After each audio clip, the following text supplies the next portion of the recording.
Kasarani. Records explore at stake, personal best times to be achieved, but then the ultimate prize, a ticket to the Senior Africa Athletics Championship in Mauritius later on in the year, that is in June. Welcome aboard, my name is Gregory Muleni, and alongside Ruth Arege, this is day one of the Athletics Kenyan National Trials live from the Moi International Sports Center, Kasarani. Ruth Arege, quite some scintillating action expected today. Nitasema ni mbio ambazo wengi walikuwa wanatarajia ama wengi walikuwa wanaangalia baadhi ya mastaa ambao wanajulikana humu nchini Kenya kwa mbio za mita fupi kwa masafa marefu. Baadhi ya wanariadha ambao tutakuwa tunaangalia sana kama ndo kazi tu ama ndo baadhi ya wanariadha wanajumuika katika ukumbi huu wa Kasarani kuweza kuonyesha namba zao mfano mazoezi. Kwa tukiangalia tuna kama KDF, tuna kutoka Central na universities ambazo pia kuweza kujumuishwa kwenye mashindano haya. Tuna wanariadha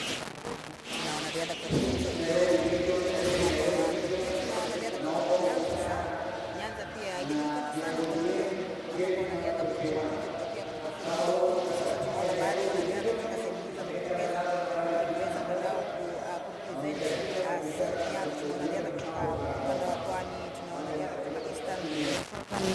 sehemu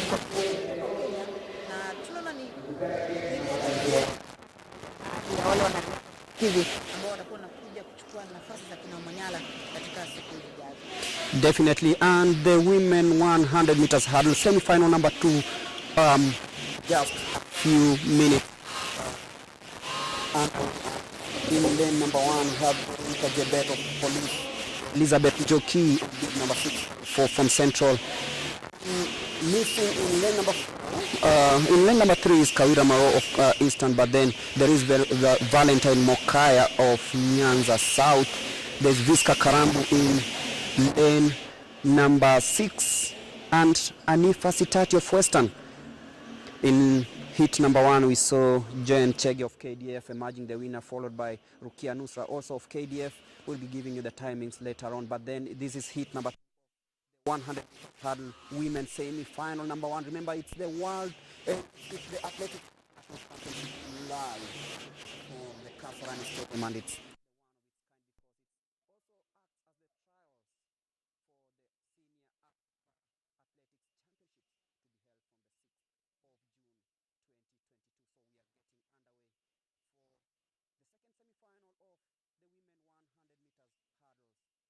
this is semi-final number 2. Number 2, there is Jabet. Watch out for Elizabeth Njoki of Central. Watch out for Valentine Mokaya. Watch out for Anifa Sitati in lane number 8. The athletes getting ready for what will be the ultimate prize, a place in the final, and maybe hope to beat to make the qualification time for the Africa Senior Athletics Championship to be held in Mauritius. There we go, getting ready for the 100 meters hurdles women final.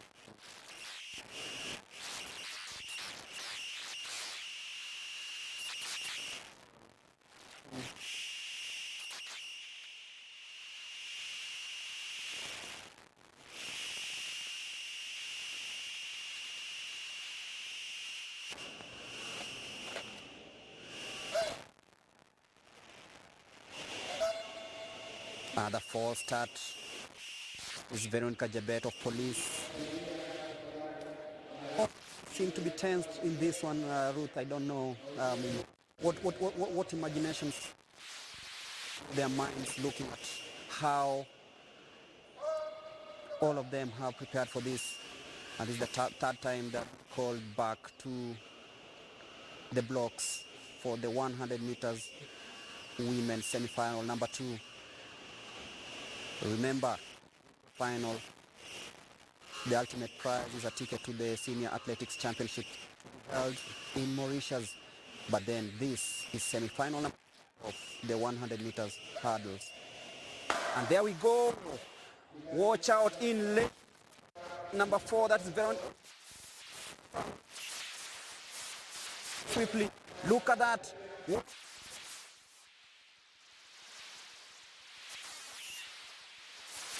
Eastern cross.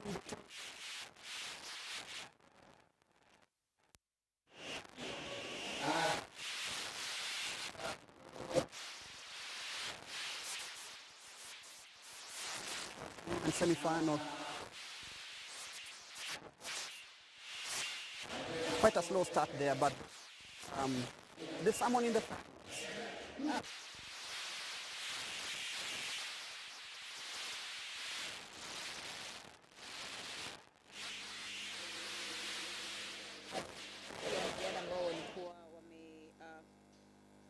baadhi ya wanariadha ambao pia walikuwa na ile false start, nikaona pale wamepewa green card ama yellow card ukiona, na pia katika hii semi final 2 tumeona kulikuwa na tension, imekuwa na rekodi mbaya ya muda. Kwa hivyo inaonyesha kwamba ambaye ataingia kwenye finals lazima waangalie kwamba ametumia muda gani ama amemaliza katika muda gani ili kuweza kupata angalau finali ya kuweza kupata kikosi ambacho kitakuwa kinawakilisha taifa nchini Mauritius mwezi Juni.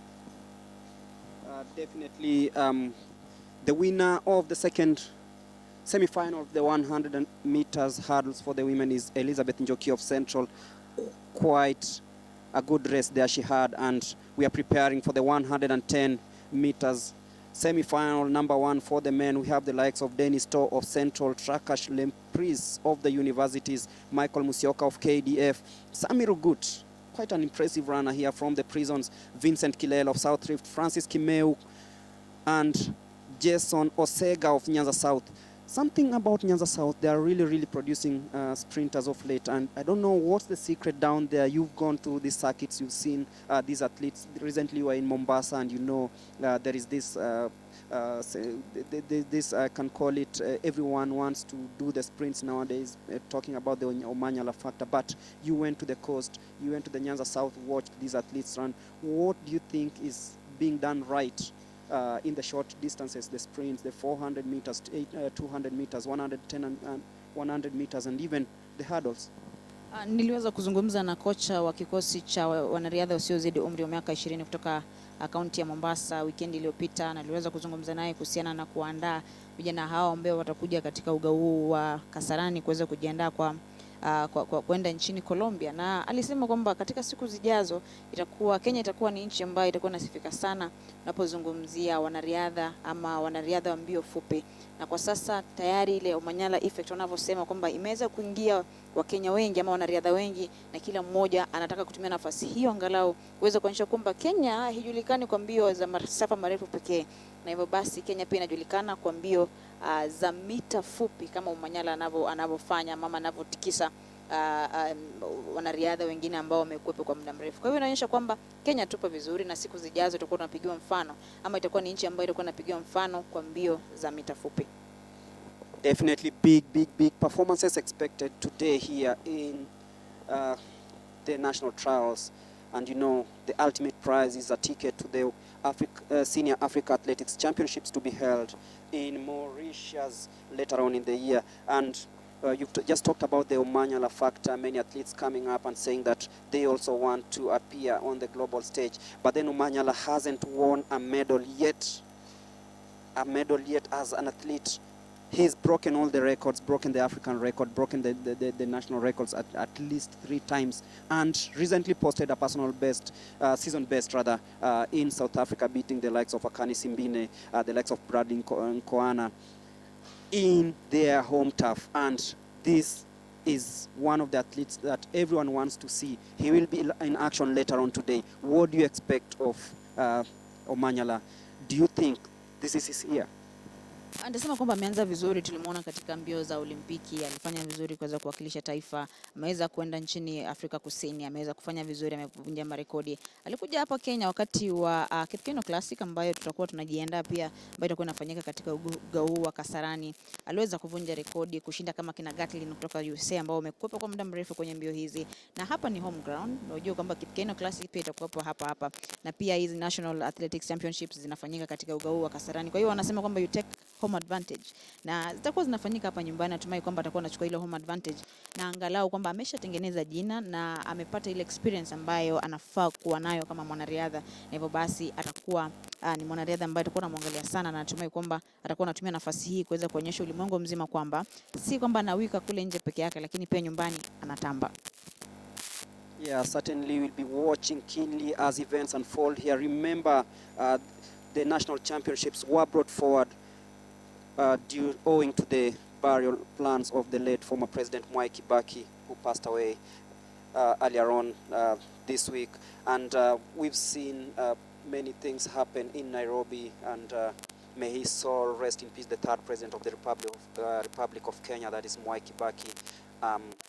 But then action continues here at the Kasarani Stadium. Remember, this is just day one. There are 2 more days for this to happen. We'll see plenty of personal best times being posted here. Athletes breaking records. I foresee a few records because last year when we covered the national trials for the Olympics, we saw many people, many athletes coming in, streaming in, and despite the difficult times, the COVID times, they posted very impressive times, and we could see the results being trickled down to the championships, the Olympics and the Grand Prix.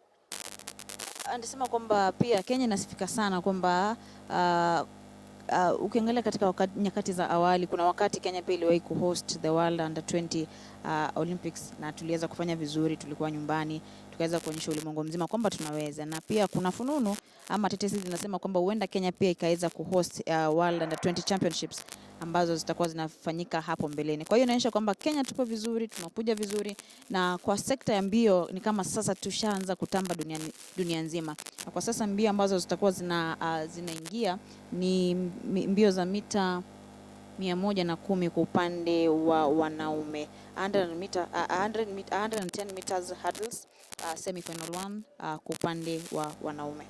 Yeah, definitely 110 meters hurdles, that is semi-final number 1 will be underway in a bit, but then we have also to talk. You've just reminded us about Kenya's bid to host the World Athletics Championships, that is in the year 2025, facing stiff competitions from the likes of Singapore, Japan.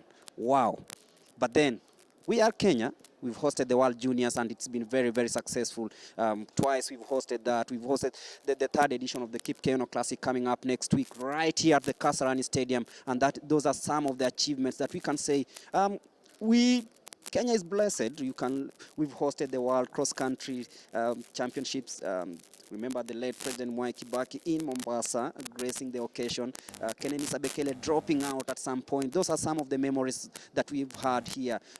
We look at the Kip Keino Classics. We've seen the likes of Justin Gatlin coming here. But then the likes of Fraser coming next week. This is going to be amazing, and this is just a curtain raiser to some of these big events that are coming here. Remember, we are live from the Kasarani Stadium for the Athletics Kenya National Championships 2022. Remember the ultimate prize, a ticket to the Senior Athletics Senior Athletics Championships, that is the Africa Senior Athletics Championships, to be held from the June 6th in Mauritius. Remember, Kenya has been really doing well. But then there's also a race that I'm really keen on, that is the 100 meters, that is for the ladies.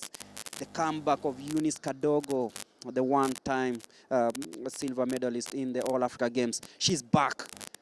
Many athletes are coming back, and the likes of Manango will also be coming back after a very long time. And these are just some of the athletes we'll be looking forward to. Remember, coming back is not easy, but most of them are determined to see if they can make a comeback on the global scene. Ndasema ni baadhi ya wanariadha ambao wamekuwepo kwa muda mrefu, na wale wapenzi wa riadha wanapenda sana kuangalia hao wanariadha chipukizi wakiweza kuendelea kucompete among themselves, na kuonyesha kwamba competition is very high, na kuna baadhi ya wachezaji ama wanariadha kutoka mashinani wanataka kuwa kama wao. Kina Ruth Chepngetich, kina Mary Moraa wamekuwepo, Omanyala ulivyosema wapo, kina Dogo wanarudi. Kwa hivyo inaonyesha kwamba tayari wanakuja kujua kwamba wana compete against wale wanariadha ambao wamekuepo wazuri zaidi. Unapozungumzia pia wakati wa Kipkeino Classic ambayo itakuwa inaanza wiki mbili kutoka sasa, kuna baadhi ya wanariadha ambao tutakuwa tunawasubiri sana. Ukiangalia upande wa mita 100 kuna Shakali Richardson na Shelly Ann Fraser kutoka Jamaica. Hawa ni watani wa jadi. Hao ni wawili ambao wamekuepo kwa muda mrefu kwenye mbio hizi na ni watani wa jadi tunavyojua, na kuna vile yani wakiwepo kwenye mita hizi za mbio fupi ya kwenye mbio hizi za mita 100 inaleta msisimuko fulani kwa baadhi ya wale ambao wanaangalia wanavyokimbia mita 100. Pia kwa upande wa wanaume tuna Fred Kelly, tuna Ferdinand Omanyala of course, ni kijana wa nyumbani.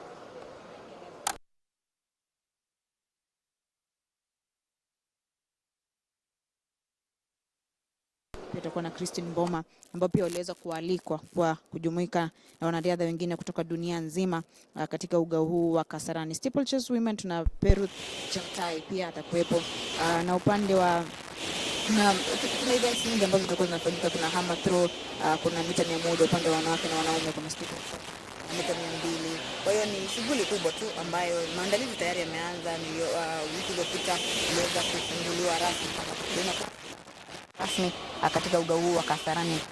Maandalizi yameanza na kwa ni event ambayo wanasema kuliko ile ya kwanza na ya pili ambayo iliweza kufanyika. Yeah, certainly we expect bigger things to come out of.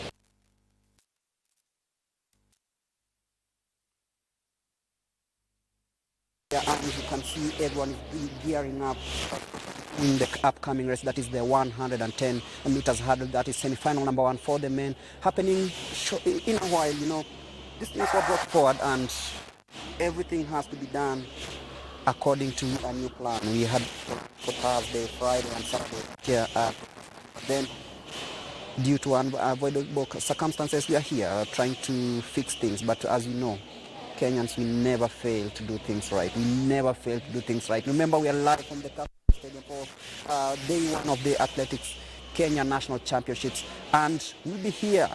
Plenty of action expected today. Remember, if you'll be here with us until, let's say, around PM here, the Ferdinand Omanyala o'clock. Ni shughuli kubwa tu ambayo imeweza kuandaliwa katika uga huu wa Kasarani. Ni mambo ambayo Wakenya wanasubiria sana kuweza kujua kwamba je, Omanyala baada ya kutoka Afrika Kusini amerudi nyumbani, je, ameweza kuandikisha rekodi mpya ama ameweza kukimbia vipi? Kwa hivyo ni baadhi ya vitu vile ambavyo vitakuwa vinafanyika katika uga huu wa Kasarani, na ukiangalia ni riadha ambazo zimeleta wanariadha kutoka kote nchini pamoja na kuweza kutafuta timu ambayo itakuwa inawakilisha Kenya nchini Mauritius kuanzia tarehe 6 Juni mwaka huu. Na ukiangalia kuna baadhi ya events ambazo zitakuwa zinafanyika katika uga huu. Kuna kama Decathlon itakuwa inafanyika katika uga huu. Kuna mbio za mita 100, 200, 300, 1500, 800, 3000, 4x100. Really hiyo ni mbio ambazo nitasema zinafurahisha kiasi fulani. Pia tuna high jump, tuna long jump medal, pia tuna discuss. Ni baadhi ya zile events ambazo zitakuwa zinafanyika katika uwanja huu wa Kasarani hapa mjini Nairobi, na natumai kwamba itakuwa ni siku njema na wakati tutakuwa tunawaangalia baadhi wale wanariadha ambao wanajulikana katika vitengo tofauti tofauti. Definitely we'll be looking forward to some of these races. There is also the long jump decathlon.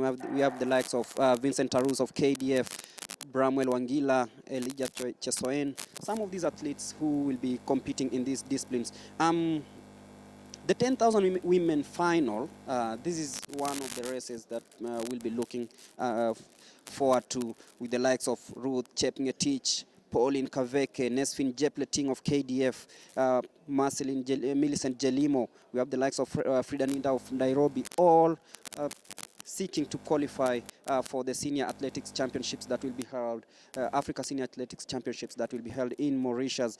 We have the likes of Agnes Jebet and Alice Aprot.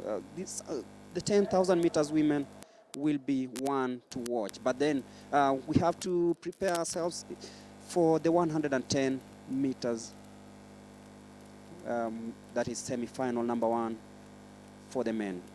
Getting ready underway. In lane number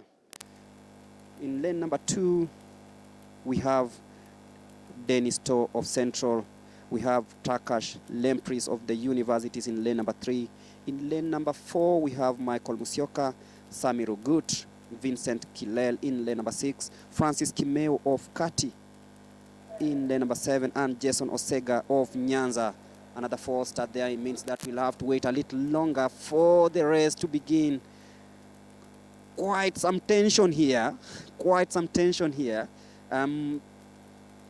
It's normal, by the way, but then you realize that when you go to the international stage, then you have to realize that you have to perfect your move off the blocks. You have to ensure that you don't have so many false starts, and this is one area that these athletes have to improve on. Ukiangalia false start tumeweza kuishuhudia mbio ya kwanza ya wanawake, ya pili, ya tatu, na hii ni ya 4, na lane number kuna mwanariadha hapa anaadhibiwa. Lane number 5 atakuwa anaadhibiwa, anaitwa Sami Rugut kutoka Prisons.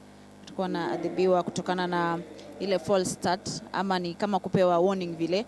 Kwa hiyo I think ni ile tension ambayo wako nayo, na Prison, ukiangalia kama Prison ni institution kubwa, na ukiangalia ni baadhi ya wanariadha ambao wanatoka kwenye institutions ambazo ni kubwa, na kila mmoja anataka kugive his all her best. Kwa hiyo inamaanisha ni ile tension tu, na natumai kwamba ni kitu ambacho kitakuwa kinaangaliwa sana na makocha wa wanariadha hawa. Tension or not, but then this is it. Look at them, everyone concentrating and ensuring that this time around they get off the blocks smoothly and maybe qualify for the final of the 110 meters final. And there we go, smooth now. Watch out in lane number 6, that is Vincent Kilel, coming in very good. But then look in lane number 4, that is Michael Musyoka crossing the finishing line smoothly there, closely followed by Takash Lempris of the Universities.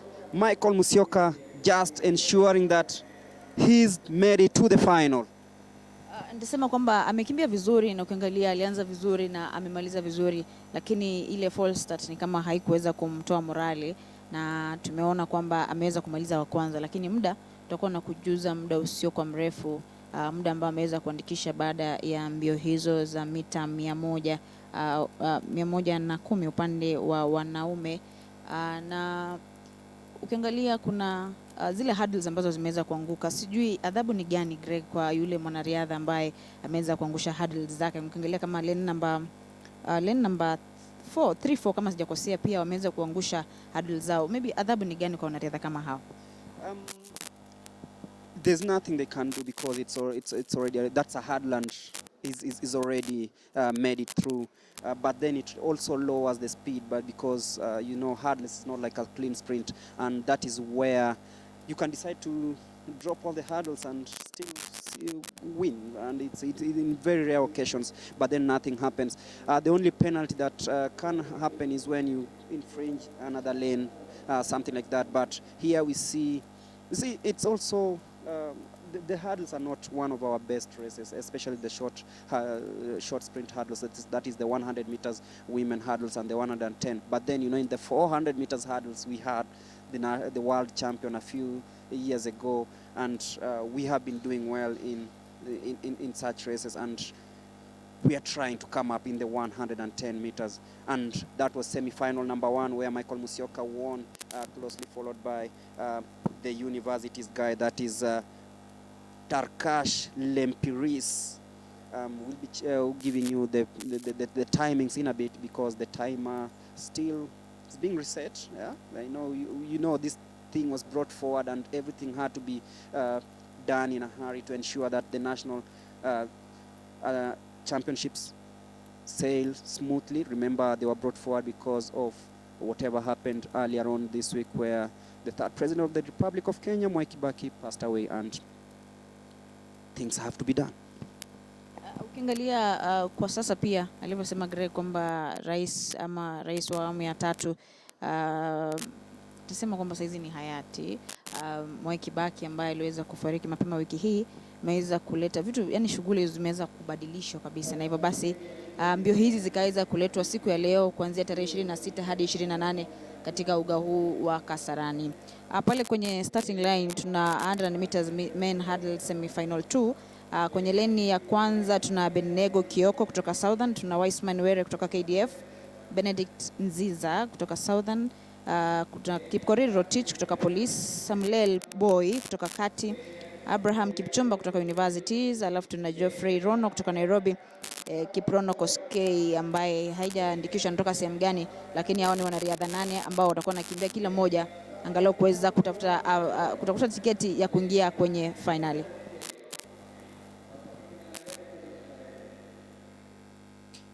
Dano Ondoro asking what time the 400 meters will be.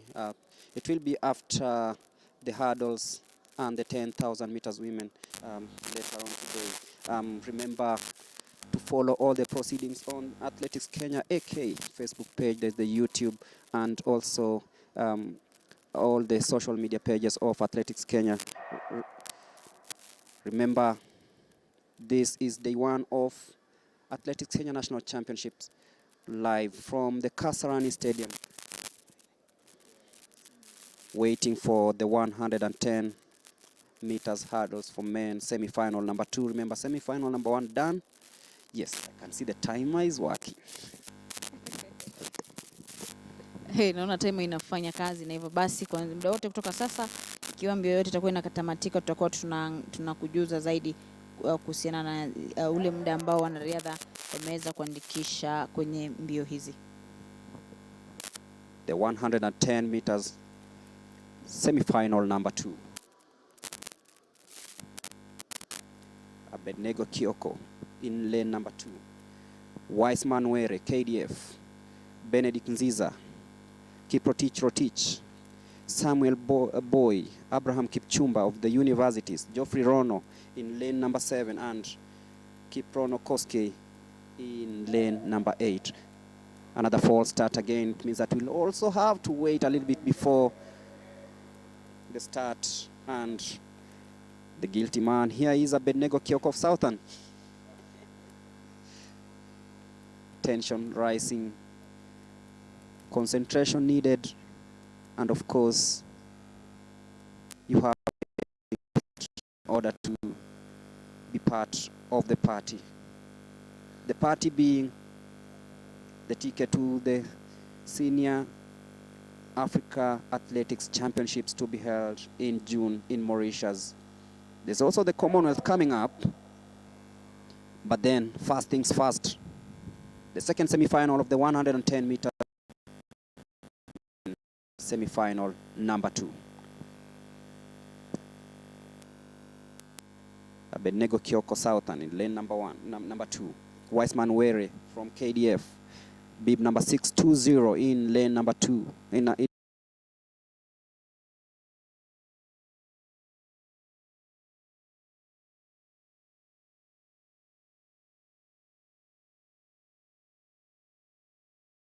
Look at that, very, very, very comfortable heading into the tape. What will be the time? It's 14.25 is the time by Wiseman Were of KDF.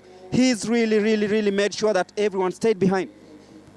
Ukiangalia rekodi ya 14.5 kwa 100 meters hurdles si rekodi mbaya, lakini ameweza kutangulia na kuweza ukiangalia kwenye leni yake hakuna hurdles nyingi ambazo zimeanguka, na hivyo inamaanisha kwamba alifanya timing mzuri, aliweza kuanza pale kwenye starting line vizuri na kuweza kumaliza vizuri. Kwa hivyo inaonyesha kwamba angalau ameweza kupata ile nafasi ama tiketi ya kuingia kwenye semi ama kwenye finali ya mbio hizi za leo. Kwa nadhani kuna mbio zingine za wanaume 110 zimekamilika, zilikuwa kundi 2. Kwa hiyo kwa sasa tutakuwa naingia kwenye mbio zingine 100 meters decathlon ambazo zitakuwa zinajumuisha wanariadha Edwin Kipchumba kutoka KDF, Gelt Koech kutoka Police, Edwin To kutoka Prisons, Elijah Chesons kutoka KDF, Bramwell Wangila kutoka Nairobi, alafu tuna Vincent Tarus kutoka KDF, na wanariadha hao tayari nawaona pale kwenye starting line. Greg. Yeah, definitely we'll be waiting for that to happen. Remember, we are live from the Mo International Sports Center, Kasarani, on day one of Athletics Kenyan National Championship. Remember, this is also the trials of the Africa Senior Athletics Championships to be held in Mauritius. Ever been to Mauritius? Hey, itakuwa ni mara ya kwanza kwenda. Definitely. I've been there thrice. Remember, we are live from the Kasarani Stadium. We are bringing you all this action. Remember, this is just day one, and we are waiting for the 100 meters decathlon, where Edwin Kepchumba of KDF will be battling out with Gilbert Koech of Police, Edward Toh of Prisons, Elijah Cheosoen of KDF, Bramwell Wangila of Nairobi, and Vincent Tarus of KDF. This is what we expect to be happening in the next few minutes. The hurdles being drawn away from the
Remember, the decathlon covers a number of events. There's the 100 meters, the long jump, the short put, the high jump, and the 400 meters. And out of these points, and the overall winner takes it all. So they start with the 100 meters, they go to the long jump, they go to the short put, they go to the high jump, they go to the 400 meters. So you have strong this discipline, and the likes of Vincent Tarus very strong in the 400 meters, trying out in the decathlon, and it means that this have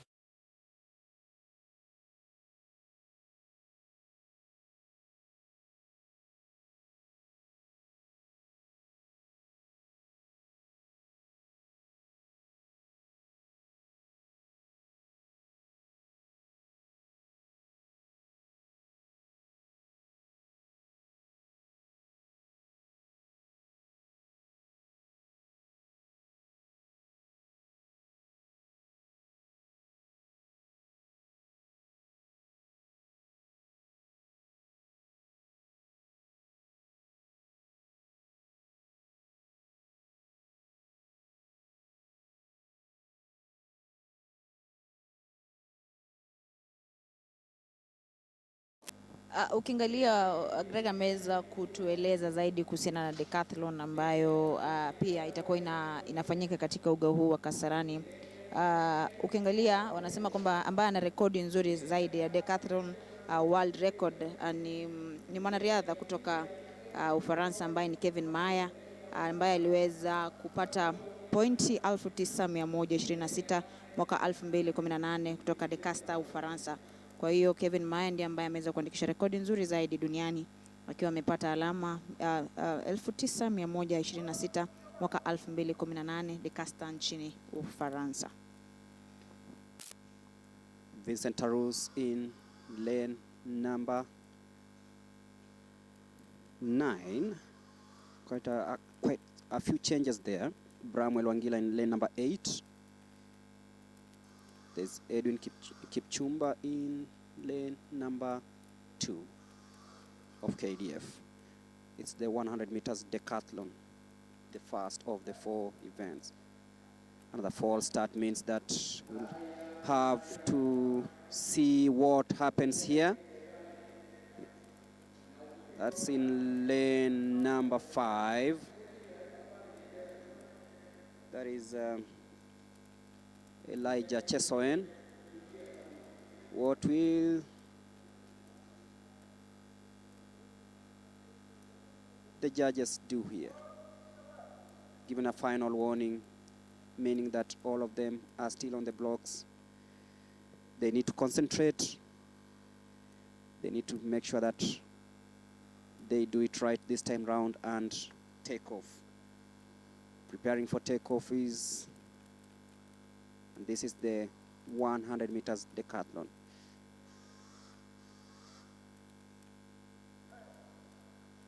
And there we go, smooth as you can see, and watch out in lane number 8.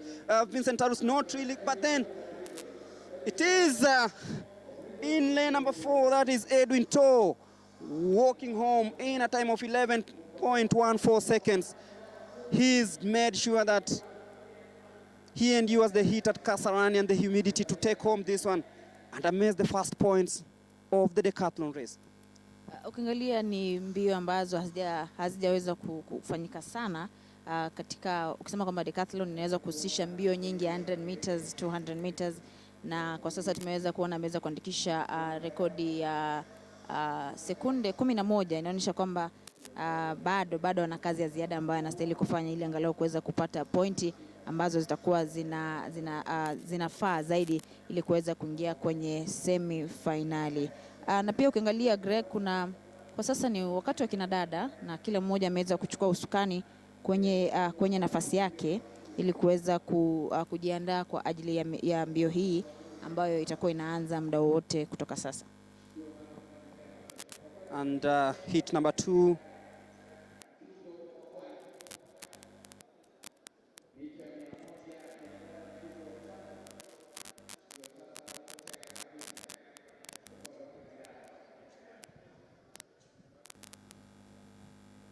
It's the 100 meters women heat number 1.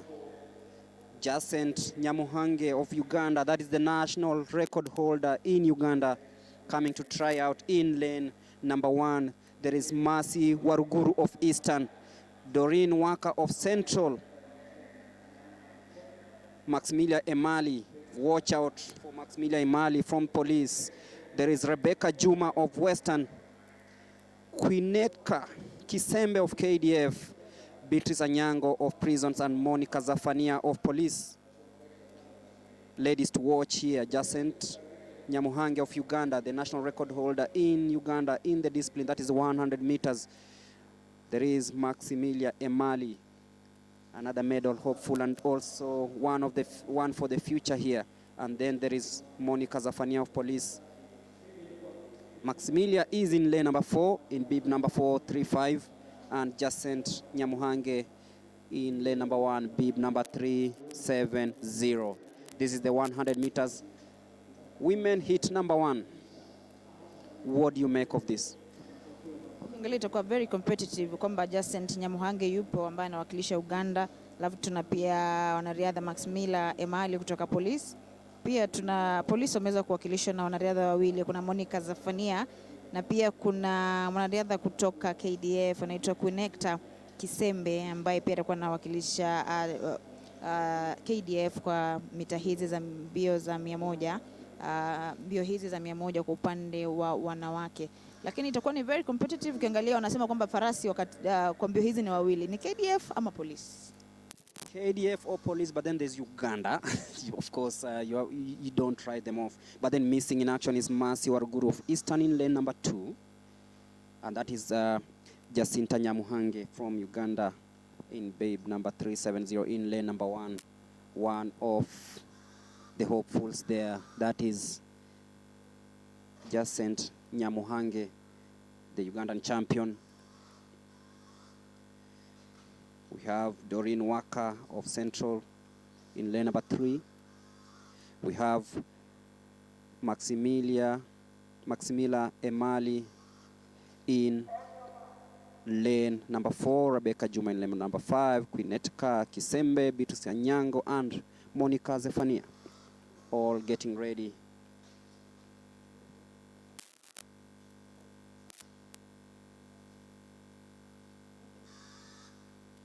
for the 100 meters semi-final. No, it's heat number 1.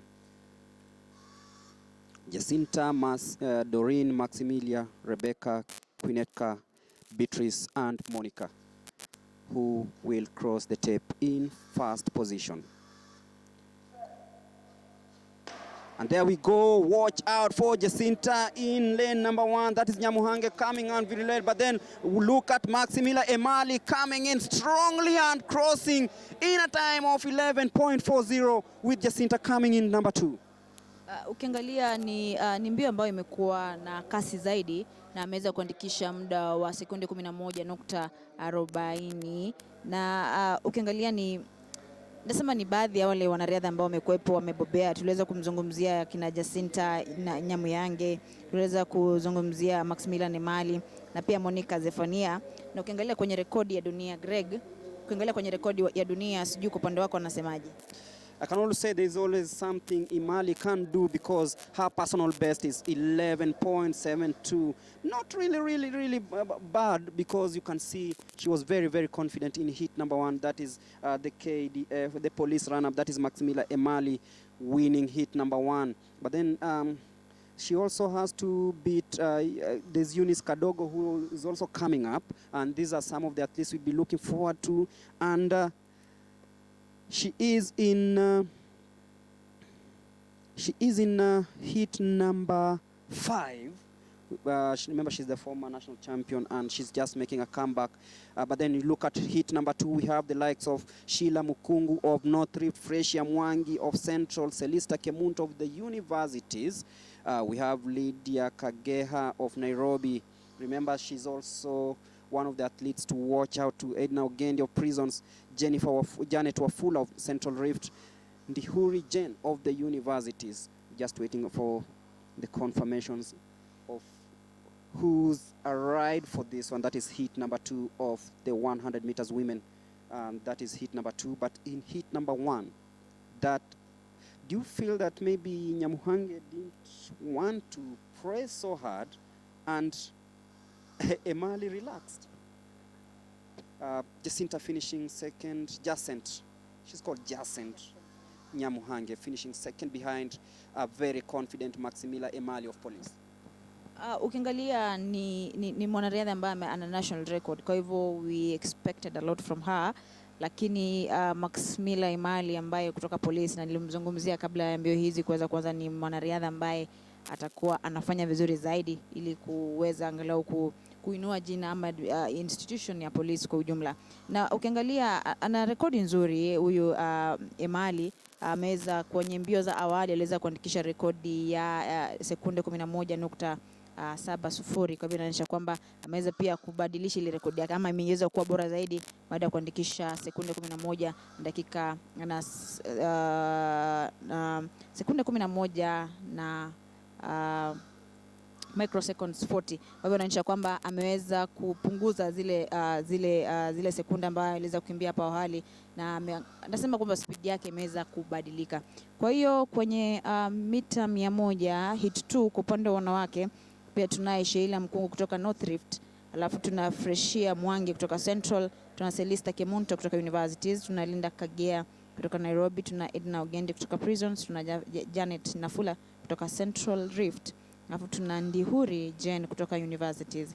Kwa hivyo baadhi ya wanariadha wazuri ambao tulikuwa tunaangalia hapa ni kama kina Edna Ogendi kutoka Prisons, ambao pia wameweza kufanya vizuri pia kwenye mita za mbio, kwenye mbio za mita fupi. Getting ready for hit number 2 of the 100 meters women, and watch out for the likes of Linda Kageha of Nairobi. Very good sprinter there. We have Fresia Mwangi of Central, also good. Linda in lane number 5.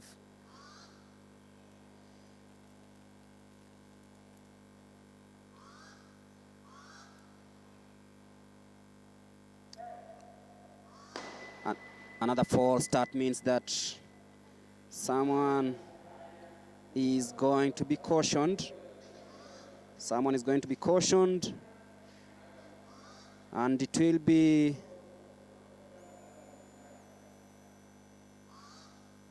we anxiously wait. They've been given a final warning here. I've not seen any cards today. Not seen any cards today. And it is it's a red card for Janet. It's not Janet, it is, yes, it's Janet in lane number 8.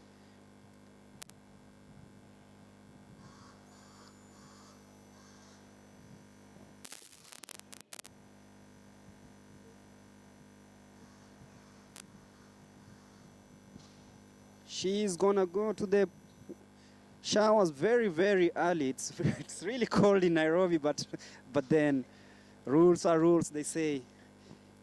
If you don't abide to them, then that's it. And we've always been talking about the false starts. Sometime in February, we covered the Nairobi championships, and you could see there were so many errors and too many false starts, and it's really something that was a concern for these athletes. But then here we are.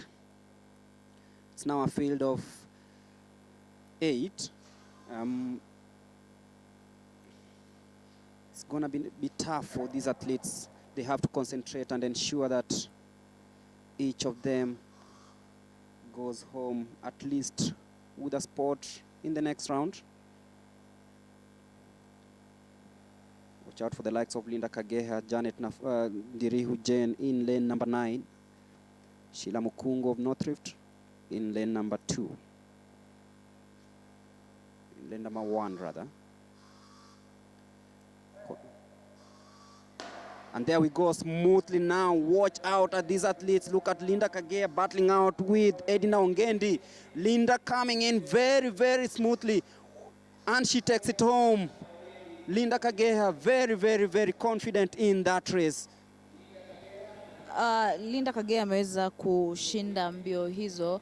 Tutakuwa na kujuza, ameweza kuandikisha muda wa dakika muda wa sekunde 10.47, na inaonyesha kwamba si muda mbaya kwa mwanariadha wa mbio fupi haswa unapozungumzia mita za mbio ama mbio za mita 100. Kwa hiyo ameweza kumaliza wa kwanza kwenye mbio hizo, na tutakuwa na kujuza ni nani ameweza kumaliza katika nafasi ya pili, ya 3 na 4 mtawalia kwenye mbio hizo. Na ukiangalia pale kwenye starting line pia tuna 100 meters women hit 3. Hiyo ni kikundi cha 3 ambacho pia kitakuwa kinakimbia kwenye mbio hizo. Kwenye lane 2 tuna Caroline Mwenda kutoka KDF, tuna Rukia Nusra kutoka KDF, alafu kwenye lane 4 tuna Laventa Mutabi kutoka Eastern. Lane 5 kuna Mary Achieng kutoka Nyanza North. Lane 6 kuna Millicent Kiprop kutoka Central Rift. Lane 7 kuna Praxils Amusugut kutoka Nairobi. Lane 8 tunarusia William Carlos kutoka South Sudan. Definitely Carlos from South Sudan will be trying out to battle out with the likes of Mary Achieng of North Rift, but then Maximila Emali and Linda Kageha, this promises to be one of the most exciting sprints in the women 100 meters history in the Republic of Kenya, especially in the Kasarani turf. But then look at that. Does it give hope that maybe one day we'll see a representation of these ladies at the global and continental championships? Kwa upande wangu nafikiria kwamba the Omanyala effect imeweza kuleta matumaini ama kufua matumaini kwa baadhi ya wanariadha ambao wanataka kukimbia kwenye mbio za mita 100, 200, kwenye mbio za hizi fupi, na hivyo inaonyesha kwamba katika siku zijazo tutakuwa na wanariadha ambao watakuwa wanawakilisha taifa katika mbio hizi. Hapo awali tulikuwepo na mwakilishi, lakini baada ya Omanyala kuweza kutokea, tunaweza kuona baadhi ya wanariadha pia wanajaribu angalau waweze kuingiana na kwenye mbio za mita 100, 200 ama generally kwenye mbio za mita fupi.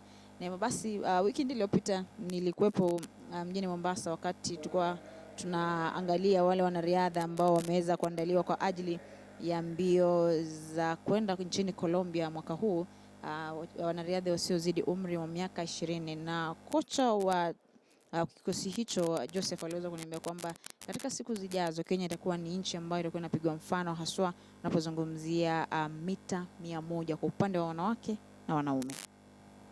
Tour Collins Ologobey watching all the way from Bomet. Remember, this is the third heat of the women 100 meters live here from the Kasarani Stadium, bringing you all the action live on Facebook and YouTube, Athletics Kenya. And look at that, athletes getting ready for this, and bib number 550 from KDF. That is Caroline Mwende. There is Rukia Nusra, there is Lavenda Amutabi of Eastern in bib number 291. Maria Cheng, bib number 020. And there we go, the third heat of the 100 meters women. Look at Rukia Nusra and Lavenda Amutabi. Rukia Nusra coming in very well, but then look out in lane number 6. That is the winner. And we are talking about Millicent Kiprop of Central Rift crossing the finishing line. Very, very, very beautiful race from Kiprop there. She just shows you that in Kenya we have sprinters, and it's not a joke anymore. Everyone knows that we are capable. You've seen Maximilian doing great things in heat number 1, then Emali, and now we can see Millicent Kiprop of Central Rift making sure that at least we have another race to serve in the coming hits and rounds.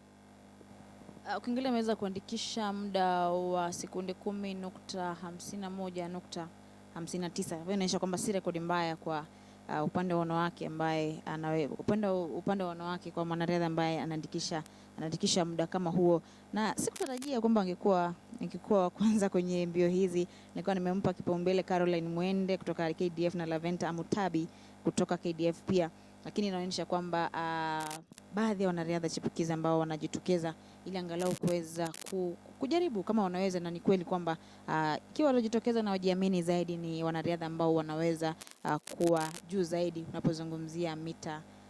unapozungumzia mbio za mita 100.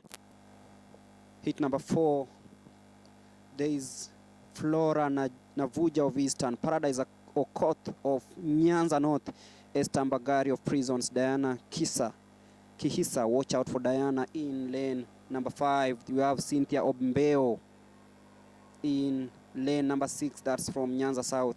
We have Joy Okinyi, another youngster coming up from the Coast region, and Mercy Cherop of South Rift. These are some of the athletes that will be trying out. Quite some confusion in the lane numbers, but then we have to ensure that we give you the best from of our knowledge in this.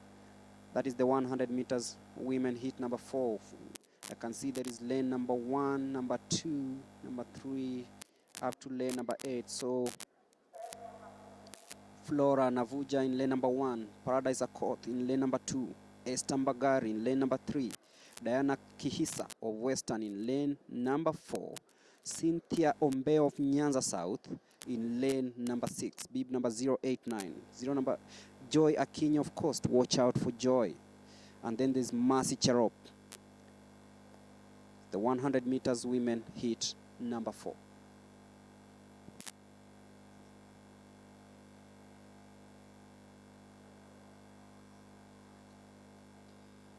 Mercy Cherop.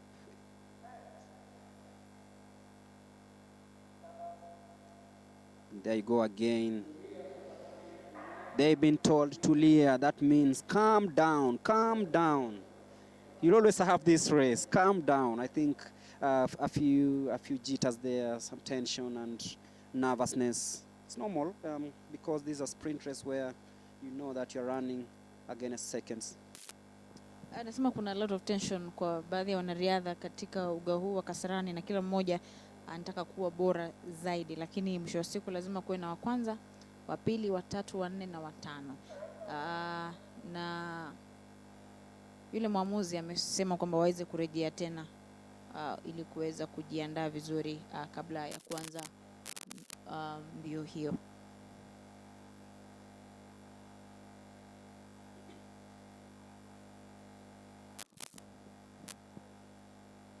It's the 100 meters women heat number 4.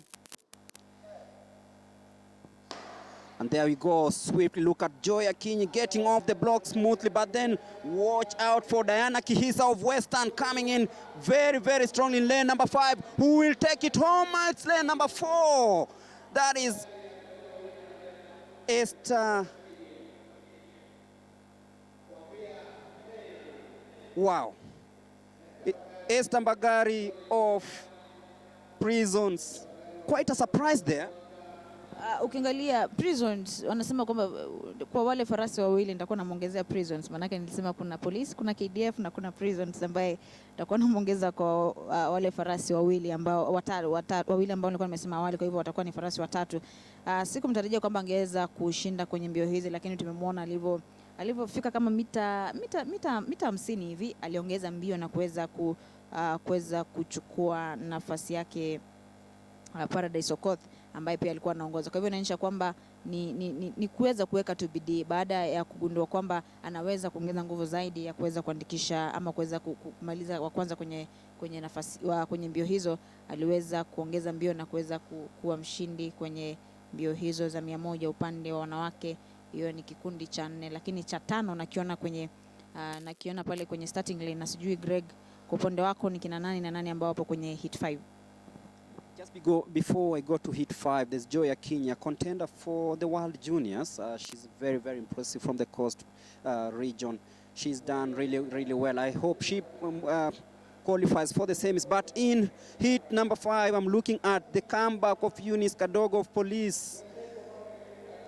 We'll be looking forward to see what she has. Remember, she's a former national record holder in 100 meters.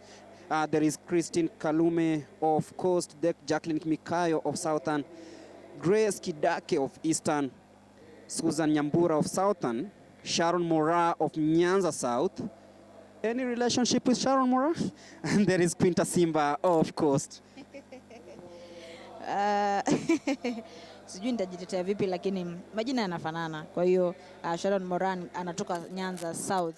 Na pia ukiangalia ni sijui kama ni dadake Mary Mora pia kutoka Nyanza South, ambaye pia anajulikana sana kwa riadha. Kwa hiyo ni kikosi ambacho kimeweza kuwakilishwa na wanawake wawili ama kina dada wawili kutoka ukanda wa Pwani. Ukanda wa Pwani wanasema kwamba hakuna wanariadha wengi sana, lakini kwa sasa tunaona wanariadha chipukizi wanajitokeza na kuweza kusema kwamba tutoe ile yale ambayo wamesema kwamba hatuwezi na tunaweza. Kwa hiyo itakuwa ni mbio ambayo itakuwa inaanza muda usio kwa mrefu, na natumai kwamba kundi hili pia halitakuwa na tension tulivyoshuhudia kwenye mbio za awali za upande wa wanawake na wanaume. Jacqueline Mikayo in bib number 356 in lane number 3. There is Eunice Kadogo in bib number 437, that is in lane number 5.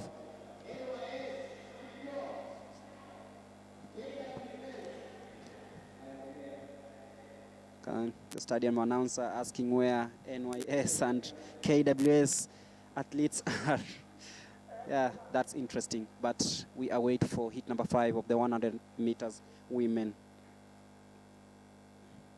Watch out for lane number 5.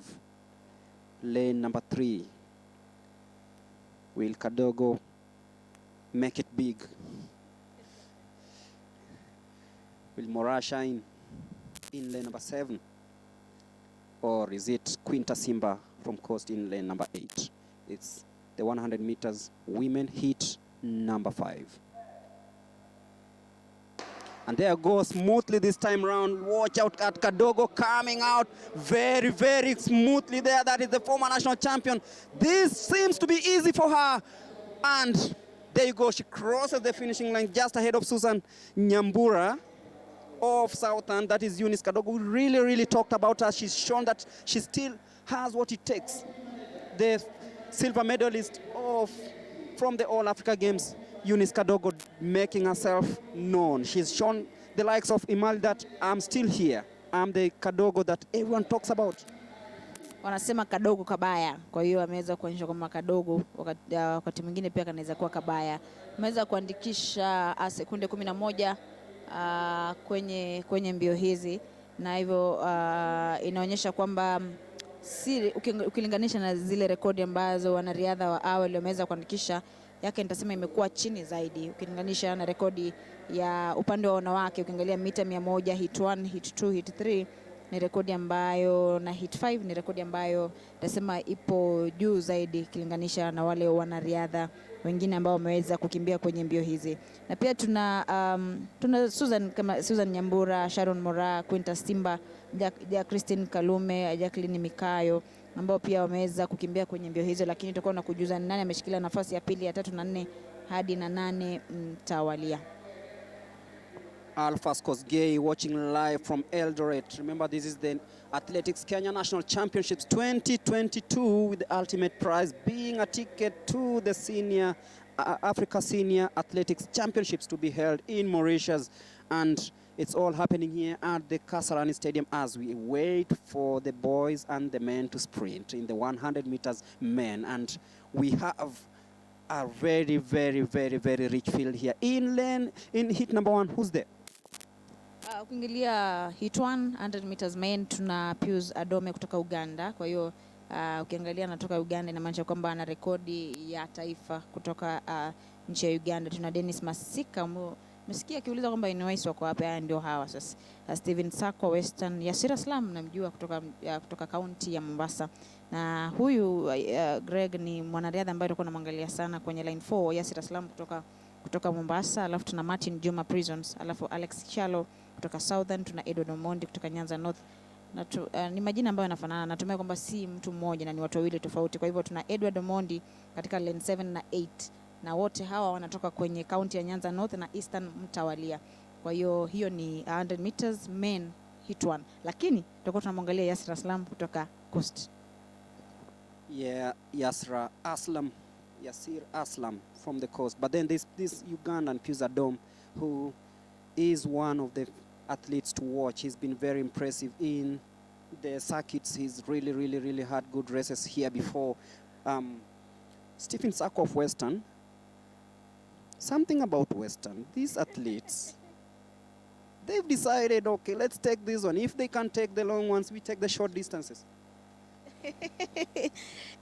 Umezungumza hivyo, najua ni kejeli, lakini Western pia wameamka, wanasema tunaweza na tunaweza pia kujitolea. Omanyala anatoka Western.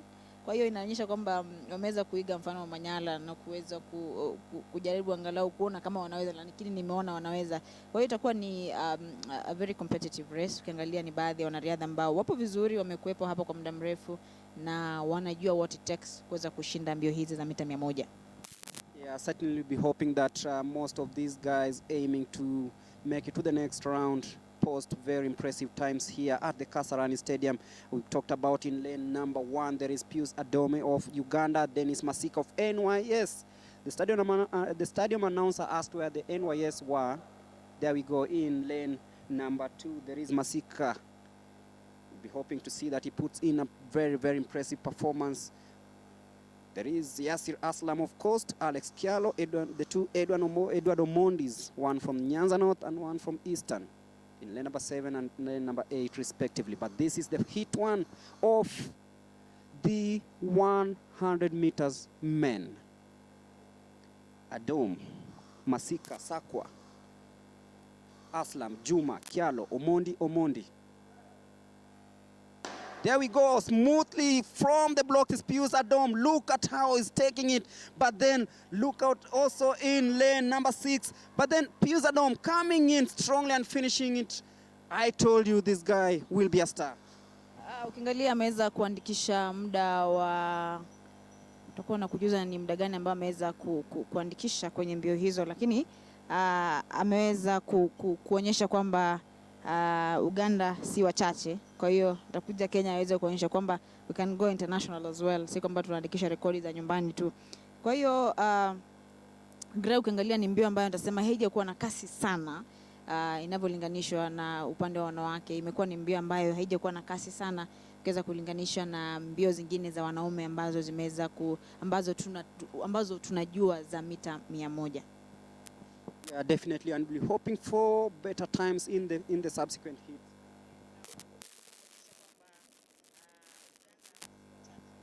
There is Kevin Dahabo in heat number 2. Charles Nyamwea of Northeastern in in lane number 2. There is Simani Regau in lane number 3. Regau is from Nyanza. Watch out for Regau. There is Hesbon Ochieng of Prisons in lane number 4. Another very, very, very good sprinter. Robinson Motende of KDF. Another very, very good sprinter. Brown Mutara of Eastern. Adan Ali of Northeastern, and Duncan Kipngeno of South Rift. Watch out for these guys. Simani Regau, Hesbon Ochieng, Robinson Motende, and Brown Mutara.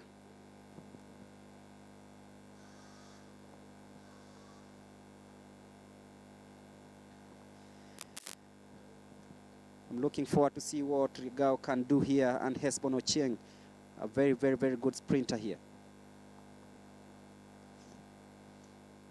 It's the 100 meters men, heat number 2. If you're joining us, remember we are live from the Moi International Sports Center, Kasarani, bringing you day 1 action of Athletics Kenya National Championships. And remember, this also acts as the trials for the African Senior Athletics Championships to be held in Mauritius later on in the year. Remember, there are personal best times to be posted here, records to be broken, and ultimately a prize to represent the country in Mauritius for the African Senior Athletics Championships. Kenya has really done well in the past in these events, and many of these athletes will be looking forward to ensuring that they do that. Remember, later on in the year, there is the Commonwealth. The Commonwealth Games will be held in Birmingham, United Kingdom. There is the World Athletics Championship scheduled to be held in Oregon, United States of America. There's the World Under-20 also coming up. But then, first things first, the Athletics Kenya National Championships, which acts as trials to the African Senior Athletics Championships, to be held in Mauritius in slightly a month or so time. That is heat number 2 of the men 100 meters. Ndahabo in lane number 1. Nyamwea, lane number 2. Regau, lane number 3. Hesbon Ochieng of Prisons in lane number 4. Robinson Motende of KDF. Brian Mutara of Eastern in lane number 6. Adan Ali, Duncan Kipngeno in lane number 8. Everything set, everyone poised for the top prize. Who will emerge the winner of heat number 2 of the 100 meters men? And there we go, very, very smoothly there in lane number 4. That is Hesbon Ochieng of Prisons coming in strongly, facing stiff challenge from Motende, but Hesbon takes it home. Motende comes in second place with Semanu Regau of Nyanza North in number 3. This has been quite a fast race, and you could see everyone wanted that prize. Ukiangalia nilizungumzia Prisons kwa pia watakuwa kwenye lile kundi la farasi wale ambao wapo kwenye zile timu 3 kama KDF, Prisons na Police, na kweli kwamba ameweza kuonyesha kwamba Prisons itawakilishwa vizuri na kuweza kuwa wa kwanza kwenye mbio hizo. Nitasema kwamba natumai kwamba timu ambayo itakuwa inakuja ama hit 3 kwa upande wa wanaume mita 100 itakuwa ni hit ambayo itakuwa na wanariadha ambao watakuwa wanaandikisha muda bora zaidi. Yeah, certainly fixing things here. I know by the end of the day we'll have everything running smoothly here at the Kasarani Stadium. But then we are here waiting for heat number 3 of the 100 meters, where we have another rich field comprising of the likes of Samuel Nyongesa of Nyanza North. He'll be in lane number 1. There is Vincent Mutua of Southern, Wilson Kipkorir of Central Rift, Tazama Kamanga of Denmark, one of the few sprinters whom we'll be looking forward to. He'll be running in lane number 4. There's Pius Muia of Prisons, Samuel Chege of KDF, David Chege of Universities, and Abel Kimutai of Nairobi will be running in lane number 8. That is Hesbon Ochieng still panting there after a very good race in the 100 meters. Heat number 2, but this is heat number 3 of the 100 meters. At least getting ready. In lane number 3, you can see Wilson Kipkorir of Central Rift, and that is on your screens there, 329. That is Vincent Mutua of Southern. 001, Samuel Nyongesa, bib number 211, Wilson Kipkorir of Central Rift. Those are some of the athletes getting ready for heat number, that is Pius Muya of Prisons. Remember, Prisons have won heat number 2, so they'll be hoping to win, also take home heat number 3. And then we have the likes of Tazama Kamanga of Denmark.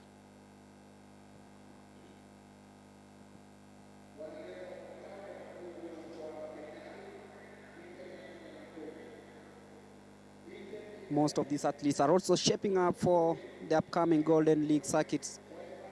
There is the Kip Keino Classic also coming up in May. The Commonwealth Games, the World Athletics Championships, but here we have a ticket to the African Senior Athletics Championships to be held in Mauritius from June the 6th. But this must be achieved. They have to make sure that they make it to the final and ultimately get the first top 2 positions. Heat number 3 of the men 100 meters.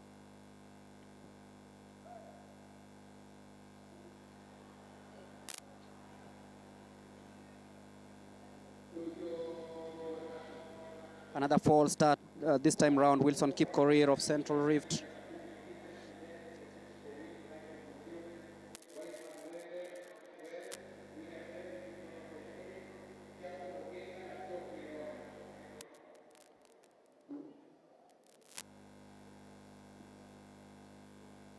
All said and done, the judges issuing final instructions to these athletes to ensure that none of them breaks the rules. Everyone gets off the block smoothly without any hitches and probably carry the day in heat number 3 of the 100 meters for men.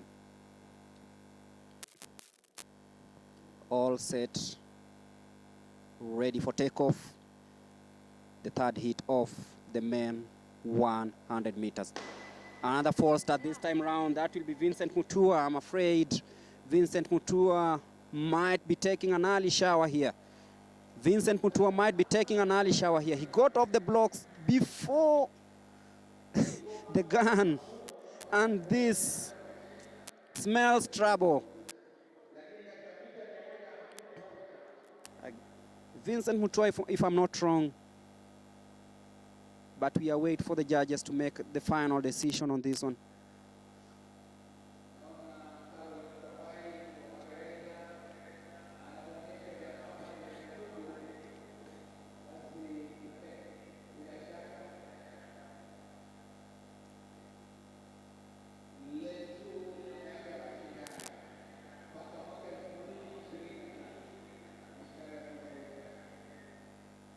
And he'll be out of the race.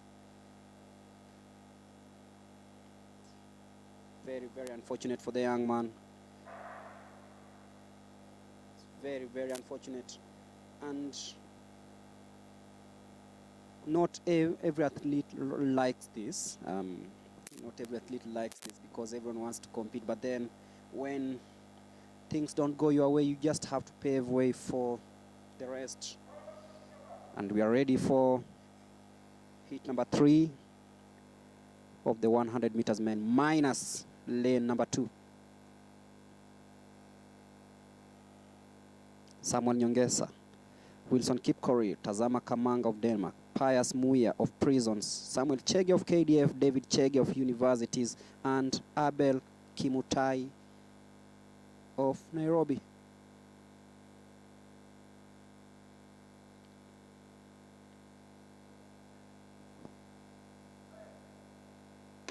And there we go, smoothly. Watch out in lane number 6. That is Samuel Chege coming in very strongly. But then look at Tazama Kamanga. It is Chege taking it home with Kamanga slightly finishing behind Chege of KDF.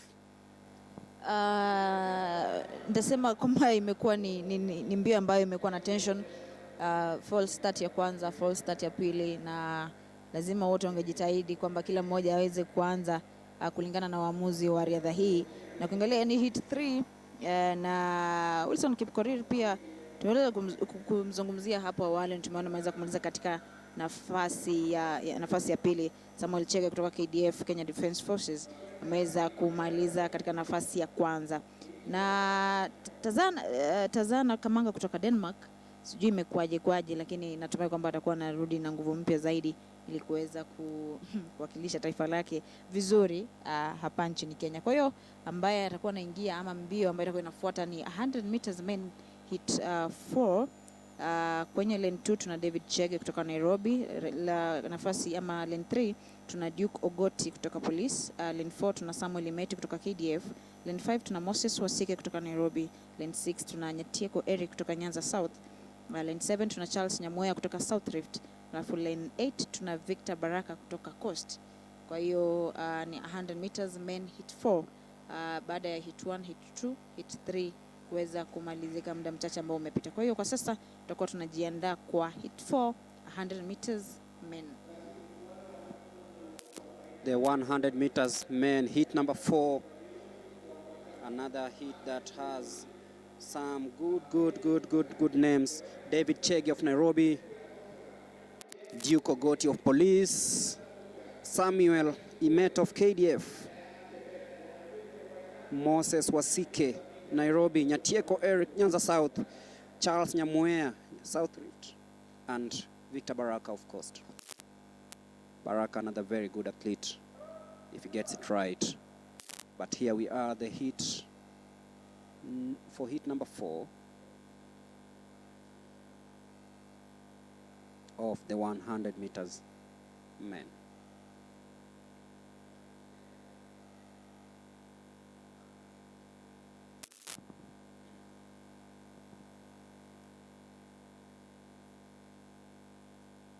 Will it be Chege, Ogoti, Imeta, Wasike, Eric, Nyamoya, or Baraka? And there we go smoothly, and watch out in lane number 4. That is Samuel Imeta coming in smoothly. Imeta coming in, and he'll be taking this one home. Samuel Imeta of KDF. That was quite some race from Samuel Imeta, promising to be a better race, let's say, in the latter rounds of this one. But Samuel Imeta has clearly torn the field apart. Ameweza kuwa kwanza kwenye 100 meters men hit 4, na ukiangalia kutoka KDF, kwa hiyo ni baadhi ya wale farasi ambao nilikuwa naweza kuzungumzia hapo awali. Tuna David Chege ambao pia amekuja vizuri, Duke Ogoti pia amekuwa vizuri, na Victor Baraka kutoka ukanda wa Pwani.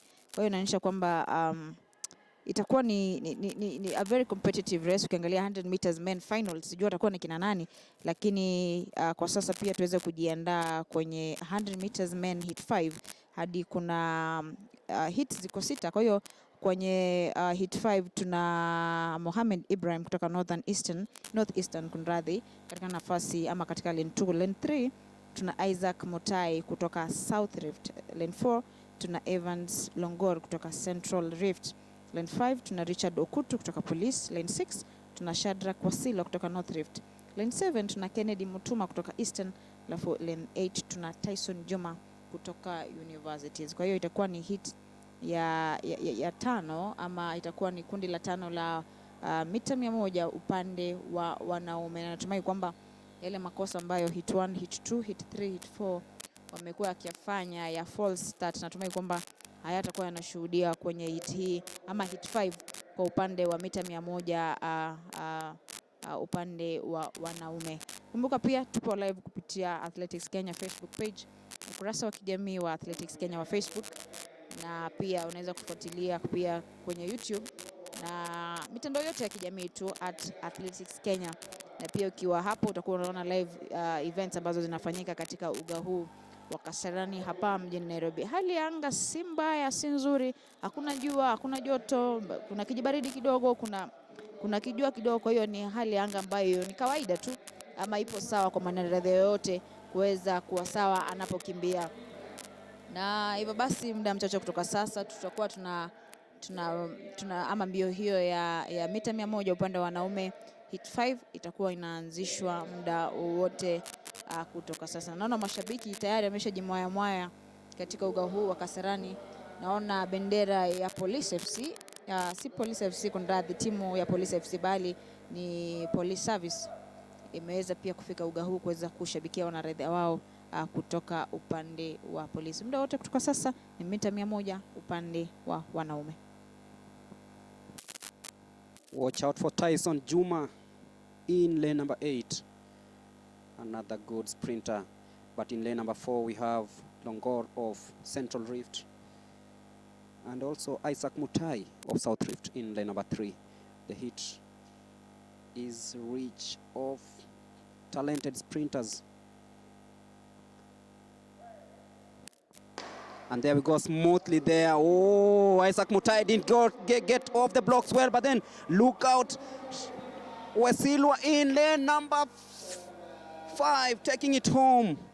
That is Richard Okutu of Police. Just scrapping through. But this was not as fast as we expected. Ukiangalia kwenye saa yangu inaniambia kwamba ameweza kuandikisha sekunde 10. Si rekodi nzuri ama si rekodi mbio sana kwa mwanariadha wa mbio za mita 100. Na hivyo inaonyesha kwamba natumai ikiwa atapata tiketi ya kuingia kwenye finali atakuwa anaandikisha muda bora zaidi kuliko ambao ameweza kuandikisha huyo mwanariadha Richard Okutu kutoka Police. Na ukiangalia kuna baadhi ya wanariadha ambao pia wamejituma vizuri, kina Isaac Mutai, Evans Longor ambao wanatoka South Rift na Central Rift mtawalia. Kwa hiyo ambayo itakuwa inafuata 100 meters men hit 6.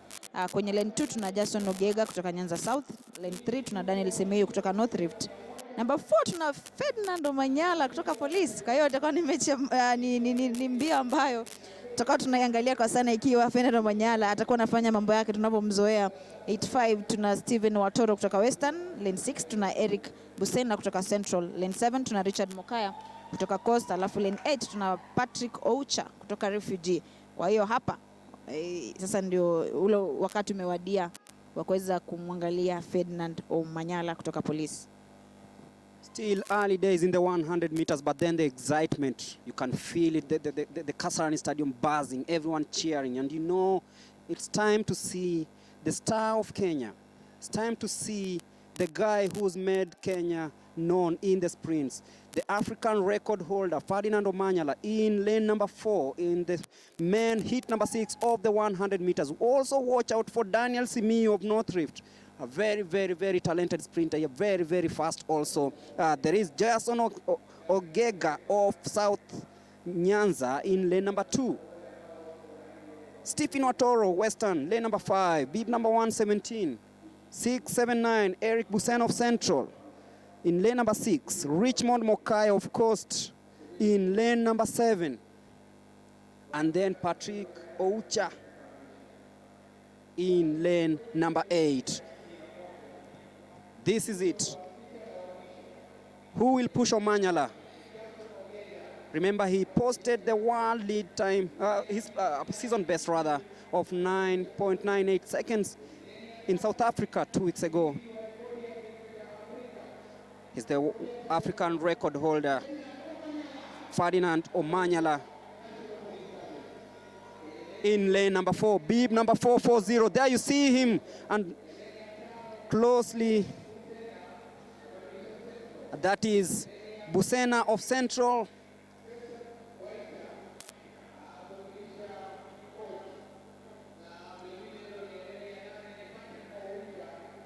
Patrick Oucha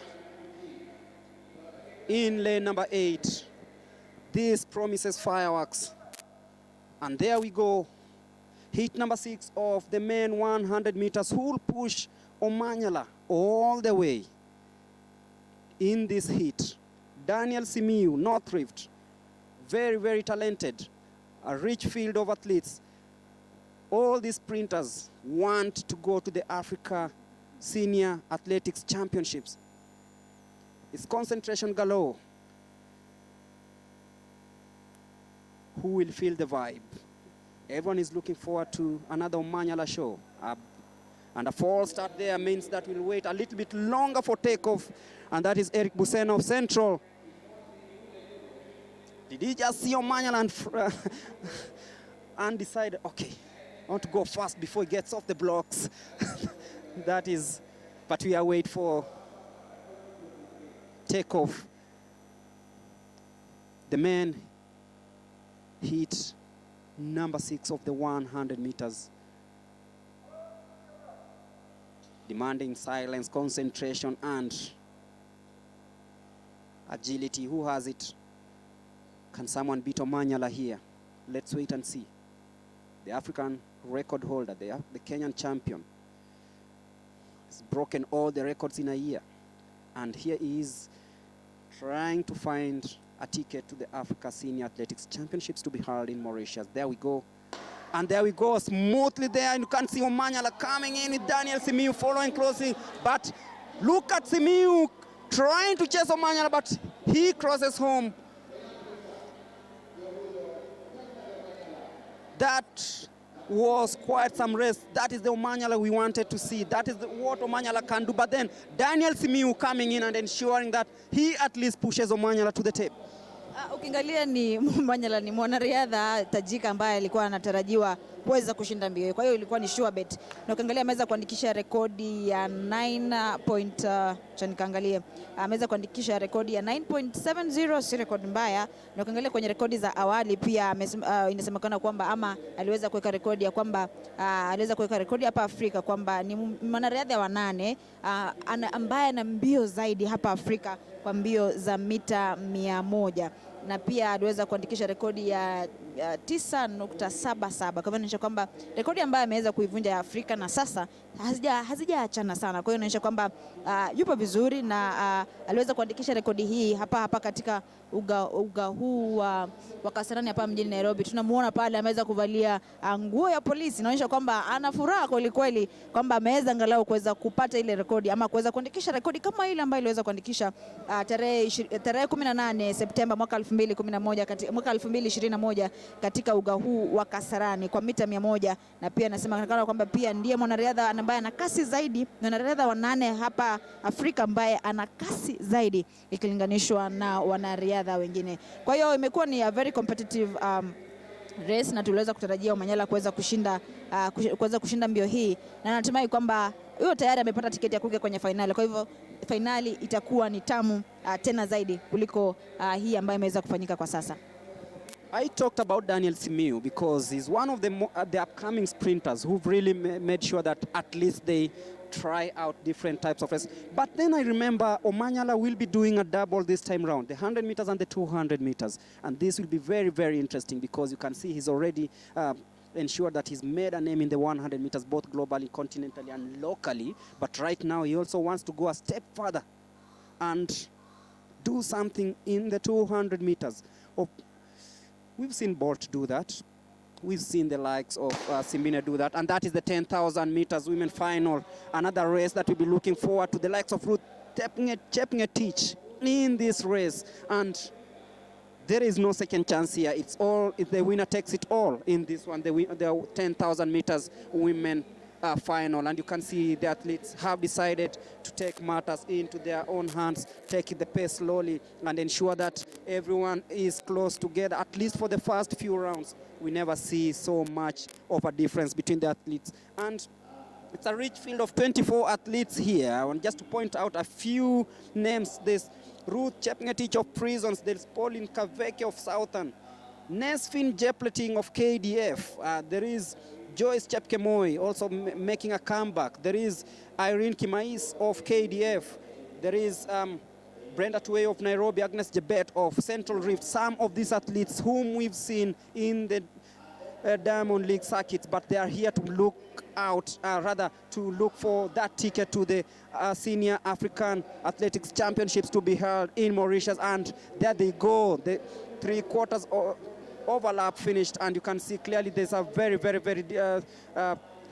minimal distinction between the athletes. And who are some of these names to watch out to in this women 10,000 meters? Ukiangalia tuweze kuangazia mwanariadha Ruth Chepngetich ambaye atakuwa anaangaziwa sana, ambaye atakuwa anaangaliwa sana kwenye mbio hizi. Ana rekodi nzuri kote duniani, aliweza kushinda mbio za mwaka 2019 Marathon World Championships, aliweza na pia baada ya mbio hizo aliweza kutajwa kuwa mwanariadha wa 4 bora zaidi duniani, ama mwanariadha wa 4 ambaye ana mbio zaidi duniani, na hivyo basi aliweza kupata rekodi hiyo, na pia aliweza kuandikisha rekodi nyingine mwaka 2018 nchini Istanbul wakati wa World Athletics Label Road Race. Aliweza kukimbia chini ya muda wa saa 2 dakika 18 na sekunde 32 baada ya kukimbia kwenye riadha hiyo. Kunradhi, mwaka 2019 aliweza kuandikisha rekodi nyingine Dubai Marathon na kuweza kuandikisha saa 2 dakika 17 na sekunde 8.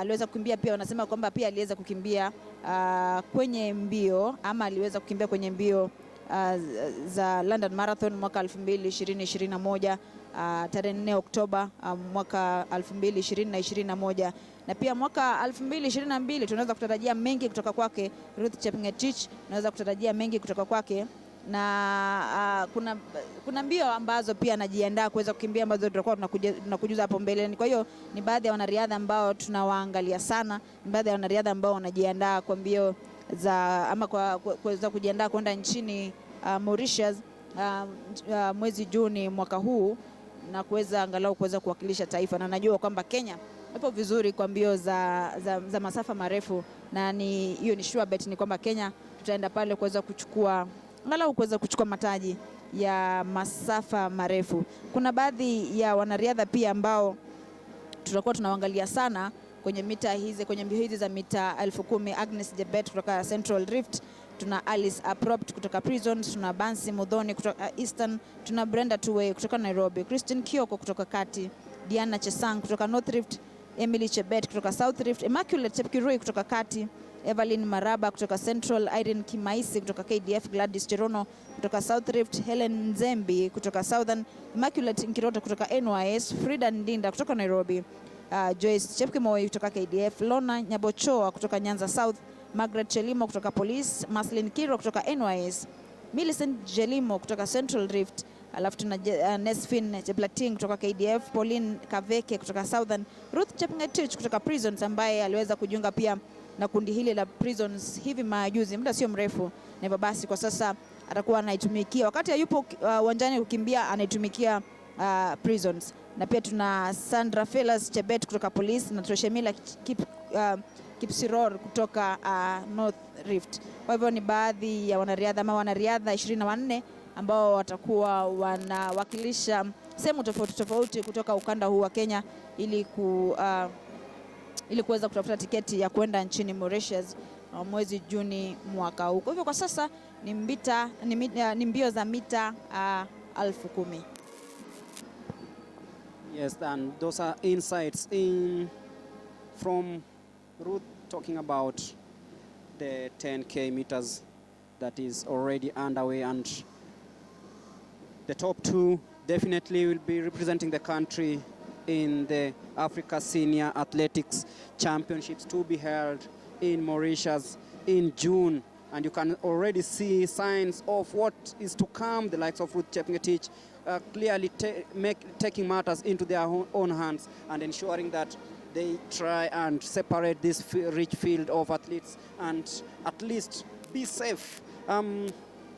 Ferdinand has said that he'll be available for the interview later on today, but we can clearly see from the sprints there's something coming up, something is cooking. I believe this is the first time we're going to have a medal in the sprints in a long time. You know, we've been used to having medals in the Midland long distances. But right now the sprints, there is hope. You can see the likes of Daniel Simiu, Maximilian Imali, Ferdinand Omanyala, Linda Kageha. Some of these athletes really pushing hard to ensure that they fly the Kenyan flag high later on in the year. But matters at hand. Ruth Chepngetich, one of the most promising athletes here, battling it out for the top honors in the 10,000 meters. You can see the athletes coming here.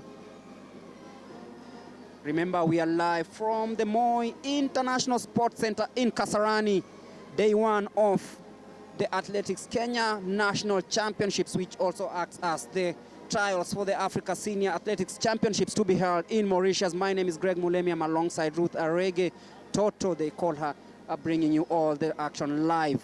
Remember, we are at the Kasarani Stadium, and this is the women 10,000 meters final happening here.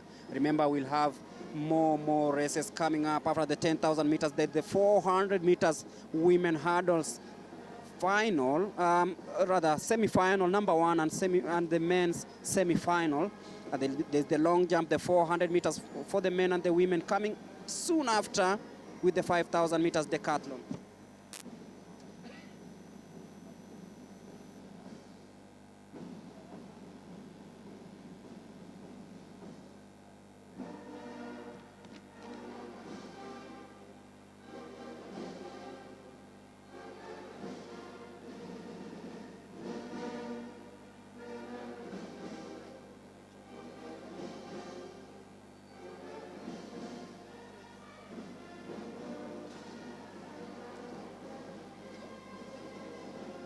Leading the pack there is Ruth Chepngetich of Prisons, ensuring that she shows the rest of the field what they can do there in the 10,000 meters. Beautiful pictures coming there, coming your way from the Moi International Sports Center in Kasarani. We have the likes of Joyce Chepkemoi of KDF. We have the likes of Sandra Felix Chebet.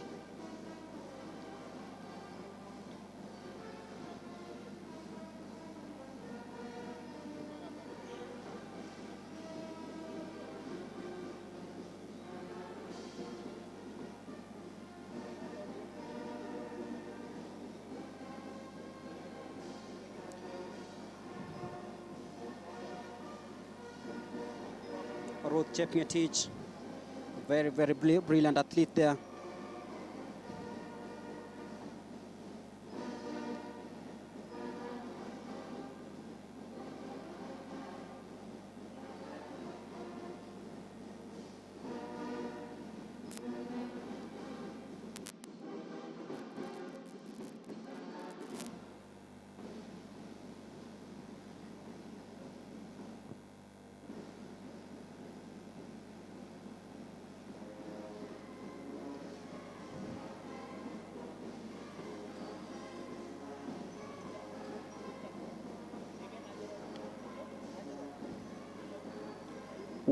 Former world championship gold medalist in the discipline. She also has second place in the marathon. That was 37 weeks ago. That I'm talking about Ruth Chepngetich. Born on 8th of August 1994, the 27-year-old Ruth Chepngetich of Prisons, the favorite to win this 10,000 meters women final.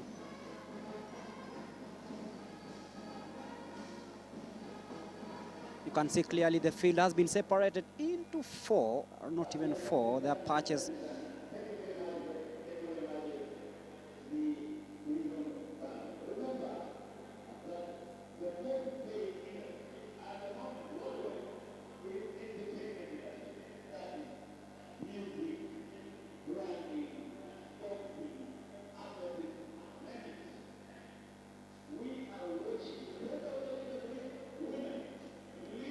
Remember, later on we'll also have the 3,000 meter steeplechase semi-final for the women, the 1500 meters women semi-final, the 1500 meters men semi-final, all this happening here. The 800 meters women and men hits, all this will be happening here. And the last event of the day will be the 4x100 meters relay. And there we go. Still leading the way is Ruth Chepngetich of Prisons.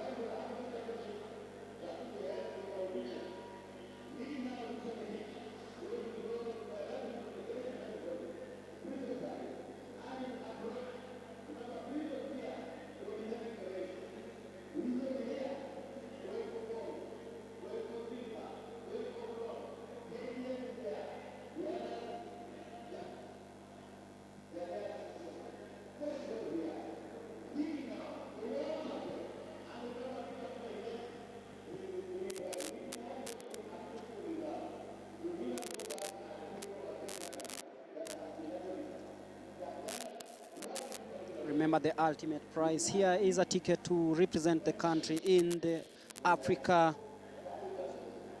Senior Athletics Championships to be held in Mauritius.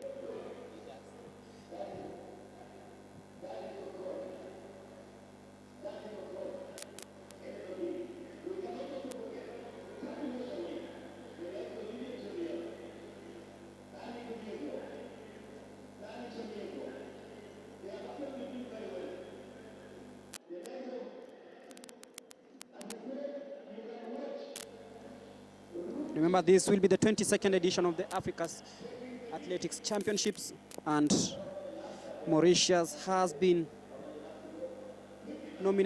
chosen to host the event that starts on 8th to 12th June 2022.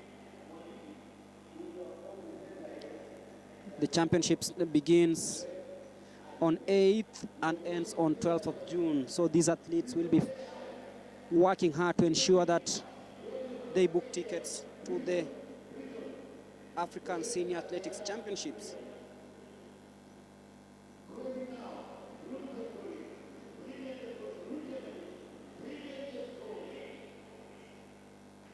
The last time Mauritius hosted the championships was way back in 1992 and 2006. So this will be the third time the Africa Senior Athletics Championships will be going to Mauritius, and this means that it's a country that has hosted successful events, and this is just one of them.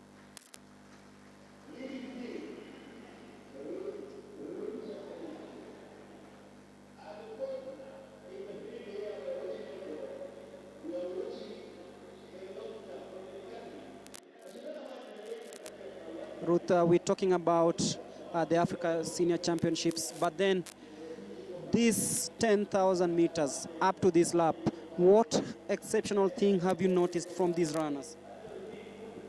Nitasema kwamba Ruth Chepngetich ameweza kuanza kufungua ile gap, na tumeona kundi hili ambalo lilianza pamoja limeanza kujigawa kwenye vijikundi hivi. Kwa sasa ukiangalia kuna vikundi vingi tu ambavyo vimeweza kama vikundi 7-8 hivi ambavyo vimeweza kujigawanya. Kwa hivyo inaonyesha kwamba tayari mbio hizi zimeanza kushika kasi, na ukiangalia kwenye kundi pale mbele la wanariadha watatu kiongozwa na Ruth Chepngetich, pale tutakuwa na kujuza kina nani ambao wameshikilia nafasi ya pili na tatu mtawalia, kwa sababu ni wanariadha watatu ambao wameshikana pamoja. Na ukiangalia kwenye runinga yako ni Chepngetich ameweza kumzunguka mchezaji ama mwanariadha nasema ni wa mwisho kwenye mbio hizi, na basi inaonyesha kwamba kasi ya mbio hizi zimeweza kuanza, na itakuwa ni mbio ambazo zitakuwa zinachagua kundi ambalo litakuwa tunawakilisha Kenya nchini Mauritius kuanzia tarehe 6 hadi Juni mwaka huu. Na Kenya pia inajulikana sana kuwa vizuri kwenye mbio za masafa marefu kwa upande wa wanawake na wanaume. Itakuwa ni kitu ambacho pia nimeona Ethiopia pia wameanza kuanza kuwa na wanariadha ambao wanawakilisha taifa lao katika mbio hizi. Uganda pia wapo wameweza kujitokeza zaidi kuwa kama Kenya, lakini natumai kwamba kupitia mbio hizi kwenye maandalizi zaidi ikiwa timu hii inajiandaa kwa kuweza kwenda nje kwenye nchini Mauritius kuweza kuhakikisha. Kwa hivyo mbio hizi mmoja tu zimeanza, lakini naona kasi tayari imeweza kuanza na huenda tukashuhudia mambo makubwa baada ya mzunguko kama baada ya kwenda raundi kama 7-8 hivi. Tutakuwa tunashuhudia sasa wale kuna wanariadha wameweza kuondoka uwanjani kukimbia. Kwa hiyo tutakuwa tunashuhudia wanariadha hawa watatu ukiongozwa na Ruth Chepngetich kuweza kuongeza kasi na kuweza kuonyesha ile pace ya mbio hii ya mita 10,000 kwa upande wa wanawake. Kuna baadhi ya mita ama mbio ambazo zitakuwa zinafuata muda mchache unaokuja. Kuna long jump, kuna javelin ambayo inaendelea, pia kuna discus upande wa wanawake na wanaume, mita 400 hurdles women semifinals zipo kwa upande wa wanawake na wanaume. Pia tuna long jump upande wa wanawake na wanaume, pia tuna high jump upande wa wanawake na wanaume. Tuna mbio zingine pia ambazo zitakuwa zinakuja muda usio mrefu, mbio za mita 5,000 shot put. Decathlon pia itakuwa inafanyika muda mchache ujao baada ya mbio hii ya mita 10,000 kuweza kukamilika. Kwa hiyo ni siku ndefu tu ambayo imeweza kuanza kuchelewa kidogo, lakini natumai kwamba mbio hizi zilivyopangwa zitakuwa zinamalizika kwa muda ambao utakuwa unafaa leo. Kwa hiyo tutakuwa hapa kwa siku 3, leo, kesho na kesho kutwa, ili kuweza kuchagua timu Kenya ambayo itakuwa inawakilisha Kenya katika mbio hizi nchini Mauritius. Talking about the 10,000 meters women, the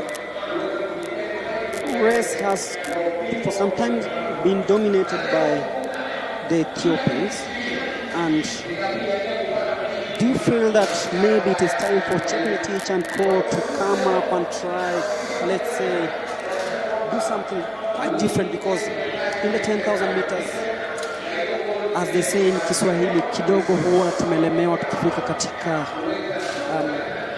the global and continental scene.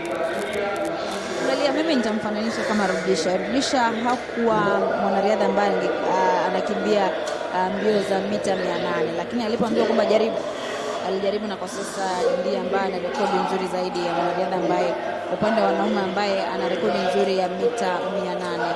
Kwa hiyo itakuwa ni challenging kidogo, ikiwa transition mbio ambao umezoea kama hii ya mita 10,000 kwenda kama kujaribu kama mbio za 5,000, itakuwa ni muda pia, ina depend na mwanariadha. Ikiwa atachukua muda mfupi kuweza kuingiana na mbio hizo, itakuwa ni bora zaidi, lakini kama itamchukua muda, mimi naonelea kwamba kwa upande wangu aweze kusaidia tu hapo, aweze kutafuta tu njia ya kuweza kuandikisha muda bora zaidi. Kwa hiyo kwangu mimi naonelea kwamba ikiwa itamchukua muda mfupi kuweza kuingia kwenye mbio hizo, basi atachukua kwenye mbio tofauti, basi achukue. Lakini kama itachukua muda mrefu kuweza kuingiana na ule mfumo wa kukimbia kwenye mbio tofauti, itakuwa ni vigumu sana. Afadhali abaki pale ambapo amezoea.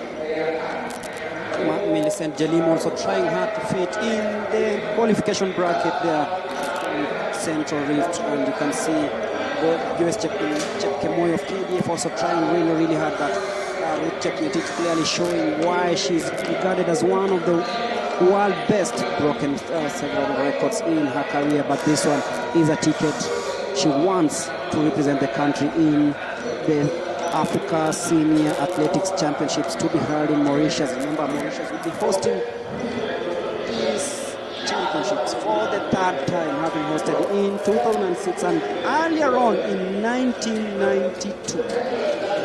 That is Ruth Chepngetich tearing the field apart, ensuring that she stays clear of the 2nd place and hopefully winning this one.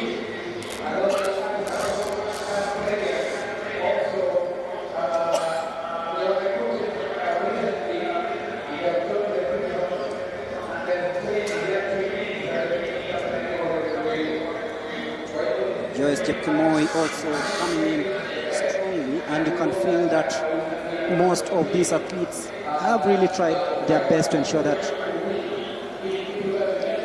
they complete these 10,000 meters, and clearly you can see the better prepared athletes for this one. Ruth Chepngetich very, very strong in this one.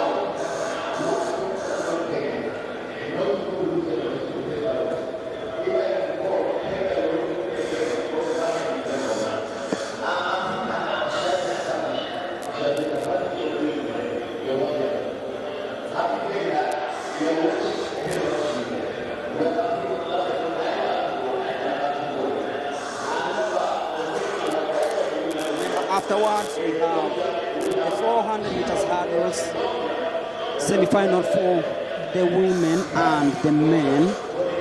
Afterwards, then we have the long jump, high jump, another track, then to the 400 meters hits both men and women, and then the 5,000 men semi-finals.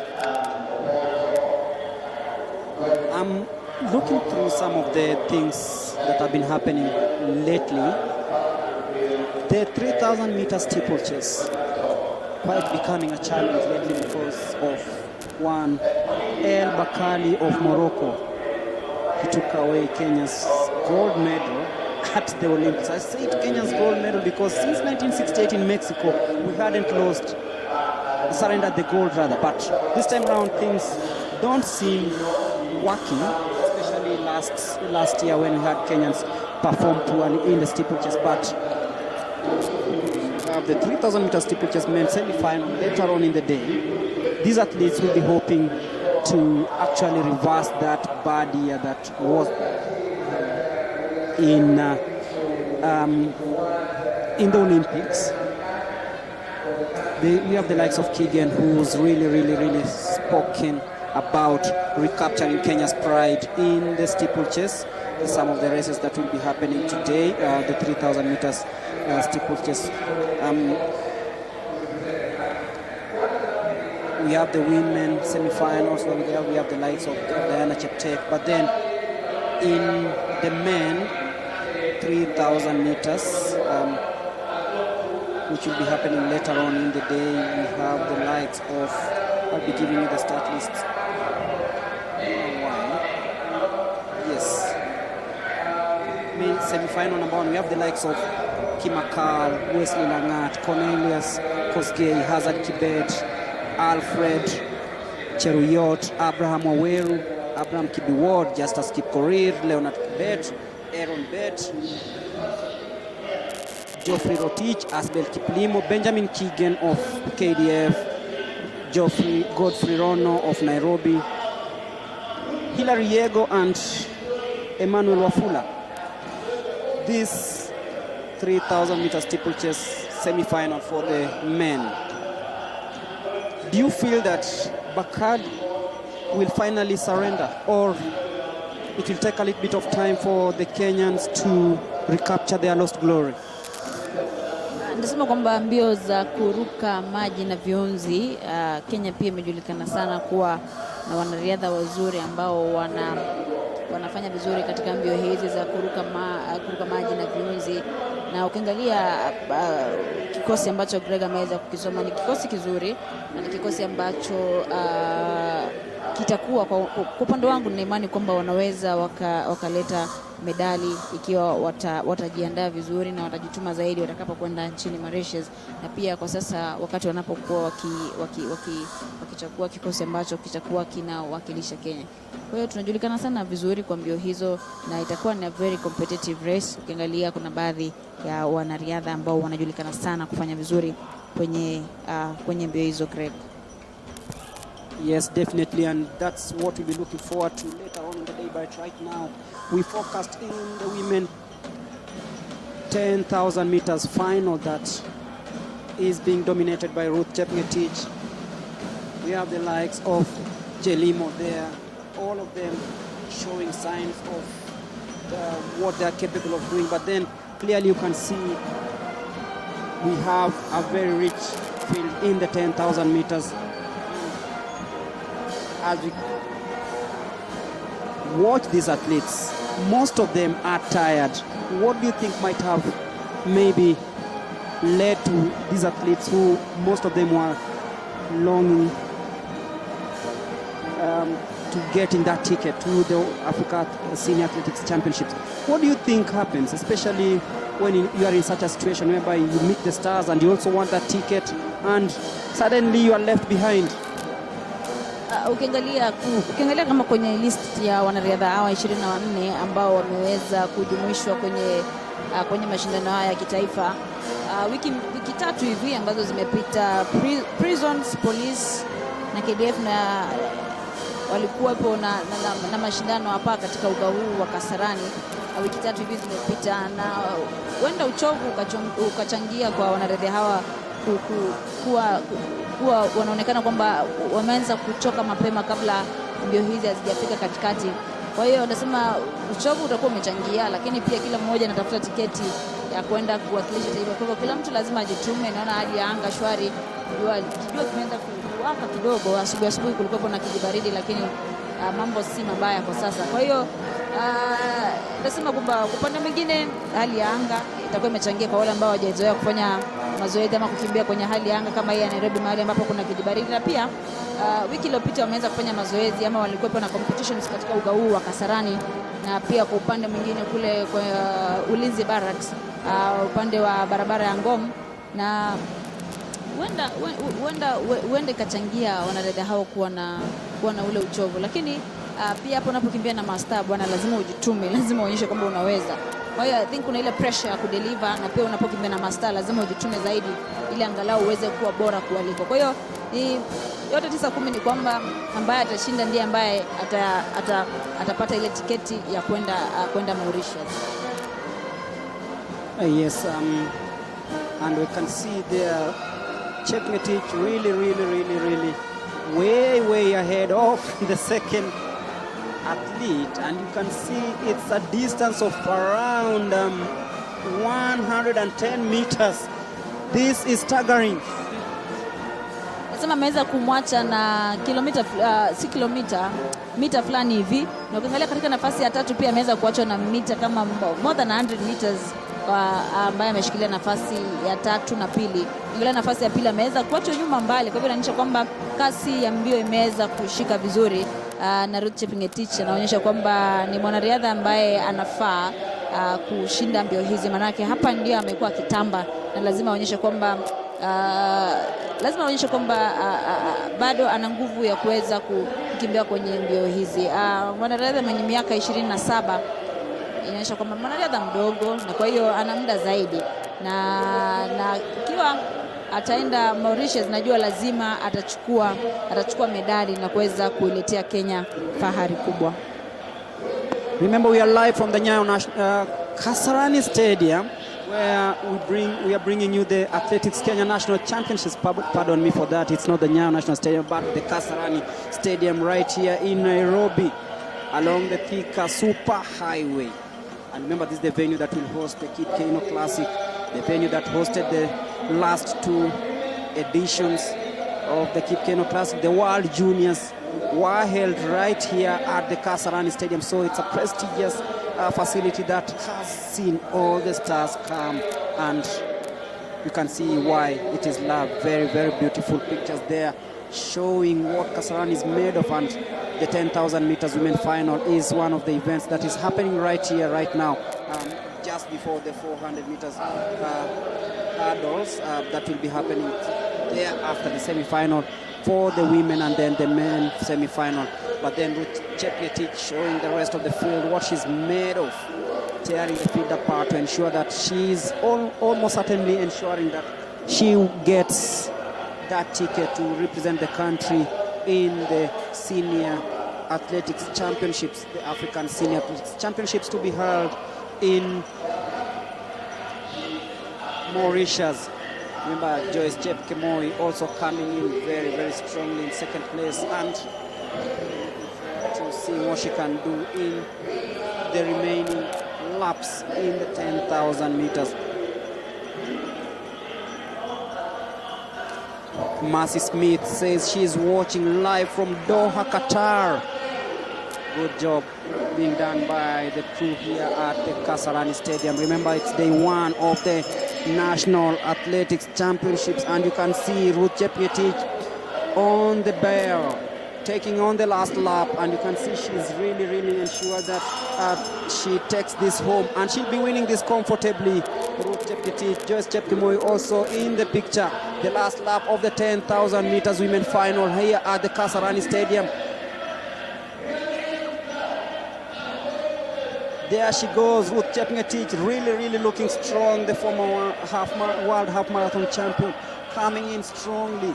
Look at that, on the 200 meters mark, coming in strongly and ensuring that she goes home very strongly. Ruth Chepngetich, what time will she be posting here? We'll be giving you a confirmation shortly, but then look at that, really strong. She came in as the favorite, but right now she's shown why everyone will be looking forward to seeing her represent the country in the Africa Senior Athletics Championships to be held in Mauritius. Ruth Chepngetich running really strongly, being cheered home. Ruth Chepngetich very strongly.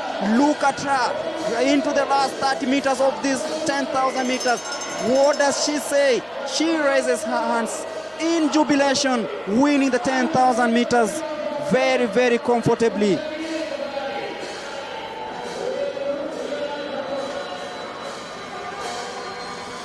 That was quite some tactical race, and Ruth Chepngetich is showing us what we were expecting of her. Ndasema kwamba ameweza kuonyesha kitu ambacho tulikuwa tunatarajia kutoka kwake, kwamba ni world marathon champion, na lazima kama champion aweze kukimbia na kuonyesha kwamba si rekodi ya dunia pekee yake ambayo anayo, lakini hata nyumbani pia anaweza kutamba. Ukiangalia pia rekodi ya muda ambayo ameweza kuandikisha, tutakuwa na kujuza muda usio kwa mrefu, lakini she deserves it kwa sababu ameweza kukimbia, na venye alianza kukimbia ameacha wenzake kwa mita 100, watatu wakamoja na mita kama 200 hivi nyuma yake. Kwa hivyo inaonyesha kwamba alikuwa amejituma zaidi, na atakuwa tayari amepata tiketi ya kwenda kuwakilisha Kenya nchini Mauritius.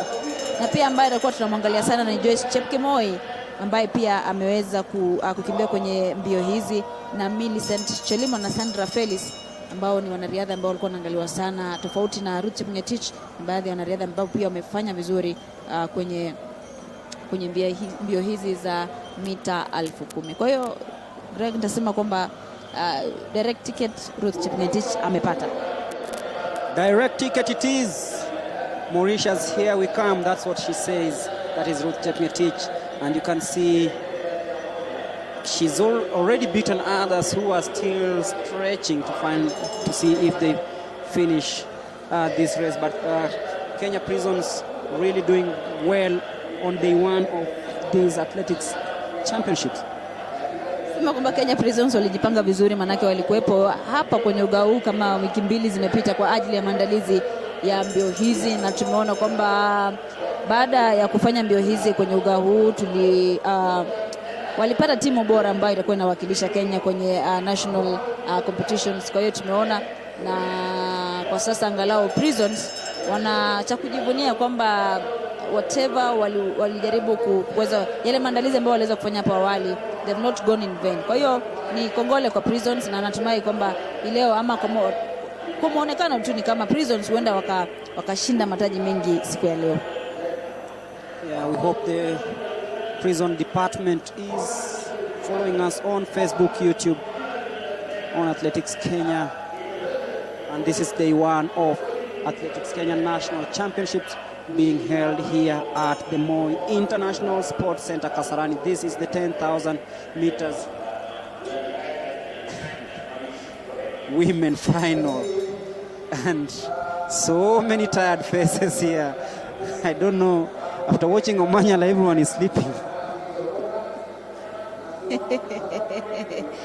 Ni mambo tu ambayo yanaendelea kufanyika katika uga huu wa kimataifa wa Kasarani hapa mjini Nairobi, kwenye barabara kuu ya Thika, na hali ya anga shwari, though kuna kijua, lakini ni hali ya anga ambayo ipo sawa kwa wanariadha hapa katika uga huu wa Kasarani, ama ipo sawa kwa mwanariadha yote ambaye anakimbia. Kwa hiyo tunatarajia mengi tu kwa siku hizi tatu ambazo zimeweza kutengwa kwa ajili ya mbio hizi za kimataifa katika uga huu wa Kasarani. Tunatarajia kuona mastaa ambao tunawajua, wale wanariadha wazuri ambao tunawajua kutoka sehemu tofauti Kenya kuweza kuwakilisha sehemu tofauti tofauti pia, ili kutafuta timu Kenya ambayo itakuwa inawakilisha Kenya katika mbio za mbio hizi nchini Mauritius. Na hivyo Kenya inajulikana pia kwa mbio za masafa marefu. Kwa hiyo hapo tutatamba zaidi, najua. Na kwenye mbio fupi kikiwepo na kina Omanyala, najua Kenya itakuwa bora zaidi, ama itakuwa katika nafasi nzuri zaidi dunia nzima. Definitely. And just in a few minutes time we'll be having the 400 meters women semi-final. That is the 400 hurdles women semi-final number 1, where we have Rahab Wanjiru of Central, Jen Chege of KDF, Agnes Ngumbi of Police, Edna Ongendi of Prisons, Janet Jepkoech of Prisons, Dorothy Gaki of KWS, the first KWS athlete in this championship, and then Faith Cherotich of South Rift in lane number 8. These athletes will be competing in the 400 meters hurdle semi-final number 1. In semi-final number 2 we'll have Betty Chelangat of South Rift, Valentine Mokai of Nyanza South, Mwangi Ann of KDF, Diana Chebet of Kenya Police, Agnes Mweni of KDF, Winnie Kipsang of Central Rift, and Catherine Nandi. Those will be the entrants in the 400 meters hurdles. That is the semi-final number 2.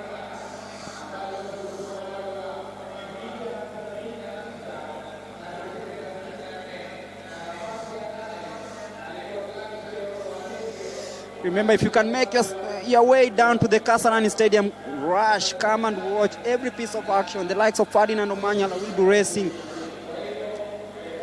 The likes of Ruth Chepngetich just finished the 10,000 meters. And right now we have the 400 meters women hurdle semi-finals.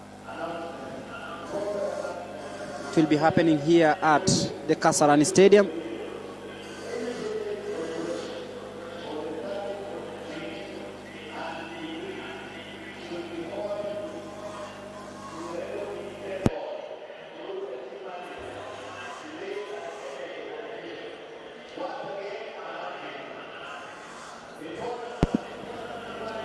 There you go, those are athletes getting ready for the semi-final of the 400 meters hurdles women. We have Rahab Wanjiru from Central in. She'll be running in lane number 1. There's Jen Chege of KDF in lane number 2. There's Agnes Ngumbi in lane number 4. Edna Ongendi of Prisons. Janet Jepkoech, Dorothy Gaki, and Faith Cherotich.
As we await for the 400 meters hurdles semi-final number 1.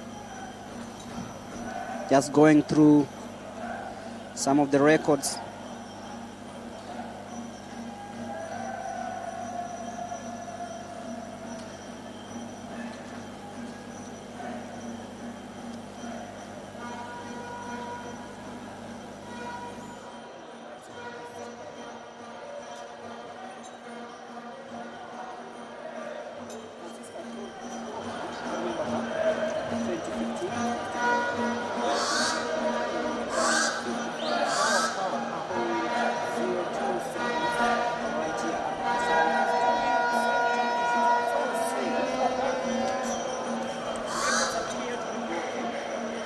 personal best times are here to be set, and ultimately there's that ticket to the Africa Senior Athletics Championship. This is something that we can always say gives all these local athletes a glimpse of hope. 2015 is the time the 400 meters hurdle record was set. And it was Francisca Koki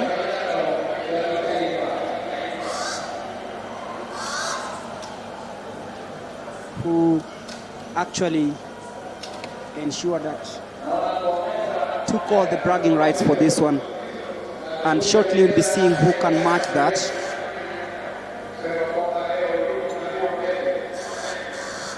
Remember this live action from the Kasarani Stadium right here in Nairobi. Vincent Voyo, thank you for tuning in.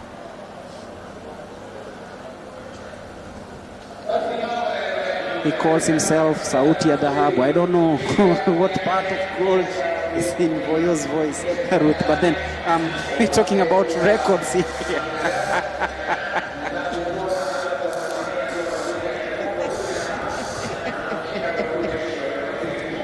Wacha sitaki kusema sana, wajua wakani hukumu.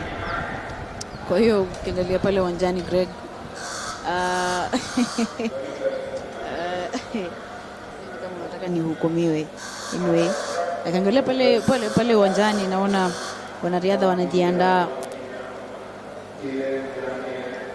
wanajiandaa kwa mbio za mita 400 upande wa wanawake, semi-finali ya kwanza, na angalia tayari wameshajimwamwa pale uwanjani.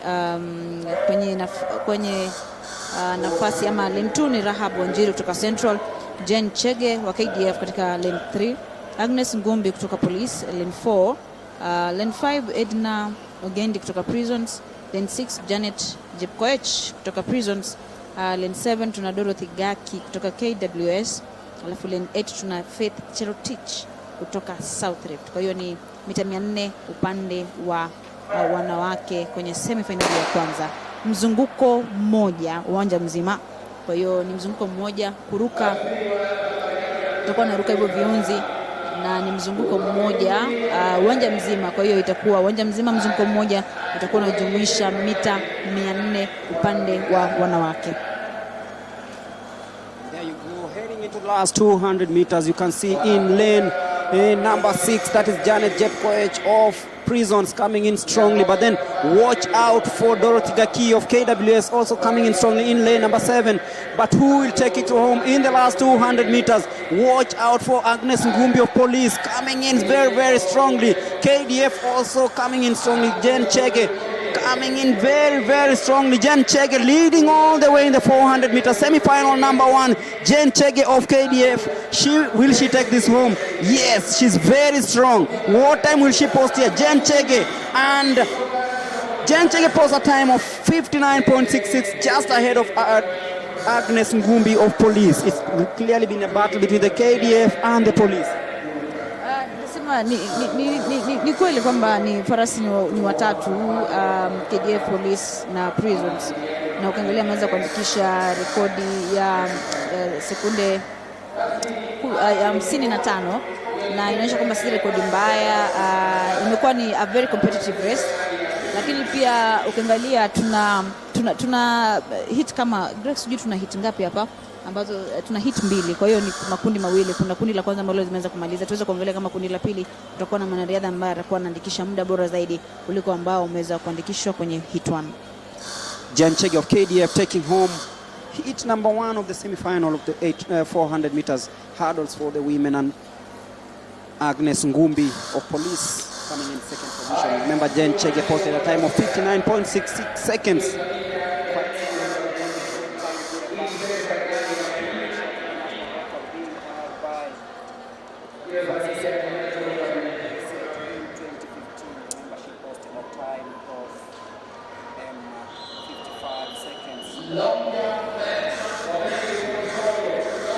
That is Francisca Koki, but KDF was on board, and we'll be looking forward to what semi-final number 2 has to offer.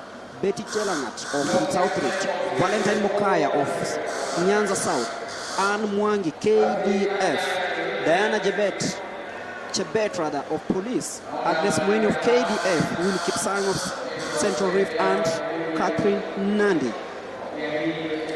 Those are athletes who will be competing in the second semi-final of the 400 meters women hurdles.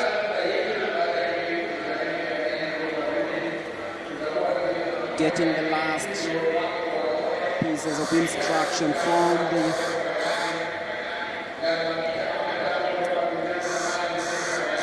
and see only 6 contestants in this one. Seems we'll be missing lane number 6. That is Agnes Muweni. She will not be taking part in this one.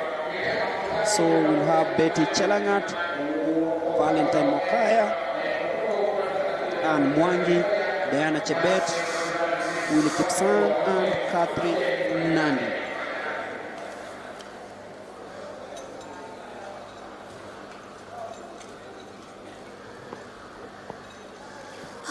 Setting blocks to ensure that all is in place. You can see in lane number 1 is Diana Chebet. She was supposed to be in lane number 5, but she's in lane number 1. Remember, she is representing this. In lane number 5 is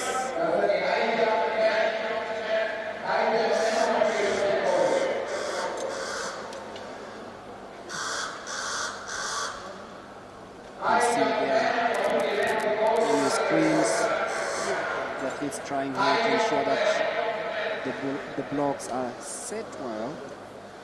Remember, takeoff is always very important. After this, we have the men's race in the same discipline, that is the 400 meters hurdle. And then number 3 there we can see Valentine Mukaya, Chebet being aided there to set her blocks well. Yes, everything in place now.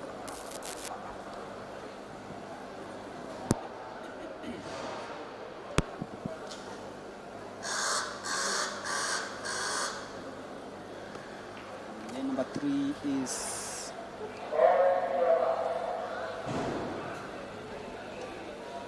there's Winnie Kipsang in lane number 7. But then let's wait and see who takes this home, a ticket to the finals, the 400 meters women semi-final number 2.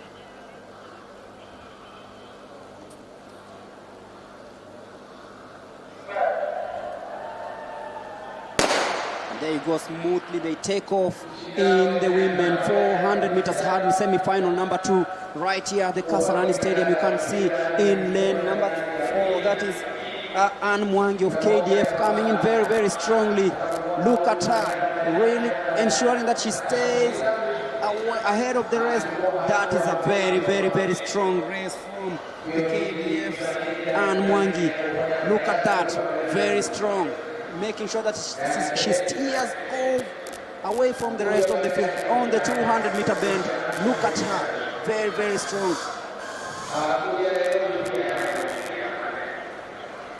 Into the last 100 meters.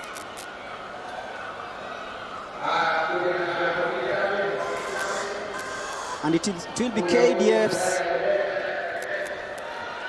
Diana Chebet of Police. Very strong there. What time will she post here? It's 1 minute and 1 second. Quite slow there. I think she wasn't pushed enough. She had the potential, let's say, of even posting a faster time.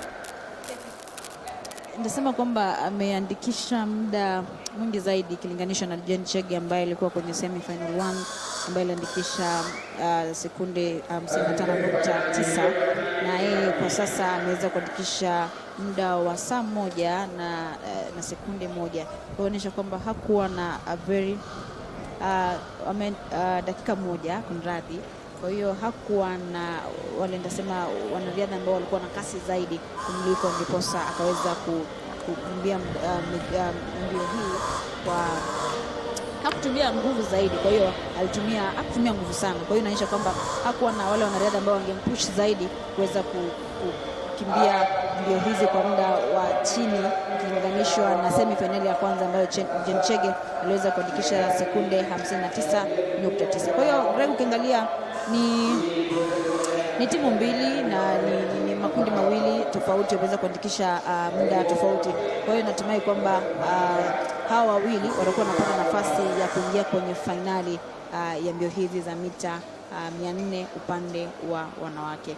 Kitu ambacho kinafuata ama mbio ambayo inafuata ni upande wa wanaume mita 400 semi-finali ya kwanza. Kwenye lane 2 tuna Philon Ogao kutoka Mombasa ama Coast Region, tuna Vincent Kosgei kutoka Prisons, tuna Nicholas Kiplimo kutoka KDF, Abednego Kioko kutoka Southern, Sami Rugut kutoka Prisons, Shadrack Maru kutoka KWS. Kwa hiyo wote hao watakuwa wanashikilia ama watakuwa lane 2, 3, 4, 5, 6, 7 mtawalia nilivyokuwa nimewasoma hapo awali. Kwa hiyo kitu ambacho kinafuata kwa sasa ama maandalizi ambayo yanaendelea pale uwanjani ni wanariadha wa mita 400 upande wa wanaume semi-finali ya kwanza. Kwa hiyo upande wa wanaume pia tuna semi-finali ama tuna makundi matatu. Kwa hiyo yatakuwa yanafuatana mtawalia semi-final 1, 2 and 3.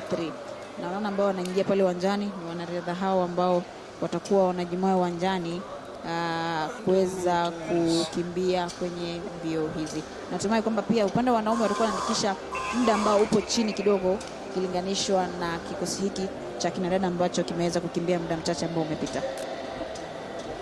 As you wait for the men 400 meters hurdle semi-final number 1, where we'll be seeing quite some piece of action here. Remember, we are live from the Moi International Sports Center in Kasarani.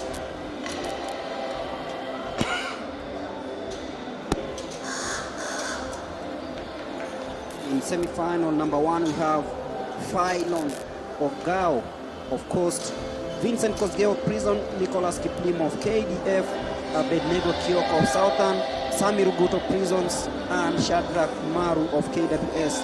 Watch out for Kosgei, watch out for Kiplimo and Rugut.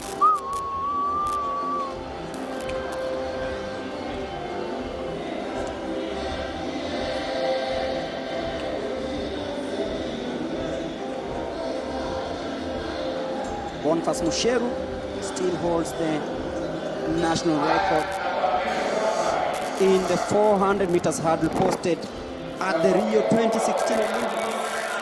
A time 47.78 seconds. We will beat that time. Let's wait and see if anyone matches Boniface Musheru to Muti's time of 47.78 seconds posted in August 18.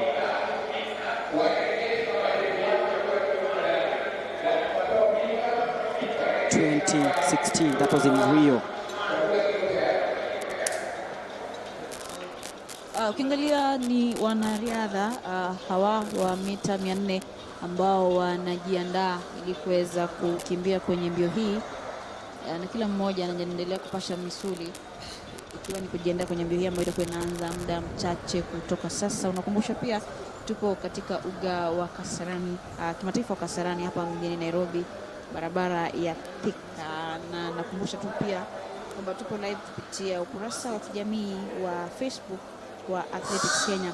Pia unaweza kutufuatilia kupitia mtandao yote ya kijamii @Athletics Kenya ili kuweza kupata live events ambazo zinaendelea katika uga huu wa Kasarani. Nakumbusha pia ni National Championships ambazo zitakuwa zinaandaa timu ambayo itakuwa inawakilisha taifa katika watakuwa wanaelekea kuwakilisha taifa nchini Mauritius kuanzia tarehe 6 Juni mwaka huu. Kwa hiyo ni baada ya mbio hizi tutakuwepo na Kipkeino Classic ambayo itakuwa inakuja muda usio mrefu. Wanariadha usiozidi umri wa miaka 20 pia watakuwa wanajiandaa kiwani kuelekea nchini Colombia. Kwa hivyo ni vitu vingi tu ambavyo vitakuwa vinaandamana mwezi huu kabla uweze kukamilika. Kwa hiyo pale pembeni wanariadha wanaume wenye kwa mita 400 kuruka viunzi wanaume mita 400 kuruka viunzi. Tuweze kusubiri tuone kwamba je, wataweza kuandikisha muda bora zaidi na watoto wa kike ambao wameweza kukimbia muda mchache ambao umepita, ama pia nao watakuwa wanaandikisha muda zaidi. Certainly, as you wait for the 400 meters hurdle semi-final number 1.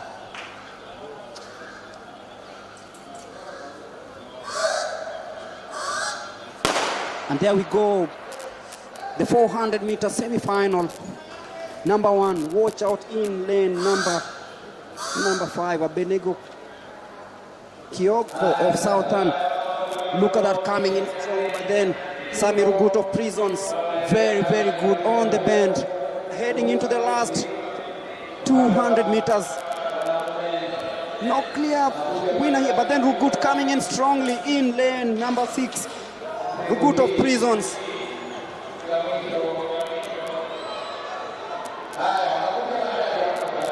Watch, and then that is Kiplim of KDF leading all the way.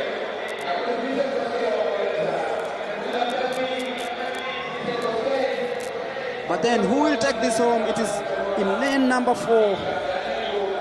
Benego Kioko of Southern taking it. It's Nicholas Kiplimo, pardon me, of Prisons winning this one in a time of 51.51 seconds.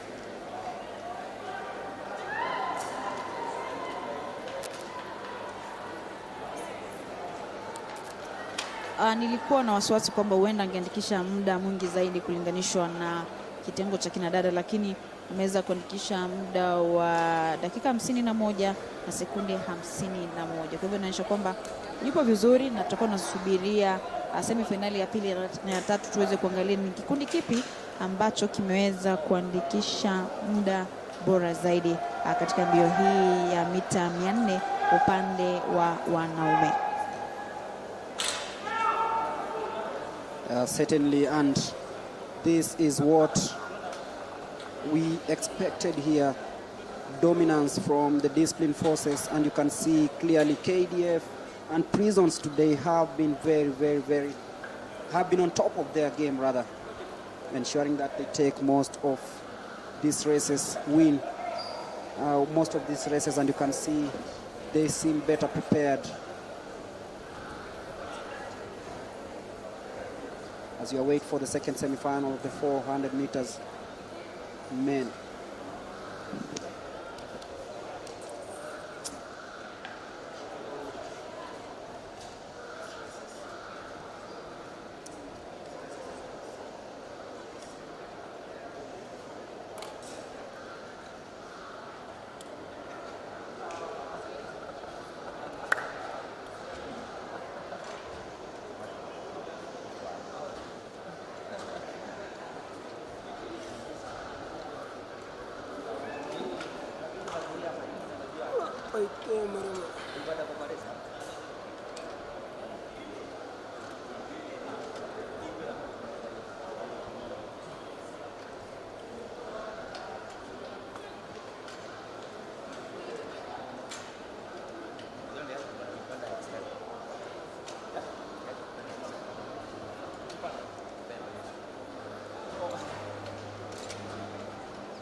Preparing for semi-final number 2 of the men 400 meters. Remember, this is the live coverage of Athletics Kenya National Trials, National Championships. It's not the national trials, it's the national championships. Also as the trials for the Africa Senior Athletics Championships to be held in Mauritius from the 8th of June to the 12th of June this year.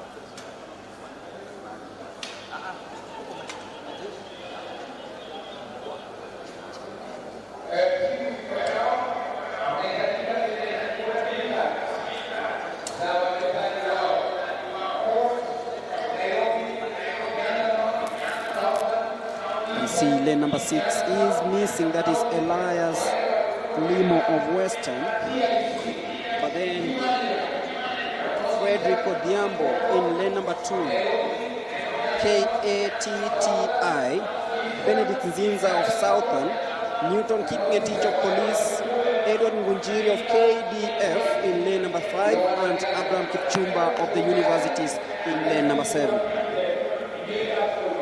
That is the lineup for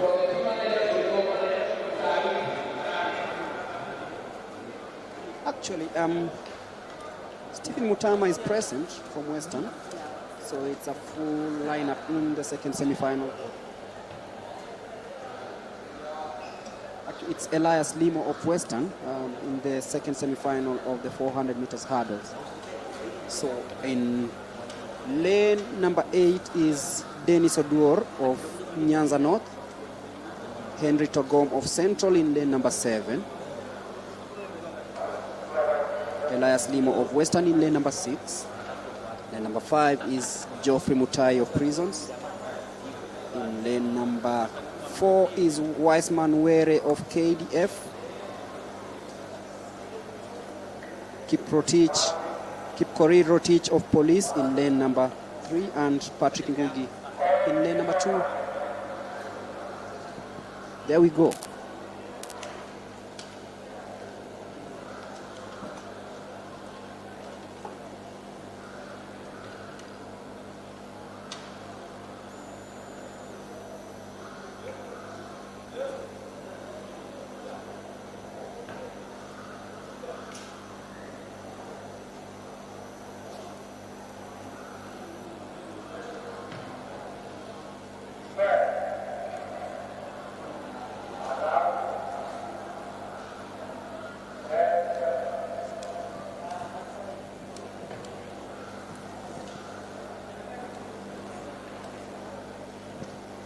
Kwa hiyo ni maandalizi tu ya mbio za mita 400 upande wa wanaume, mbio za mita 400 upande wa wanaume kuruka vionzi, na tutakuwa tunaangalia je, watakuwa wanaandikisha muda bora zaidi ya Kiplimo Nicholas kutoka KDF ambaye ameweza kuandikisha sekunde 51.51. Tutakuwa tunaangalia kama tutakuwa na mwanariadha ambaye atakuwa anaandikisha muda bora zaidi ya Kiplimo Nicholas. And there you go. The first semi-final, the winner posted a time of 51.51 seconds. But there, watch out in lane number 7. That is Henry Togom of Central coming in very strongly. But then look at Geoffrey Mutai of Prisons. Very, very confident heading into the last 200 meters of this 400 meters hurdles. Look at that pulsating race there. Who will carry the day? KDF's Wiseman Were also coming in very, very strongly, but facing stiff competition from Geoffrey Mutai of Prisons. Look at that. Peter Ngugi of KTTI really left behind, but then look out at Wiseman Were. He's coming in strongly, jumping the last hurdle there in a very, very, very, very, very confident way, and he'll be taking home. That is Wiseman Were of KDF, very, very confident, and he just beats Kip Korir Rotich of Police.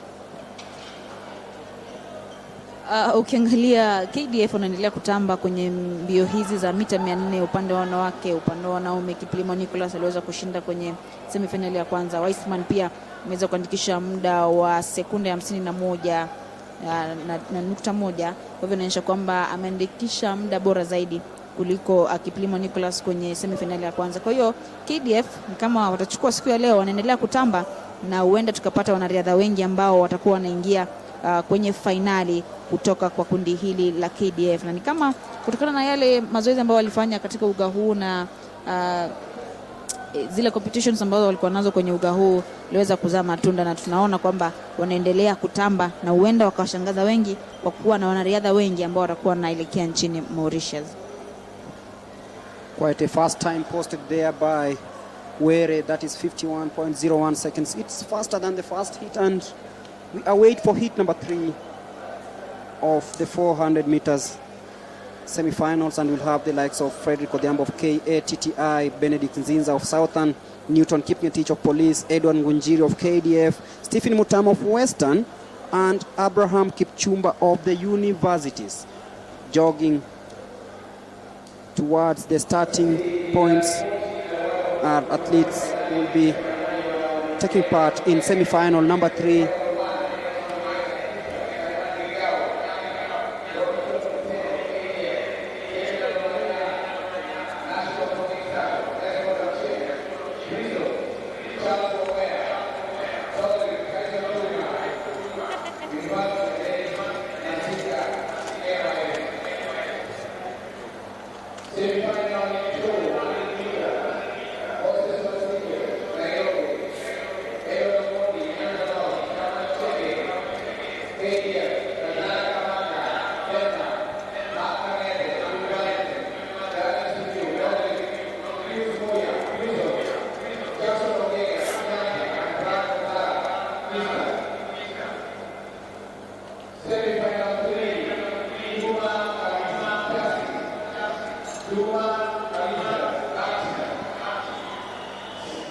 Remember, the field events are also taking place. The long jump women final, the likes of Lavenda Amutabi, Faith Kwasi, Joan Chepkemei, Fula Kawera Maru, Yukabet Chepkemoi, Maximilia Emali, also who is also a sprinter in the 100 meters.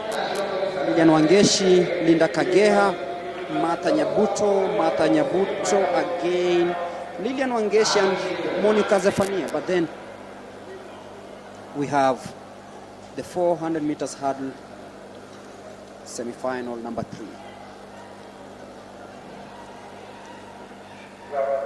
6 athletes, each looking for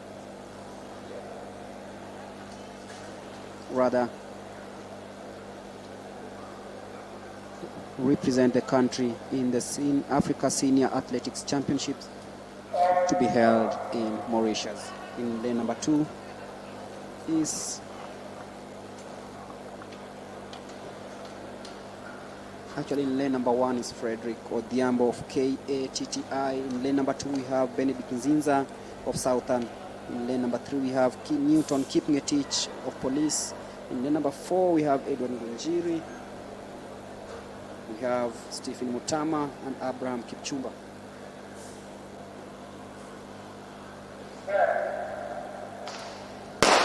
And there we go, the last semi-final meet of the 400 meters men. Look at that, KDA. From Edward Ngunjiri of KDA faltered there, but he picked himself up well. But then watch out in Abraham Kipchumba of the universities in lane number 8, really strong there. Stephen Mutama of Western also coming in very strongly. Who will carry the day? Watch out in lane number 3. That is Newton Kipngetich of Police coming in very strongly.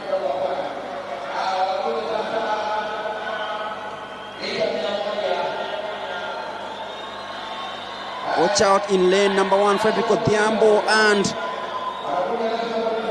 and the National Police Service, Newton Kipngetich, who will cross. It's National Police Service who will take this home in a time of 52.16 seconds.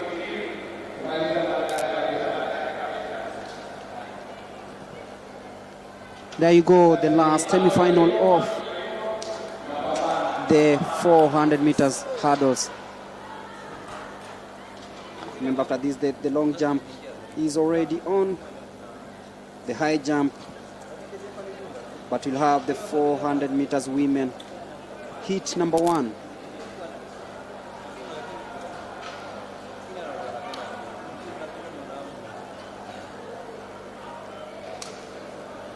We are live from the Kasarani Stadium in Nairobi on day 1 of the Athletics Kenya National Championships 2022, which also acts as the trials for this Africa Senior Athletics Championships to be held in Mauritius from the 8th of June to the 12th of the same month.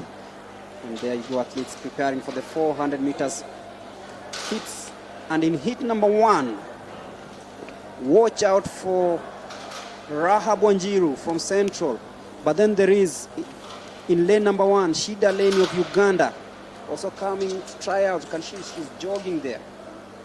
Shida Leni of Uganda, Lina Tingali of Coast, Mercy Adija of Prisons, Grace Kidake of Eastern, Jacinta Shikanda of Police, Jacqueline Nanjala of North Rift, Rahab Wanjiru Central, and Sarah Joel of Nyanza South. That is heat number 1 of the women 400 meters.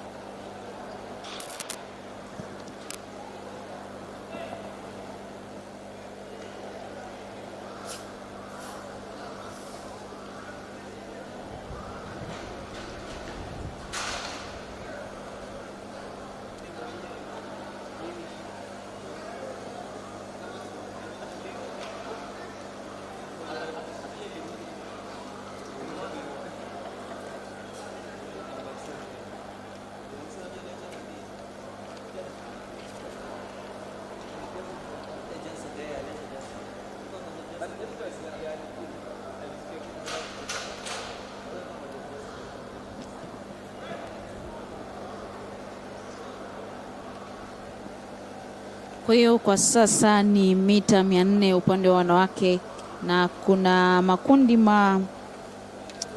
matano. Kwa hiyo kundi la kwanza la upande wa wanawake kwenye lane 1 tuna Shida Leni kutoka Uganda, tuna Lina Tingali kwenye lane 2 kutoka Coast, tuna Masi Adija kutoka Prisons ambaye yupo lane 3, lane 4 tuna Grace Kidake kutoka Eastern, lane 5 tuna Jacinta Shikanda kutoka Police, lane 6 tuna Jacqueline Nanjala kutoka North Rift, lane 7 tuna Rahab Wanjiru kutoka Central na lane 8 tuna Sarah Joel kutoka Nyanza South. Kwa hiyo KDF hawajaweza kuwakilishwa kwenye kundi hili. Tuna Prisons na tuna Police. Kwa hiyo natumai kwamba watatumia muda huu pia kuendelea kutamba. Hii ni baada ya KDF kuweza kutamba kwenye mita 400 kuruka viunzi upande wa wanawake na wanaume. Kwa hiyo nilivyosoma kutakuwa na wanariadha 8 ambao watakuwa wanashiriki kwenye mbio hizi, na tuweze kusubiri tuone ni nani ambaye atatamba kwenye mbio hizi za mita 400 upande wa wanawake kwenye kundi la kwanza. Makundi ni 5 na kwa sasa ni kundi la kwanza ambalo linafanya maandalizi ya kuweza kukimbia kwenye mbio hizi za mita 400.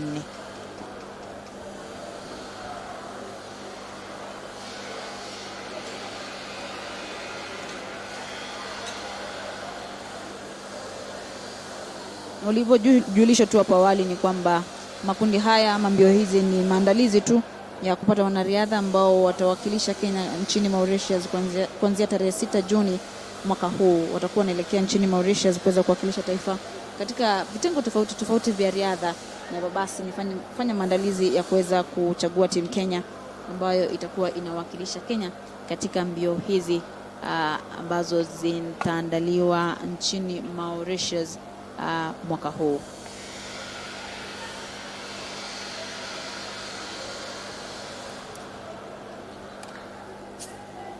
Waamuzi wa mbio hizi na waona wapo ange, wanariadha tayari wameshafika kwenye lane zao, na kila mmoja anasubiria tu waamuzi hawa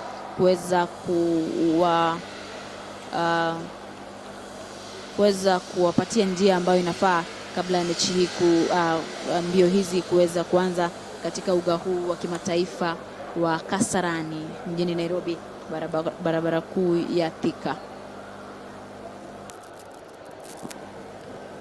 The 400 meters women's heat number 1. You can see Sarah Joel of Nyanza South, lane number 8, concentrated, and there you go. They have taken off very well, and you can see, watch out for Jacinta Shikanda of Police in lane number 5. Really strong there. But then look out at Sarah Joel overtaking them. Shida Leni of Uganda also very strong, looking really strong in this one. Getting into the last bend of the 200 meters. That is Shida Leni coming in very strongly. Who will compete her? Shida Leni of Uganda leading the way as we speak. And in lane number 5, that is Jacinta Shikanda of Police coming in second position. But then Shida Leni will be taking this one home. Masi Adija of Prisons coming in number 3. But then Ugandans are coming here to prove a point too. Nasema mchezo kwa utuzo, lakini ni kama jirani yetu amekuja kuchukua pointi ama amekuja kuchukua nafasi hapa nyumbani, lakini yote 9-10 ni kwamba kuchagua tu ama ni kufanya tu maandalizi ya kupata wanariadha ambao watakuwa wanawakilisha Kenya nchini Mauritius. Na tumeweza kuona mwanariadha kutoka Uganda Shida Leni ameweza kumaliza katika nafasi ya kwanza. Ameweza kuandikisha muda wa sekundi 55.88. Mwenye ameshikilia nafasi ya pili ni Masi Adija kutoka Prisons. Kwenye nafasi ya pili ni Jacinta Shikanda kutoka Police. Kwa hiyo ni semi-finali ya kwanza mita 400 upande wa wanawake. Kwenye semi-finali ya pili tuna mita 400 bado upande wa wanawake. Kwenye lane 1 tuna Rose Ihisa kutoka Refugee. Tuna nafasi ama kwenye lane 2 tuna Purity Riziki kutoka Coast. Kwenye lane 3 tuna Levinia Mishira kutoka Prisons. Tuna lane 4 kuna Veronica Mutua kutoka Police. Lane 5 tuna Winnie Kipsang kutoka Central Rift. Lane 6 kuna Velma Aziza kutoka Nyanza North. Lane 7 tuna Janet Jikoech kutoka Prisons. Lane 8 tuna Winnie Chelagat kutoka Kati. Kwa hiyo ni jumla ya wanariadha 8 ambao watakuwa wanakimbia kwenye semifinali hii ya pili ambayo itakuwa inaanza muda mchache kutoka sasa.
The second heat of the 400 meters.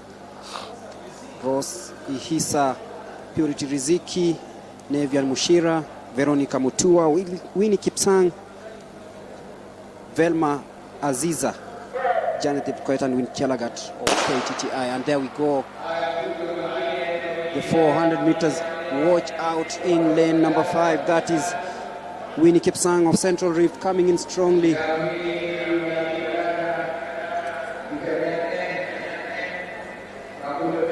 Quite a slow 400 meters. This one is not like the fast one, but then all these athletes, athletes will definitely be making it to the next round. And there they go on the 200 meter mark. That is in lane number, that is Ned Mushira of Prisons. Really strong. Coming in. Veronica Mutua. What time will she be posting here? It's 54.13. Actually, it is Nevias Mushira of Prisons winning the second heat of the women 400 meters. We are live from the Kasarani Stadium on day 1 of Athletics Kenyan National Championship right here. And it's live on Facebook and YouTube. Subscribe, watch, share, comment, and watch stars.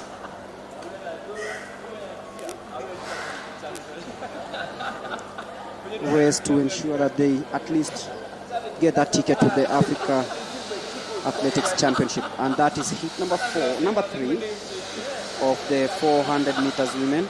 We have the likes of Emalda Muga of Eastern, who will be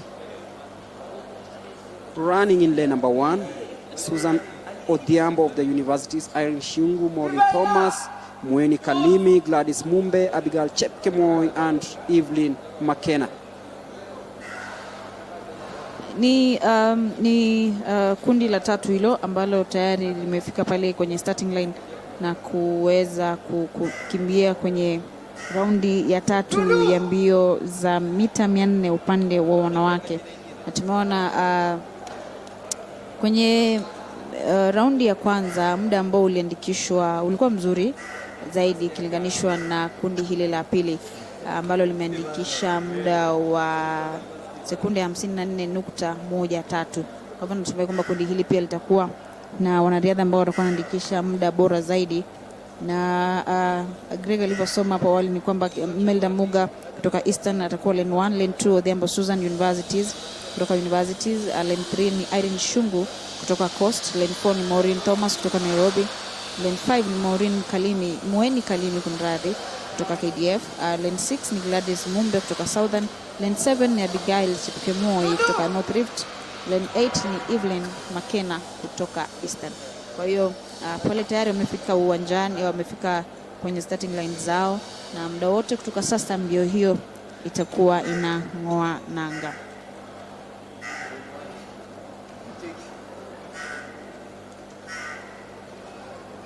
Makundi ni matano kwa upande huu wa mbio hii ya mita 400 upande wa wanawake kuruka viunzi. Tutakuwa na makundi matano. Kwa hiyo natumai ambaye atakuwa anaandikisha muda bora zaidi ndiye ambaye atapata nafasi ya kuweza kuingia kwenye timu ile ambayo itawakilisha Kenya nchini Mauritius. Kwa hiyo ni yule mwanariadha ambaye atakuwa anaandikisha muda bora zaidi, maana wanariadha ni wengi, makundi ni 4 na kila mmoja anatafuta nafasi ya kuweza kupata tiketi hiyo.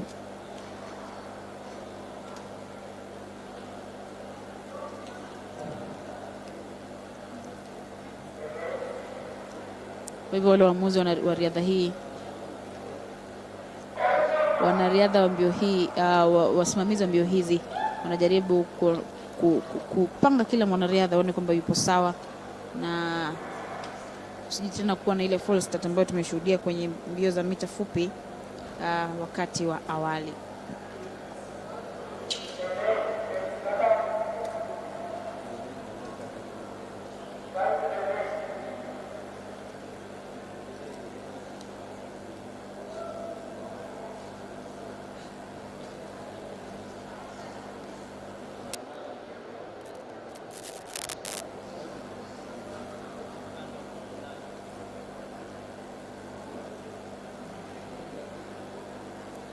Naona makocha, sijui kama ni makocha ama ni waamuzi wa riadha hii, wanajaribu kuwafunza zaidi wanariadha hawa jinsi watakavyotumia vile vifaa ambavyo viko pale uwanjani kabla ya mbio hizi kuweza kuanza. Naona kwamba kuna mushkil pale, lakini natumaini kitu ambacho kitakuwa tayari kimesha suluhishwa.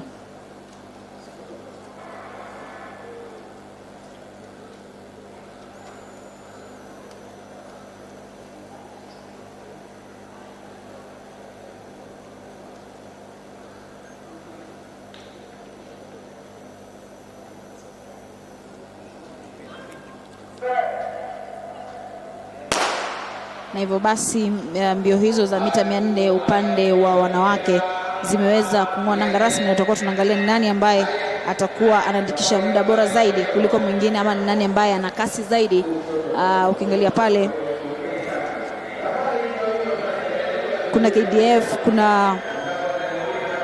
kuna Southern, kuna North Rift. Kwa hivyo ni sehemu zote nitasema kutoka Kenya zimeweza, angalau sehemu nyingi zimeweza kuwakilishwa kwenye kundi hili la mita 400 upande wa wanawake. Ni mita 100 hivi ambazo zimesalia ili tuweze kujua nani ambaye atakuwa anamaliza wa kwanza, maana atakuwa anaandikisha muda bora zaidi kwenye mbio hii.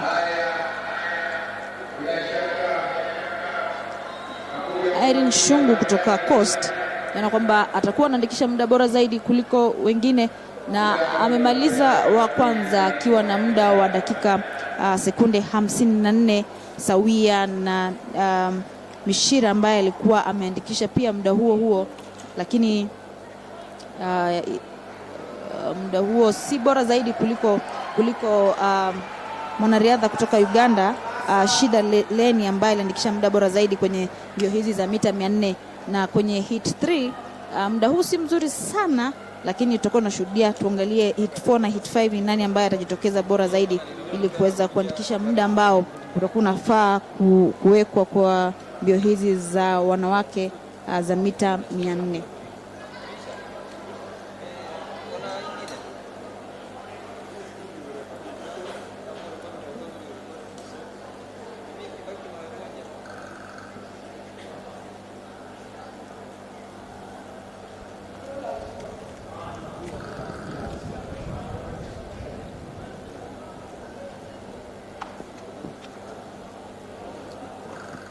Maureen Thomas winning hit number 3 of the 400 meters women, as we await for hit number 4, the second last heat of this race. The judges giving final instructions to this talented group of athletes that includes Anne Walubengo of Western, Emily Cherop of KATTI, Damaris Ndeleva of Southern, Mercy Okech of Nyanza North, Vivian Chebet of KDF, Helen Sombua of Police, watch out for Helen Sombua, Grace Isomi of the universities, and Beatrice Machoka of Nyanza South.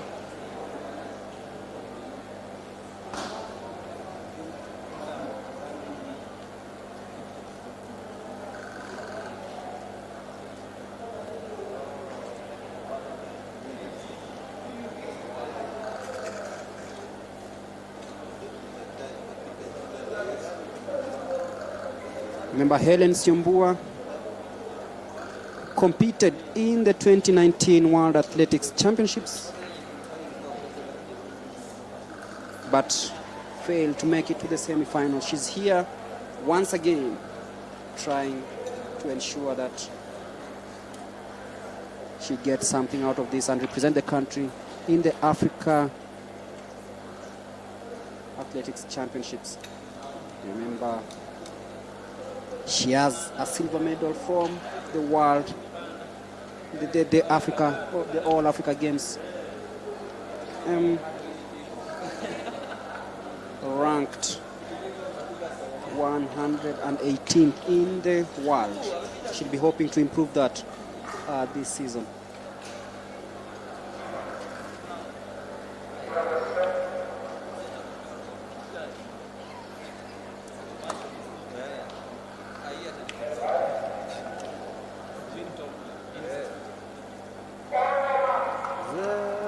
Kwa hivyo mbio hiyo ya mita 400 upande wa wanawake itakuwa inaanza muda mchache kutoka sasa.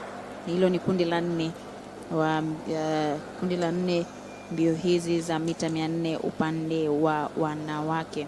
Tutakuwa tunaona nani ambaye ataibuka mshindi na nani ambaye ataandikisha muda bora zaidi kwenye makundi haya matano ya mita 400 upande wa wanawake.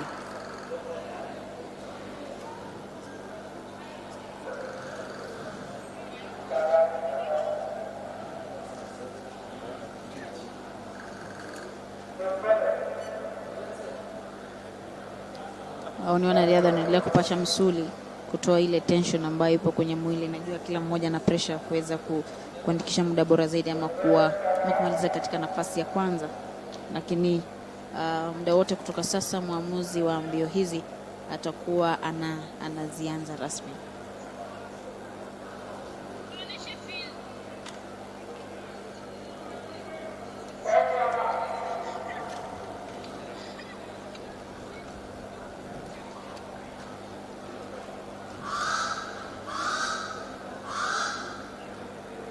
Kwa hivyo lane 1 tuna Anne Walubengo, lane 2 tuna Emily Cherop, lane 3 tuna Damaris Ndeleva, lane 4 tuna Mercy Okech, lane 5 tuna Vivian Chebet, lane 6 tuna Helen Sombua ambaye tutakuwa tunamwangalia sana, lane 7 tuna Grace Isomi, na lane 8 tuna Beatrice Machoka.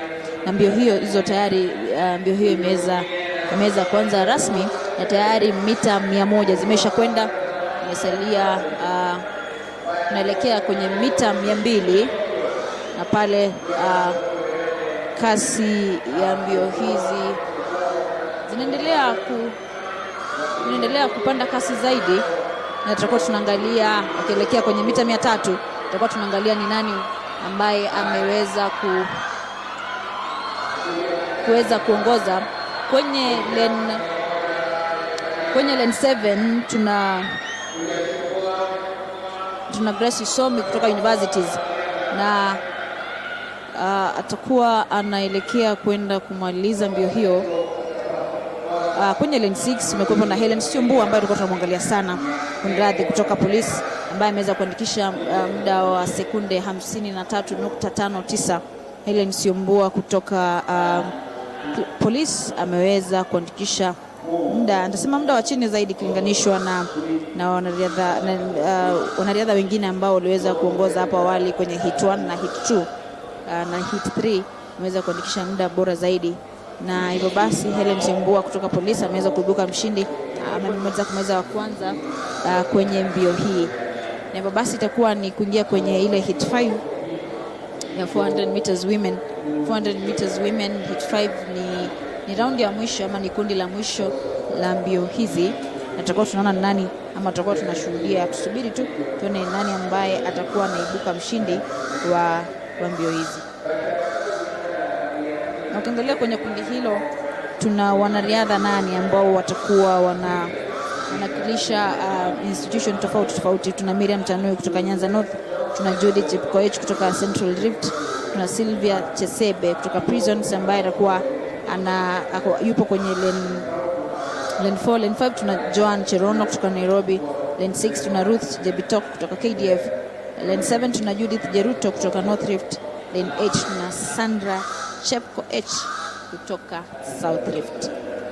Kwa hivyo hao ni wanariadha nane ambao kundathi si nane bali ni wanariadha 7 ambao watakuwa wanakimbia kwenye kundi hili la mwisho la hit 5.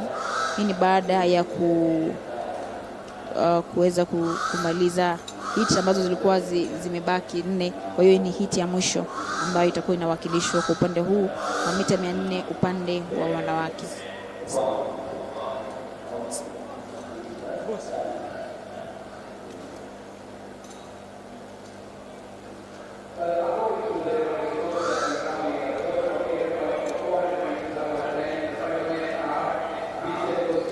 Kwa hiyo nikumbushe tu hili ni kundi la mwisho upande wa mita 400 kitengo cha kinadada ama wanawake ni mita 400 semifinali upande wa wanawake mita 400 upande wa wanawake. Hili ni kundi la mwisho, kundi la 5. Kumbusha tu pia tupo katika uga wa kimataifa wa Kasarani hapa mjini Nairobi, barabara kuu ya Thika, ikiwa na maandalizi tu ya kutafuta timu ambayo itakuwa inawakilisha Kenya nchini Mauritius mwezi Juni mwaka huu. Tumekuwa na mambo mengi tu ambayo yatakuwa yanafanyika. Kuna Birmingham Games, kuna Kipkeino Classic ambayo inakuja, kuna World Under 20 ambayo pia itakuwa inakuja muda usio mrefu. Kwa hiyo kuna a series of events ambazo zitakuwa zinafanyika na Kenya itakuwa inajumuishwa sana kwa shughuli hii.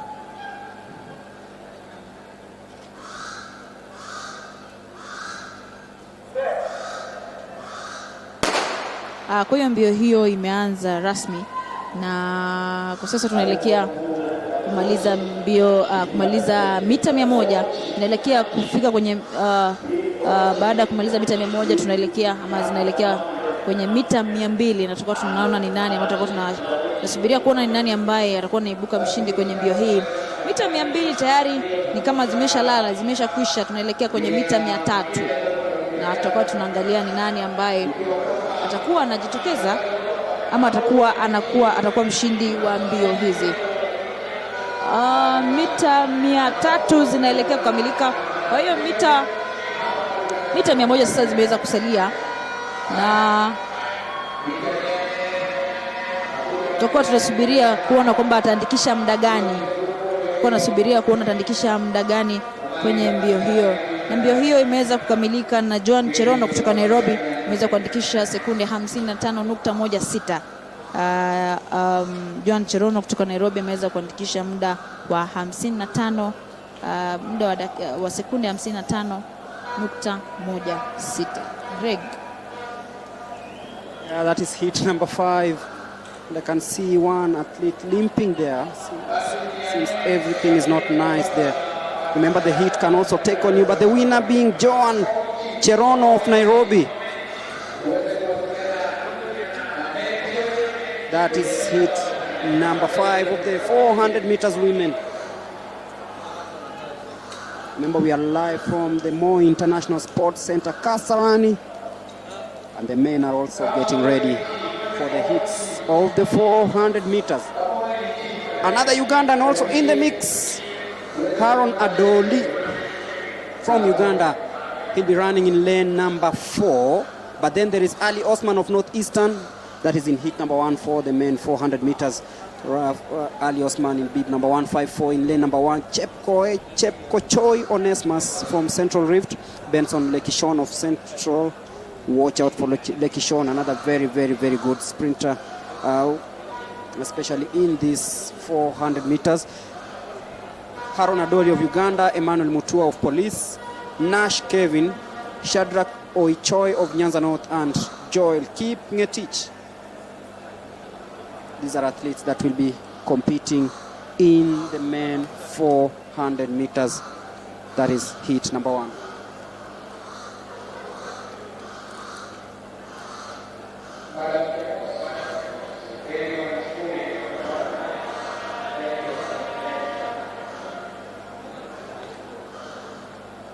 If you're joining us, remember, this live action is coming your way straight from the Moi International Sports Center, Kasarani. Alejandro Alexis says, I'm here for the 400 meters hurdle. And someone wants to run for Kenya. You can always come for the trials before, yeah. And Rapok Kayembe says, Maureen Thomas, sauti ya Menyinkwa. And Edgar is tuned in from Nyahururu, following all this action live on our Facebook page and our YouTube channel, Athletics Kenya, AK. The 400 meters men, heat number 1, almost underway. Ali Osman in a very unique beep. That's purple? Yes. Chepkumoy Onesmus from Central Rift. Benson Lekishon of Central. Haron Adori of Uganda. Emmanuel Mutua of Police. Nash Kevin of Nairobi. Shadrach Oichoi of Nyanza North. And Joel Kip Ngetich in lane number 8.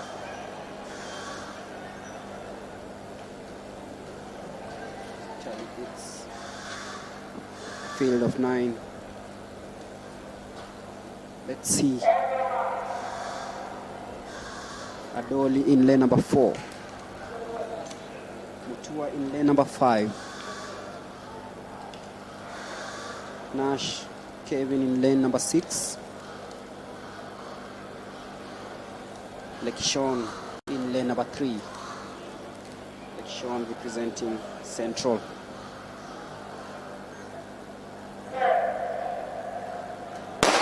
And there you go, the 400 meters heat number 1, and you can see the agility and the energy these athletes have. And look at Adoli coming out very, very well in lane number 3, in lane number 4.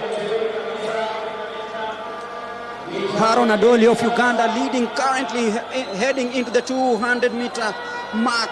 Adoli strong there, but facing stiff competition from Nash Kevin of Nairobi. But then Lekishon of Central also coming in strongly. But then look at Adoli, the Ugandan, leading all the way in lane number 3. In lane number 4 is Adoli coming in very, very strongly. Mutua trying hard to keep up with the pace. Mutua of Police. But then Adoli comfortably winning it in a time of 46.81 seconds. They can't feel the heat. You can't feel the heat. You can't feel the mood in the stadium. That was heat 1 of the men 400 meters. Won by Emmanuel Mutua. Haron Adoli of Uganda.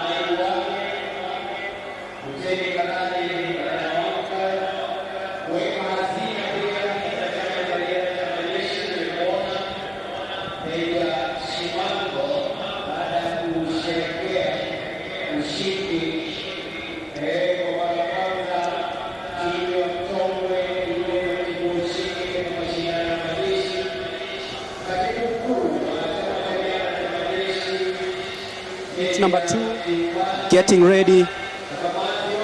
William Mwangi of NYS, Anderson Kabagazi of Coast, Stanley Kieti of Police, Kevin Muriiki of Eastern, Leofas Kiput of Nairobi, Anthony Kibet of the universities, Eugene Wasilo of North Rift, and Lane Kunwar.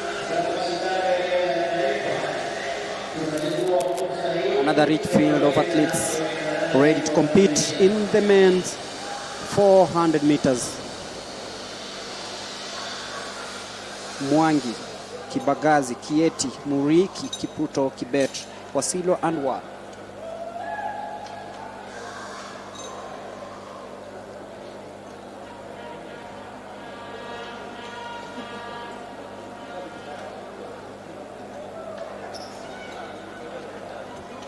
Mwangi in all white in lane number 1. Anderson Kabagazi, of course, also in all white in lane number 2. And then we have Stanley Kieti in the police attire in lane number 3. Cleophas Muriki of Eastern in lane number 4. In green we have Anthony Kibet.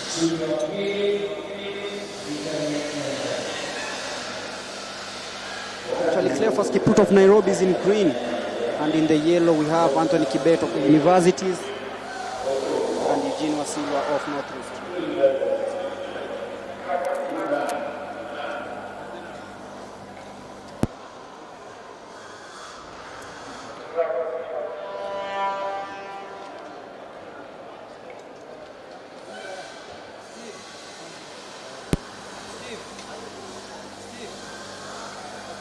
That is heat number 2.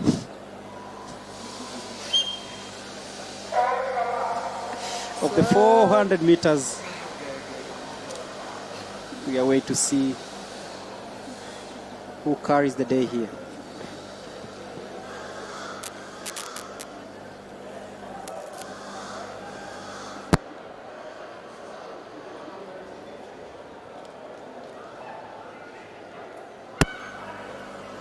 The athletes getting ready. And there he goes smoothly, no alterations, no nothing. Let's see who carries the day. Watch out for lane number 5, that is Cleophas Kiputo of Nairobi, coming in very, very strongly. In lane number 3, we also have Stanley Kieti of Police leading currently in lane number 3. Watch out of Kieti coming in very strongly, but then facing stiff opposition from Muriki of Eastern, but then National Police still leading this one.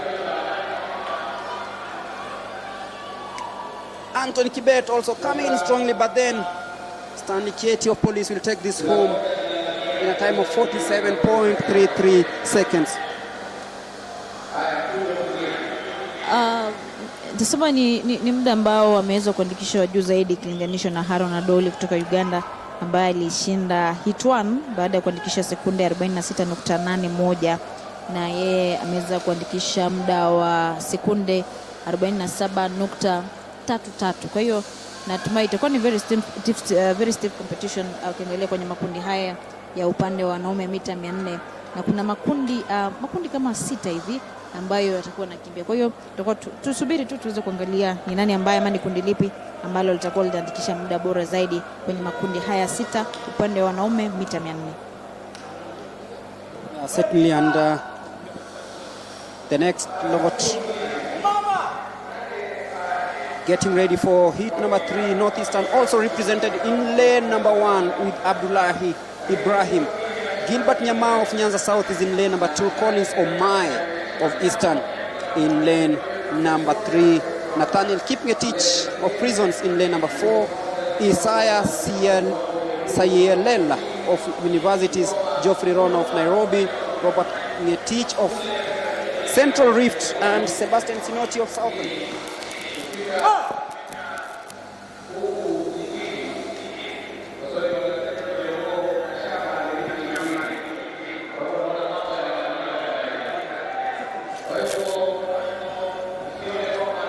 Something interesting about Omai from Eastern. He is a former Kenya Sevens rugby player. Very interesting facts that he decided to come into the sprints. He's tried the 200 meters.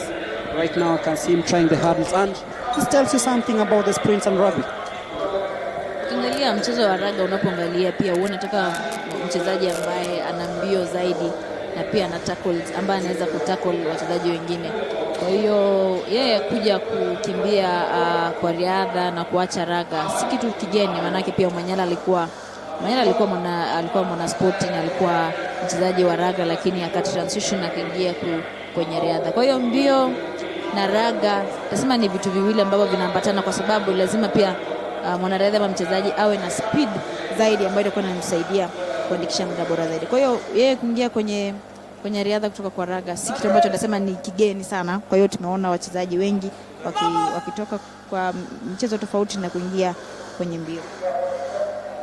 Representing Eastern in lane number 3 is Collins Omanyala, former rugby player, switched to athletics and is doing well. And I talked to him sometime in February. He said that his wish is to represent the country in the Olympics and the Commonwealth Games, and it starts here with a potential ticket to the Africa Senior Athletics Championships. And then number 3 we have Collins Omanyala, who is battling out for a spot in the next round of the 400 meters. And then another false starter now. That means that we'll have someone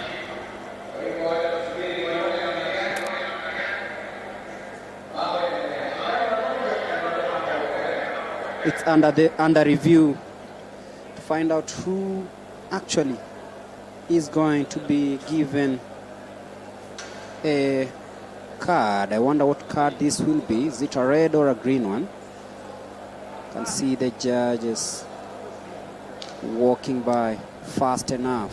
Wow, who will it be? Tension galore. Straight on. I suspect it's lane number 8. Waiting for confirmation. Yes, it's lane number 8 who's gonna be kicked out of the race, and it is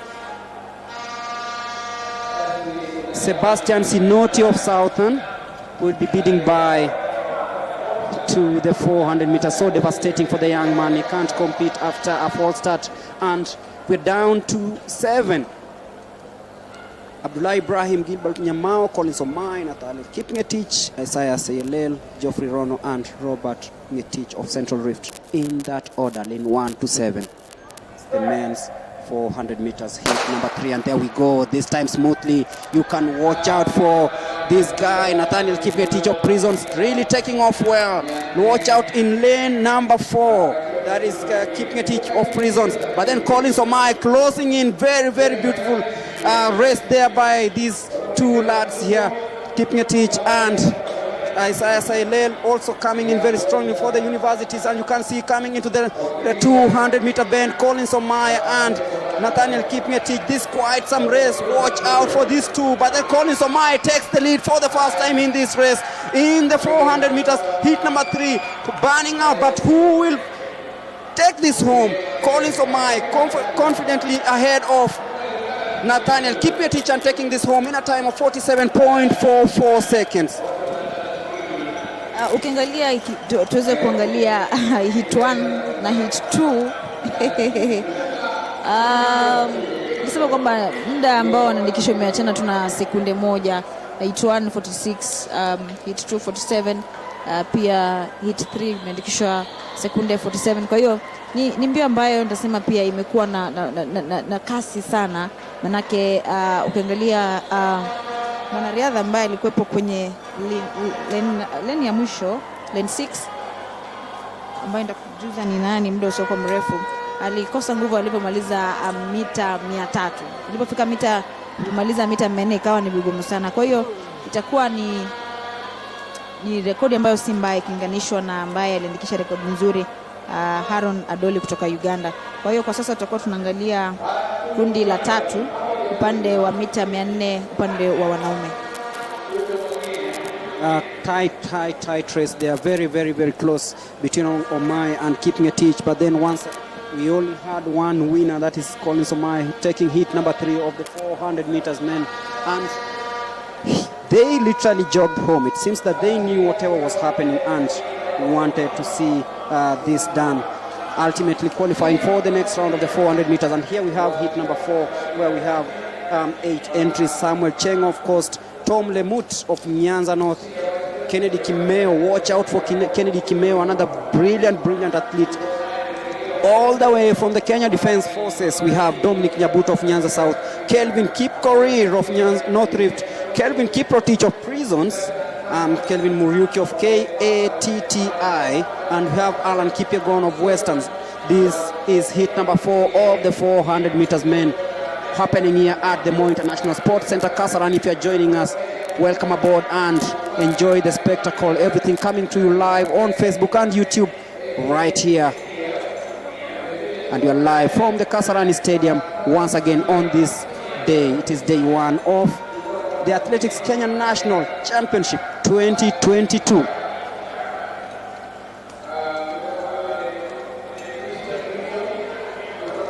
Getting ready for 400 meters heat number 4. Beautiful pictures there of the blue track at the Kasarani Stadium. Remember, this is the venue that will host the 3rd edition of the Kip Keino Classic, having hosted the World Juniors. And we hope that maybe in 2025, after bidding to have the rights to host the World Athletics Championships, we might be in the math. But first of all, he's competing for a ticket to the World, to the Senior Athletics Championships, the Africa Senior Athletics Championships, to be held in Mauritius on the 8th of June. The 4th heat of the men 400 meters. In lane number 1, Samuel Chengo of the Coast. In lane number 2, Tom Lemut of Nyanza. In lane number 3, Kennedy Kimeu of KDF. Dominic Nyabuto of Nyanza North, Nyanza South in lane number 4. Kelvin Kipkorir of Nyanza North Rift in lane number 5. Kelvin Kiprotich, Prisons. Kelvin Muriuki. And then there is Alan Kipyegon of Western. Watch out for Kelvin Kiprotich in lane number 6, and Kennedy Kimeu of KDF in lane number 3. Kennedy Kimeu in white and red. Nyabuto of Nyanza South in lane number 4.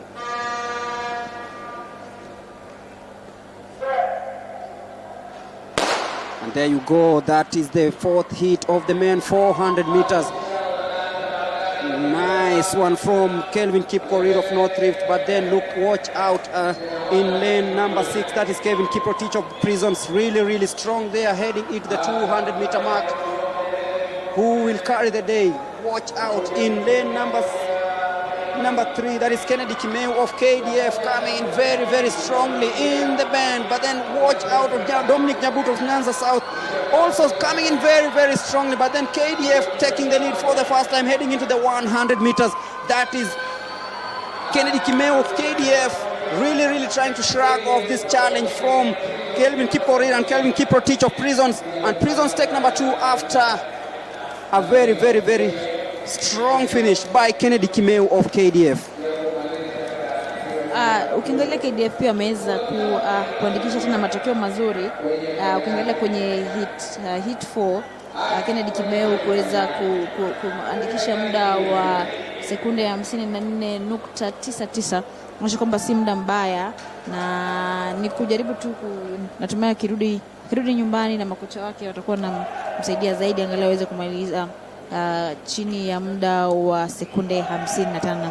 Lakini mambo si mabaya kwa sasa, ni kujiandaa tu kwa hit 5 ama kundi la 5, kujiandaa kwa ajili ya mbio hii ya mita 400 upande wa wanaume. Ukiangalia ama nikiweza kuwataja tu kwenye lane 1 tuna Alvin Pasar kutoka KWS.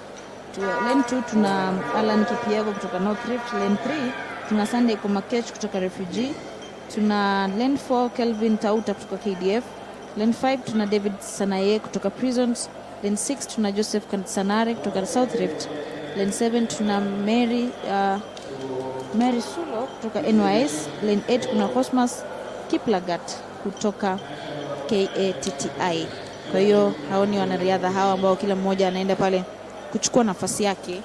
Niliwasoma tu kila mmoja kutoka lane 1 hadi lane 8. Kila mmoja anachukua nafasi yake.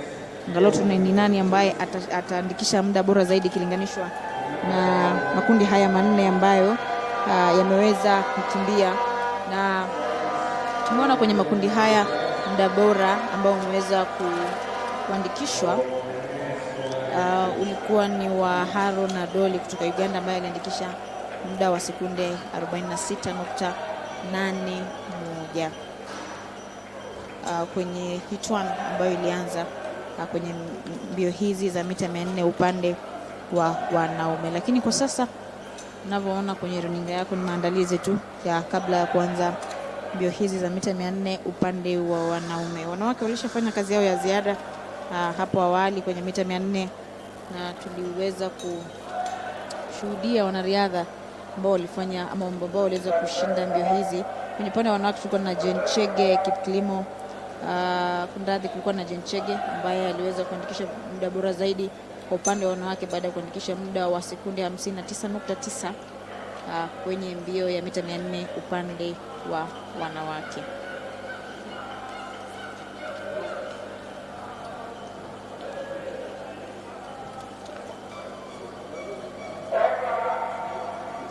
Kwa hiyo muda wote kutoka sasa mbio hizo zitakuwa zinang'oa nanga rasmi. Muda wote kutoka sasa mbio hizo zitakuwa zinang'oa nanga rasmi. Tuweze kuona ni nani atatamba, ni KDF, ni Prisons, ni NYS, ni Refugee, ni kutoka South Rift. Je, ni nani atatamba kwenye mbio hii na nani ambaye ataandikisha muda bora zaidi? Hili ni kundi la 5, limesalia kundi moja. Kundi hilo la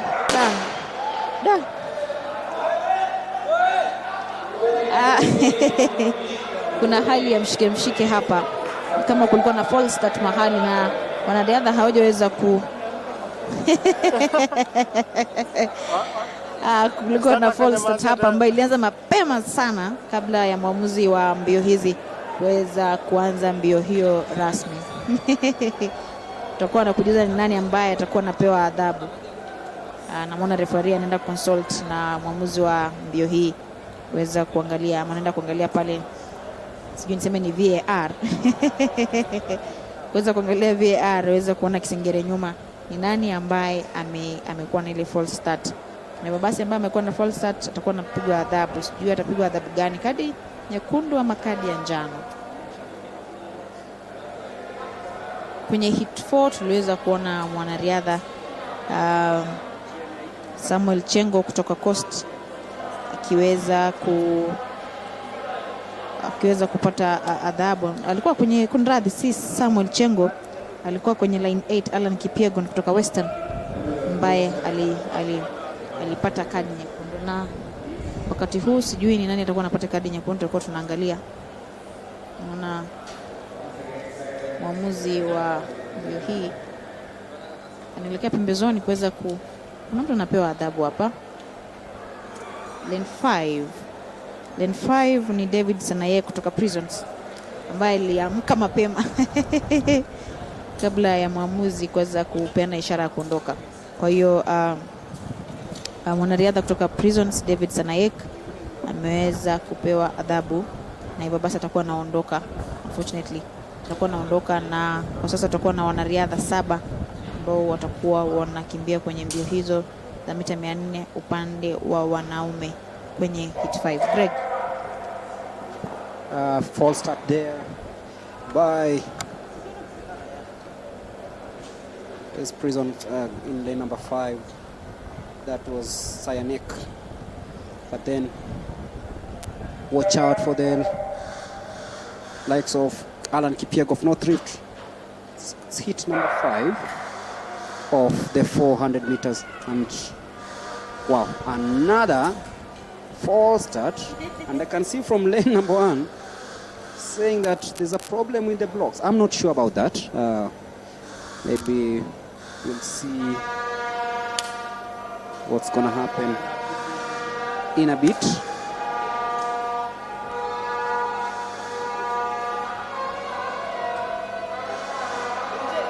Can see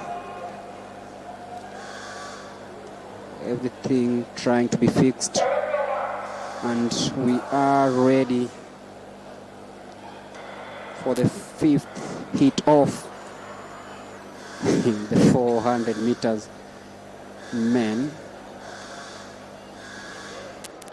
Alvin Praise in lane number 1, Kipyego in lane number 2, Sunday in lane number 3, Tauta in lane number 4, and there we go.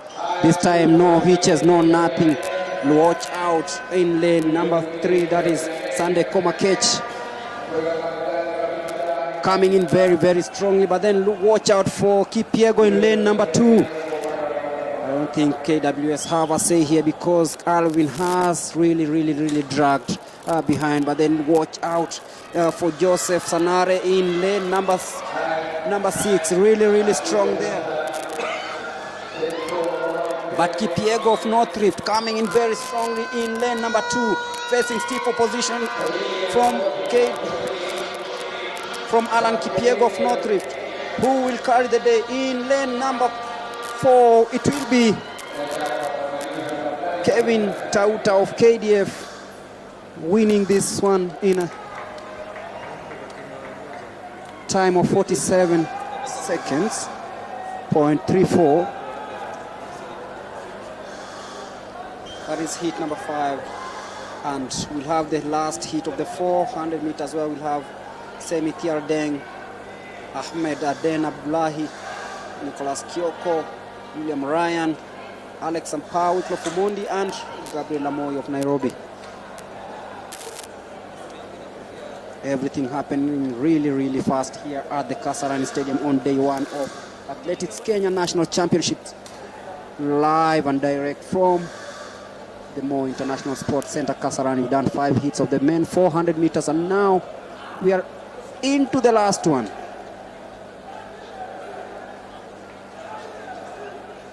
We've seen a very competitive 5 hits. Very competitive fights, 5 hits of the 400 meters, and now we are into the last one. That is the 6th heat of the 400 meters. Remember, the top athletes automatically qualify for the next round of the 400 meters. Remember, this is just day 1. Plenty of action still coming up, and this goes all the way to Thursday, right here at the Kasarani Stadium.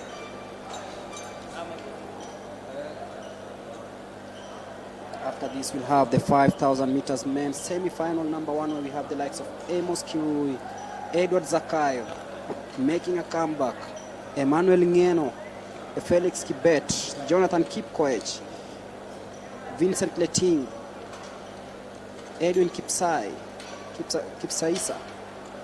Dennis Mutuku, Daniel Simiu, who also says that he has a point to prove this year.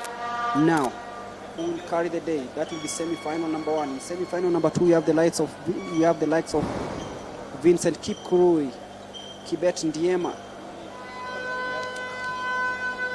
We have the likes of Dismas Lokira. That will be the 5,000 meters. And then we'll have the 3,000 meter steeplechase semi-final number 1 for the women. But right now, it's heat number 6 of the 400 meters. Semitiel Dieng in lane number 1. Ahmed Aden Abdullahi missing in action in lane number 2. But in lane number 3 is Nicholas Kioko of Southern, William Ryan of Police. Watch out for this young man. We have in lane number 5 Gabriel Lamoy of Nairobi, Alex Ampao in lane number 6, and in lane number 7 we have Wiki Fomondi of Nyanza North.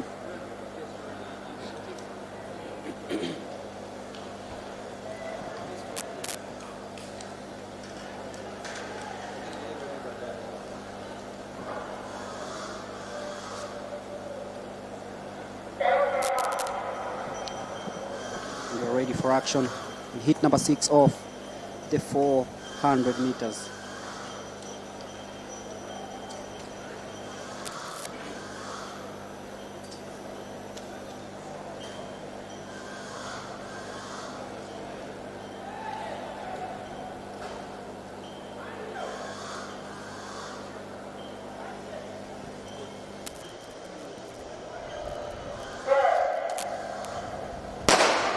Go smoothly. That is the 6th heat of the men. 400 meters. Watch out for this police athlete. That is William Ryan in lane number 4. Really, really strong there. Heading into the last 300 meters mark. Gabriel Sampaio of South Rift also coming in very, very, very strongly. But then look out for Ryan of police in lane number 4. Really, really strong coming into the 200 meters mark.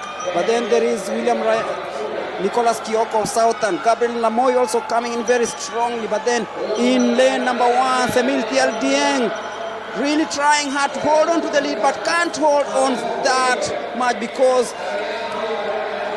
Gabriel Lamoy will win this one. In lane number 6, Alex Sampaio taking it home just ahead of Lamoy of Nairobi. Ukiangalia hapo sijui muda huo utakuwa unatengwa vipi, manake ni kama wanariadha wawili wamemaliza almost kwa masaa ambayo yanatoshana, lakini ukiangalia kwenye hit 5 kumekuwa hit 5 upande wa mita 400 wanaume. Alvin Pasare KWS, Alan Kipyego North Rift, Sunday Komakech Refugee, Kelvin Tauta KDF, Devin Sanayek Prisons, Joseph Fanare South Rift, Marisulo NYS na Cosmas Kiplagat kutoka KATTI. Kwa hiyo imekuwa ni mechi, imekuwa ni mbio ambayo nasema haijakuwa na kasi sana ikilinganishwa na mbio ya kwanza ambayo iliandikishwa na muda wa chini zaidi. Mbio ya kwanza na ya tatu, ama kundi la kwanza na la tatu ambalo liliandikisha muda wa dakika ama sekunde 46.81. Hiyo ni kundi la kwanza na la tatu.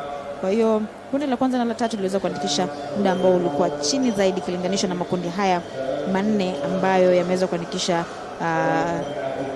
muda wa dakika wa sekunde 47 zote mtawalia. Kwa hiyo kundi la kwanza na la nne, kundi la kwanza na la tatu imeweza kuandikisha muda wa chini zaidi upande wa mita 400 wanaume, upande wa mita 400 wanaume. Na Greg aliposema hapo awali ni kwamba ukiangalia kwa sasa tutakuwa tunaelekea kwa mbio, kuna short put Decathlon ambayo inaendelea, alafu pia tuna mbio za mita 500 semi-finali ya kwanza upande wa wanaume, na kuna baadhi ya wanariadha hapa ambao wamebobea na tutakuwa tunaangalia sana ikiwa wataweza kutamba kwenye mbio hii. Ukiangalia kama Amos Kirui kutoka South Rift, tuna Brian To kutoka Western, Caleb Munyao kutoka Coast, Charles Mbatha kutoka Southern, tuna Daniel Simiu kutoka Police, Dennis Mutuku kutoka Southern, tuna Edward Zakayo kutoka North Rift, Edwin Kipsaisa kutoka Nyanza, South Nyanza, kuna Emmanuel Kiprop kutoka Nairobi, Emmanuel Kiruhura kutoka Refugee, kuna Emmanuel Ngeno kutoka Universities, kuna Evans Kirui kutoka Nairobi, Evans Mayaka kutoka KWS, kuna Felix Kibet Western, Felix Korir North Rift, Ismail Kurui Central Rift, John Maina Central, Jonathan Kipkoech Coast, Kelvin Kariuki Eastern, Michael Kibet Police, Peter Mwaniki KDF, Shadrack Rono South Rift, Simon Kipkesgoi North Eastern, Vincent Leting KDF. Kwa hiyo hao ni wanariadha ambao watakuwa wanahusishwa kwenye mita 1500 semifinali ya kwanza upande wa wanaume. Mbio ambazo tutakuwa zinafuata pia ni mbio za mita 1500 upande wa semifinali ya pili upande wa wanaume, na kule pembezoni kule pembeni wale ambapo mita 200 zinaanzishwa, naona kuna tayari kundi hilo limeshafika hapo, na tutakuwa tunashuhudia kadri muda unavyokuwa unakwenda wanariadha hawa ambao watakuwa wanakimbia kwenye mbio hizi za mita 1500 kunradhi. Edward Zakayo atakuwa ni mwanariadha ambaye tutakuwa tunamwangazia sana, tutakuwa tunamzungumzia sana kumhusu, na pia tutakuwa tunaangalia kama ataweza ataweza kutamba kwenye mbio hizi. Pia tuna Daniel Simiyu kutoka polisi. Hao ni wanariadha ambao wanajulikana sana kutamba kwenye mbio za mita 5,000 na tutakuwa tunaangalia, je, watakuwa wanaweza kutamba kwenye mbio hizi, na je, watapata tiketi ya kwenda kuwakilisha taifa katika mbio hizi ambazo zimeandaliwa nchini Mauritius mwezi Juni mwaka huu. Kwa hiyo mbio hizo zimeng'oa nanga rasmi na zinaanza tu taratibu, lakini kadri muda utakapokuwa unakwenda itakuwa na kasi itakuwa inaongezeka.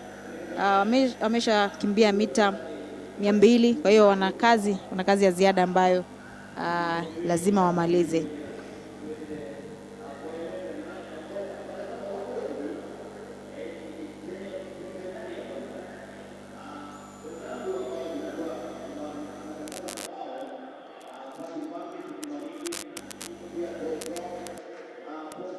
Kukumbusha tu kwamba tupo katika uga wa kimataifa wa Kasarani hapa mjini Nairobi, barabara kuu ya Thika. Kijua kimewaka kweli kweli.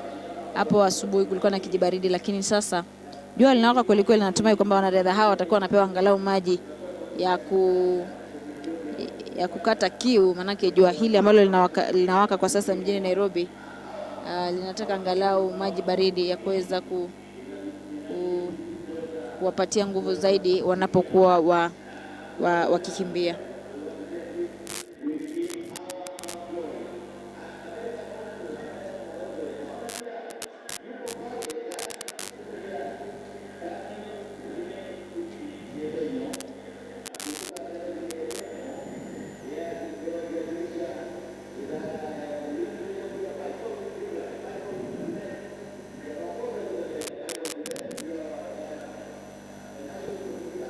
Daniel Simiyu, one of the upcoming athletes, the 20-year-old.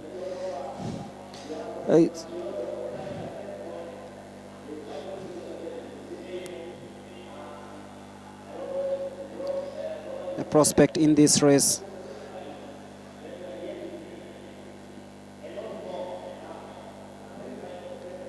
Coming in this race, expecting to get something out of it and represent the country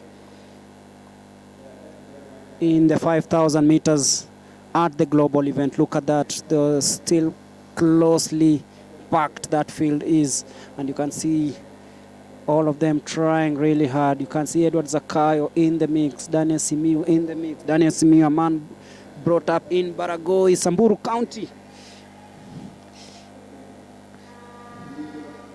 Quite some history about him. He says that he used to trek for 24 kilometers going to school. If you trek for 24 kilometers, I'm sure you'll cry and say that your legs are swollen, because I know you love matatus and public transport and even the Ubers. But Simiyu trekked for 24 kilometers, quite some history there. Brought up in a very harsh area in the northern part of Kenya, but he is here trying to prove a point that no matter what, everything is possible if you put in determination and have proper ambitions. Daniel Simiyu Embenyo, born on September 18, 1995. Remember, there is another Daniel Simiyu who is a sprinter running in the 200 meters. Maybe people tend to confuse the two. Simiyu running the 5,000 meters is IU and the other one is YU. So quite some difference there. But then back to the race. You can clearly see that Daniel Simiyu, Edward Zakayo, some of the big names that we are looking forward to seeing what they can do in this race. There is Edwin Kapsaisa, there's Emmanuel Kiprop, there's Kiruhura there's Emmanuel Ngeno. Quite a rich field here. Vincent Leting of KDF is also a man to watch in the 5,000 meters. Leting wearing bib number 611. Zakayo, bib number 417, Daniel Simiyu, bib number 471, both competing in the 5,000 meters, this semi-final number 1.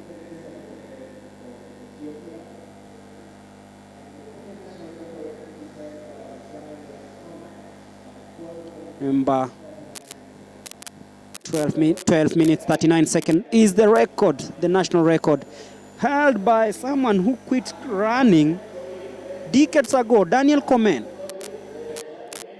who will do us favor who will try bring it down. All these athletes are capable of doing that, and you can see all of them still not breaking out. But then you can see this is quite a fast race. You can see Daniel Simiyu in second position there.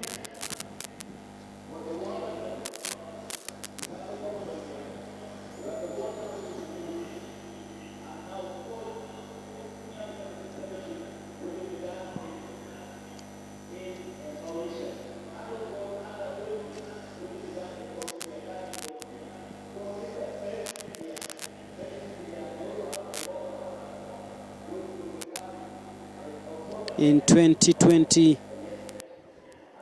Daniel Simiyu represented the country.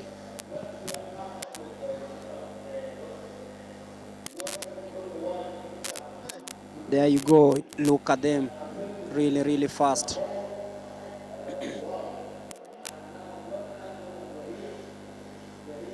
Watch out for Caleb Munyao, also from the coast.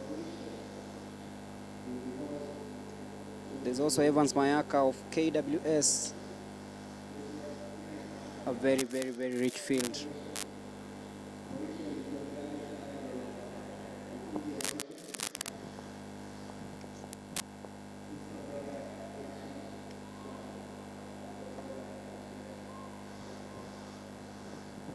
There you go, the athletes still trying to square up, but you can clearly see the field is being separated. The boys are being separated from the men.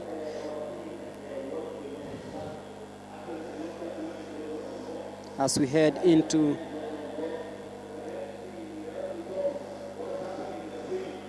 we're now halfway, and you can see Kimeu and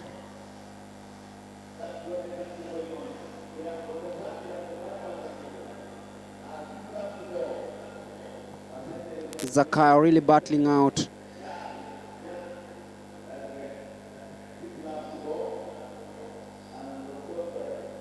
No, there's also Dennis Mutuku of Southern.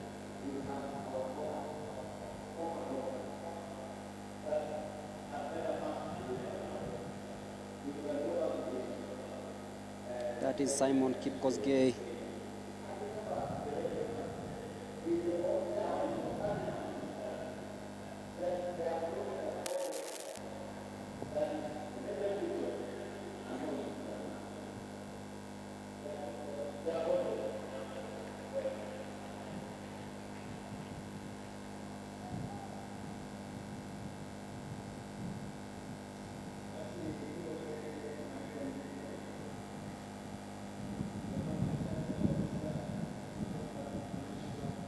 There you go, Simiyu in second position.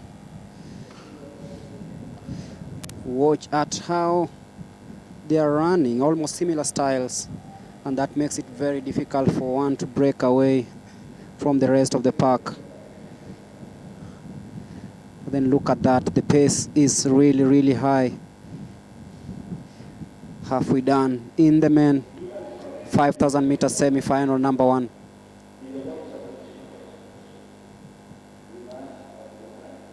Remember, all this action is happening live from the Moi International Sports Center, Kasarani.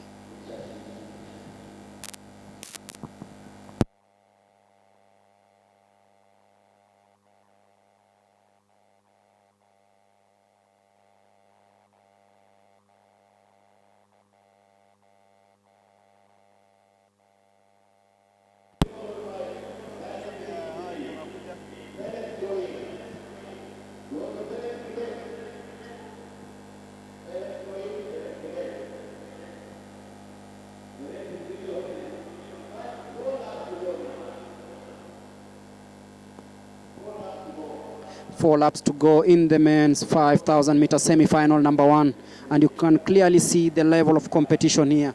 It's no child's play. Everyone wants that ticket.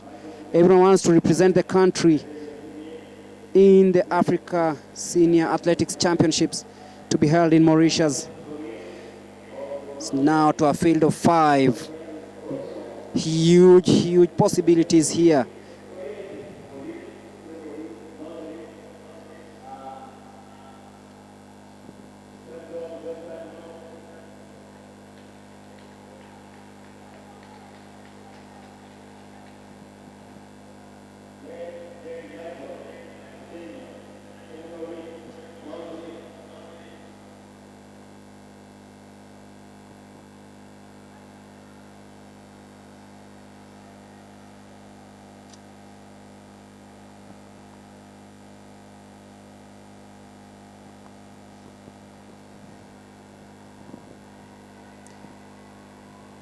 3.5 laps to go in this race. Well within qualification time. It's now down to 4.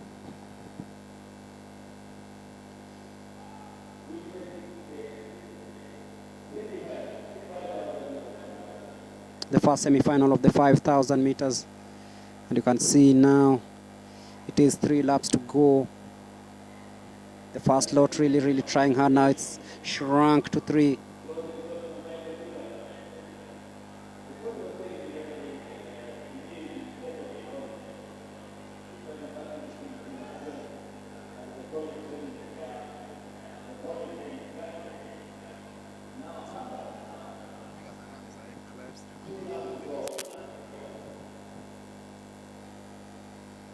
It's really fast, really fast, and you can see clearly who wants the prize.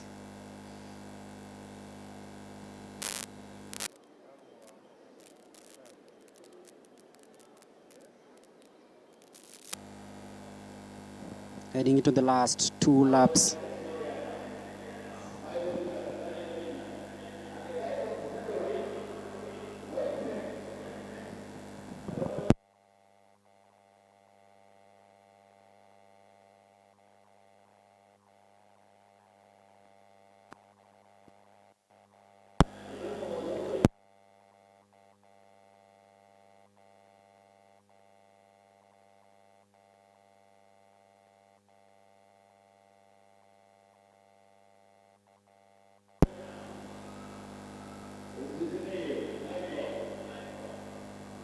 It's Daniel Simiyu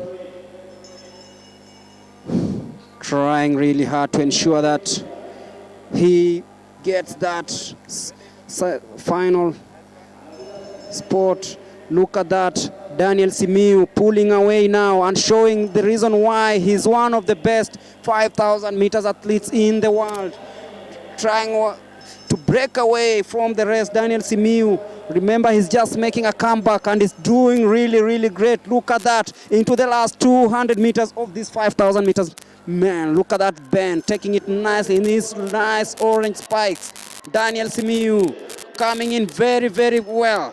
What, does he have any match here? Currently no. Daniel Simiyu coming into the last 100 meters. Daniel Simiyu showing why he is touted to be one of the best around, and he'll take this one home in a time of 13 minutes and 31 seconds. Greg, nakumbuka ukimzungumzia hapo awali kwamba atakuwa ni mwanariadha ambaye tutakuwa tunamwangalia sana na atatamba kwenye mbio hii, na ameweza kuwakilisha vizuri kitengo cha polisi baada ya kuandikisha dakika 13 na sekunde 52. Si rekodi mbaya ukiangalia kwa mwanariadha ambaye anakimbia mbio za mita 1500. Kwa hiyo Daniel Simiyu ameweza kuiletea polisi fahari kubwa, na tutakuwa tunaangalia nani alimaliza katika nafasi ya pili, ya 3 na 4 mtawalia, na ikiwa ni kila mmoja anatafuta tiketi ya kujiunga na timu Kenya ambayo itawakilisha Kenya nchini Mauritius mapema mwezi mmoja hivi ujao, na tutakuwa na kujuza ni nani amemaliza katika nafasi ya pili na 3 mtawalia. Lakini mbio ambayo itakuwa inafuata ni semi-finali ya pili ambayo ni ya wanaume, semi-finali ya pili ya wanaume ya mita 1500. Semi-finali ya pili ya mita 1500.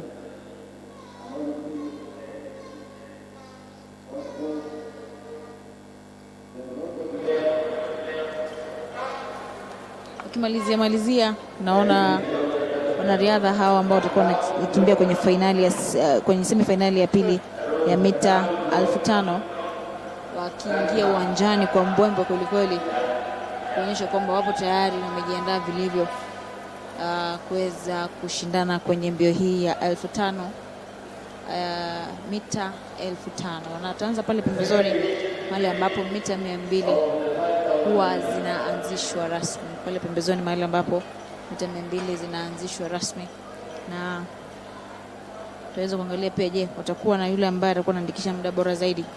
kuliko huu ambao umeweza kuandikishwa kwenye semi-finali ya kwanza ya mita 1500 upande wa wanaume. Na baada ya mita hizi 1500 tutakuwa na high jump decathlon.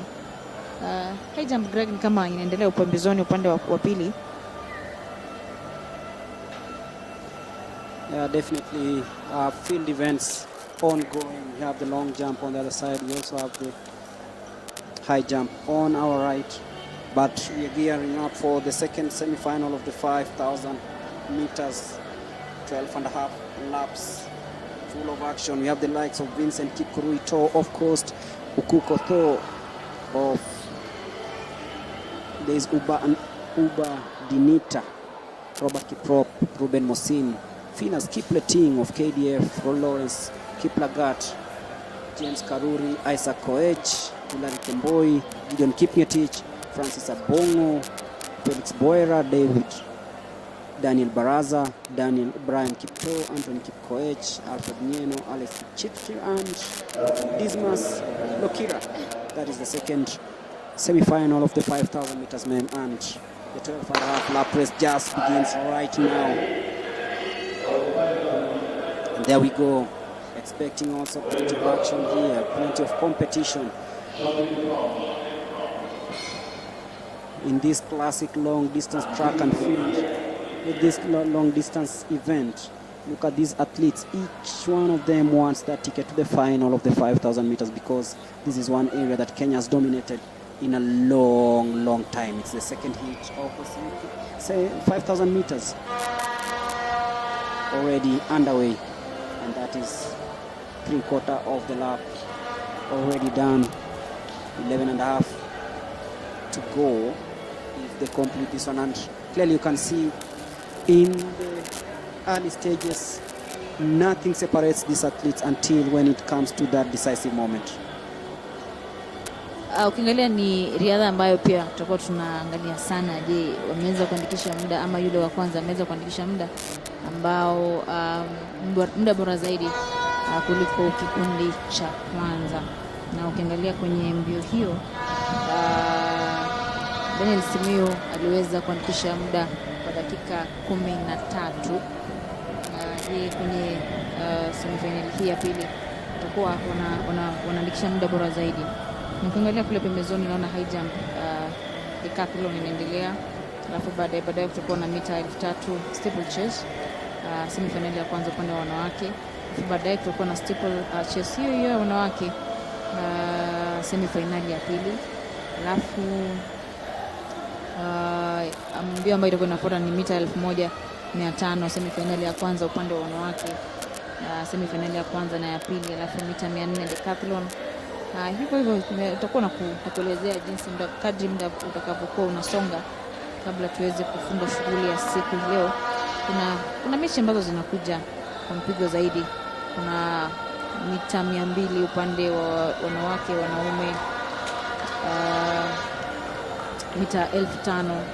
Kwa hiyo kuna mechi kadhaa ambazo zitakuwa zinafanyika hii leo, na hivyo basi nitakuwa na kujuza zaidi kuhusiana na mechi kuhusiana na mbio ambazo zitakuwa zinafuata. Kwa sasa umesha kwenda mizunguko 2-3 hivi kama sijakosea, na bado makundi ni moja, alafu kuna mmoja ambaye amebaki nyuma. Kwa hiyo ndio usikuwa mrefu kundi hili ambalo lina wanariadha wengi litakuwa linagawanyika, na hivyo basi kasi ya mbio itakuwa, ukiona hivyo basi jua kasi ya mbio inaendelea zaidi.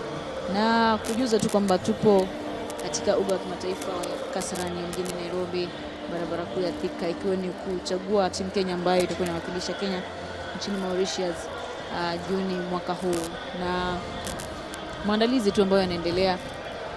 Na baada ya kufanya maandalizi yako na nchini Mauritius, kutakuwepo na pia yale majaribio ya kimataifa ya wanariadha wasiozidi umri wa miaka 20, na pia Kipkeino Classic yaja hapo mbele. Ni mambo mengi tu ambayo yameweza kuandaliwa, na natumai kwamba itakuwa ni njia moja pia kuweza kupatia wanariadha ambao ni chipukizi nafasi ya kuweza kuonyesha talanta zao.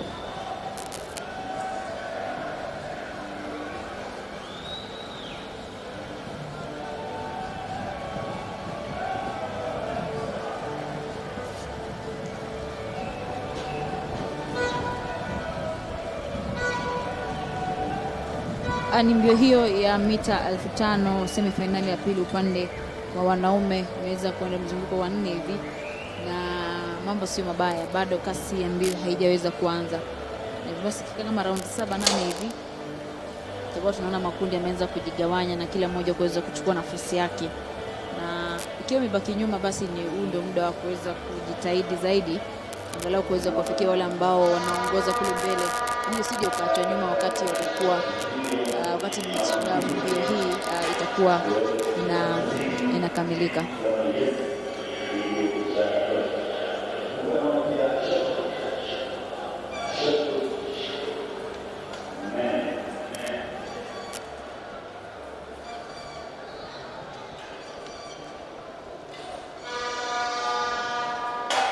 Ambaye anashikilia rekodi ya kitaifa ya mbio hizi za mita 1500 ni Daniel Komen, ambaye aliwahi kuandikisha muda wa dakika 12 sekunde 39.74 mwezi Agosti mwaka 1997 nchini Belgium.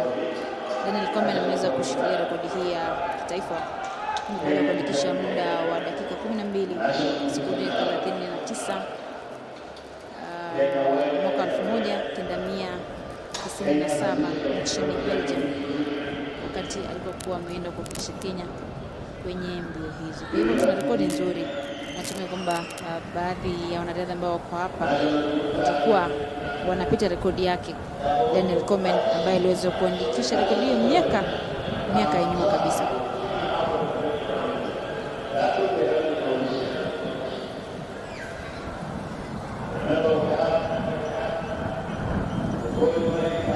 Na kwa upande wa wanawake, mwanariadha Helen Obiri pia ana rekodi ya taifa. Hii ni baada ya kuandikisha dakika 14 sekunde 18.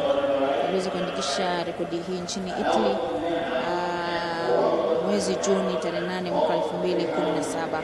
Helen Obiri pia kwa upande wa wanawake ndiye mshikilizi wa rekodi ya mita 1500 ambaye aliweka aliweza kuandikisha nchini Italy mwaka 2017 mwezi Juni tarehe 8.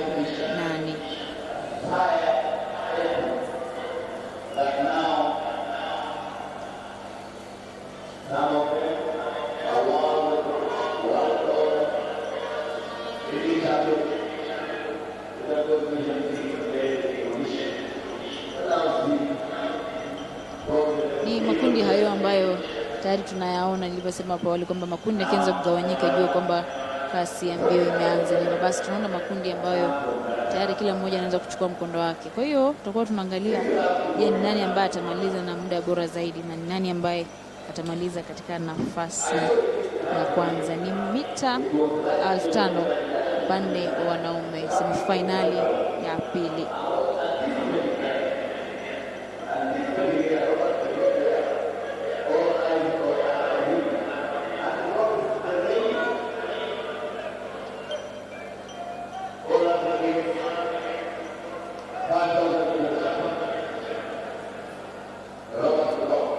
Baada ya hapo mbio ambazo zitakuwa zinafuata baada ya mbio za mita 1500 upande wa wanaume, mbio ambazo zitakuwa zinafuata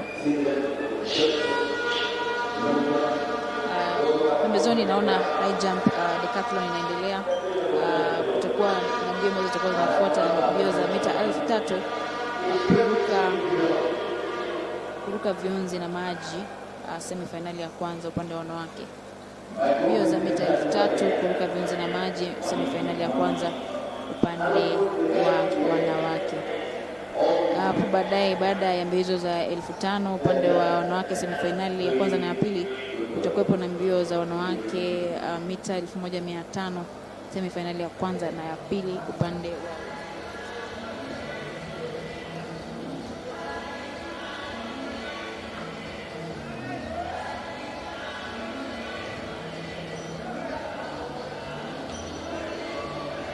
wa Kwa mara nyingine tena na kukaribisha katika uga wa kimataifa wa Kasarani, wale ambapo ni mbio za Athletics Kenya National Championships mwaka 2022 zinaendelea. Mbio za Athletics Kenya National Championships mwaka 2022 zinaendelea. Hivyo basi ni kuchagua timu ambayo itakuwa inawakilisha Kenya nchini Mauritius kuanzia tarehe 6 Juni mwaka huu, ili kuweza kupata timu ambayo itakuwa inaletea Kenya fahari kubwa watakapokuwa wanawakilisha taifa katika mbio hizo ambazo zimeweza kuandaliwa nchini Mauritius. Kwa sasa wameweza kumaliza dakika 9 na sekunde 37, dakika 9 na sekunde 40, na ndio mbio hii imefika katikati. Kwa hiyo bado tuna muda kama dakika 7 hivi, dakika 7 ama 6 hivi, ili mbio hizi ziweze kukamilika.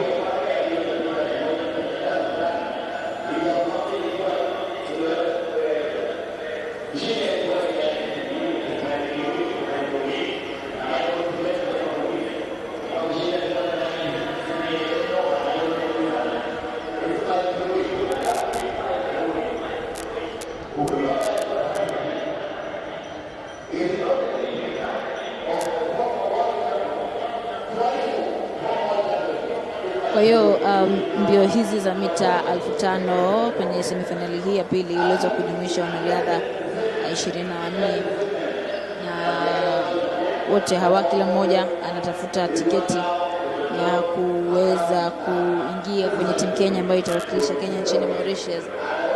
Na tayari muda ama dakika 10 zimesha kwenda, dakika 10 na ziada zimesha kwenda, na mambo sio mabaya. Kwa hiyo tunaangalia mbio hii ndio kukamilika, tutakuwa tunaangalia ambaye atamaliza wa kwanza atakuwa anaandikisha muda gani. Maana ambaye alimaliza kwenye semifinali ya kwanza anaandikisha muda wa dakika 13.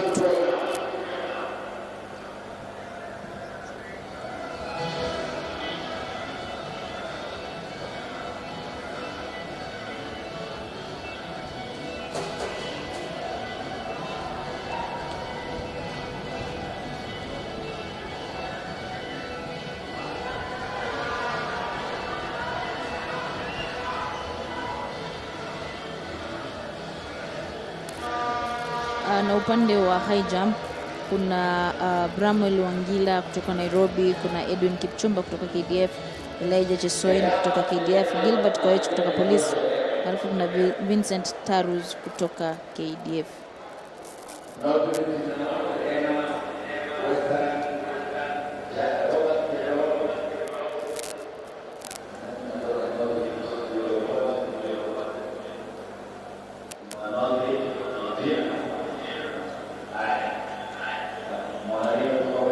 Heading into the last lap of the 5,000 meters second semi-final, and it's happening here at the Kasarani Stadium.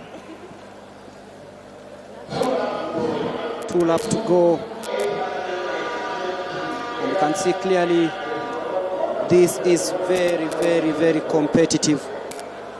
Very, very competitive, and well, you can see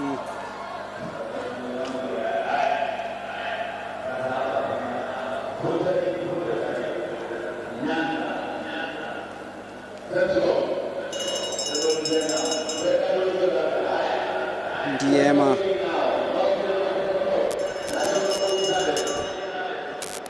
Robert Kiprop in the mix there.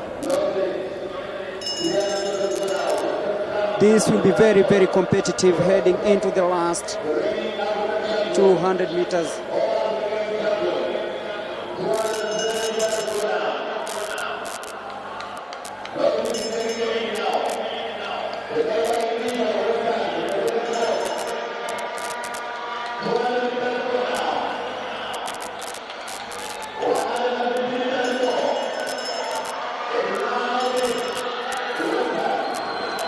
Now look at that, heading into the last 100 meters.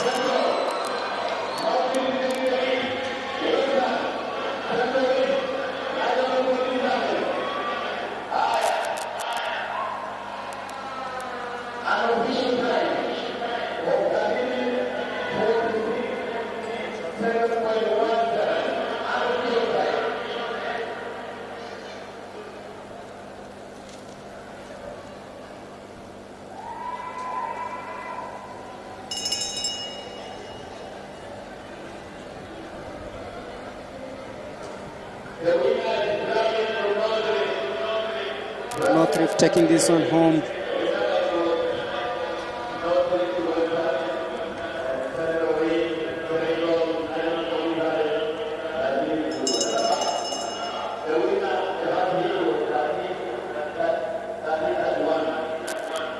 That is the last heat of the 5,000 meters.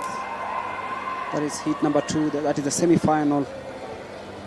And we brace ourselves for the steeplechase, where we have the likes of Diana Cheptek, Edna Cherotich, Celestine Biwott, Vivian Joroge, Diana Chepkemoi, Edna Chepkemoi, and Jacqueline Cherono.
There's a break,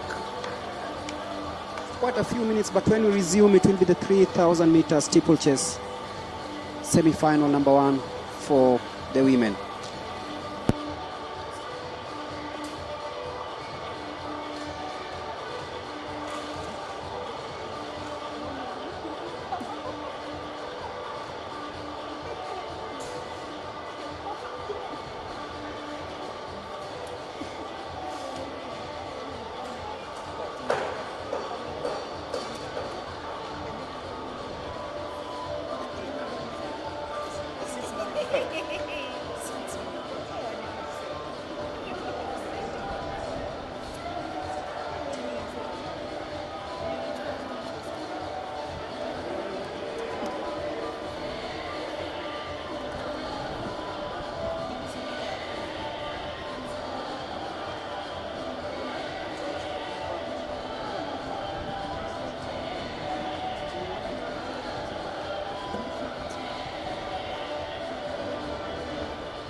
ndo wamenyamaza. Kwa askari. Kwa askari. Wale wenye walikuwa wanaimba huko? Ndani kwenye wale majamaa wao.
Hata kama ikawa kusabi.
Asante sana kembali rasa. Tunataka kuweka chini ambao watafanya bilka tafadhali. Mmoja mmoja machenge tafadhali. All the church that we are not putting on bilka in my mind. Check. 59 meters. Remember that meeting at the program that everything changed. Just to soon 3,000 meters instead of 3,000 now. We shall have 59 meters. Therefore, we have 400 meters. And then we shall go back to 3,000 meters. Hajasema ni?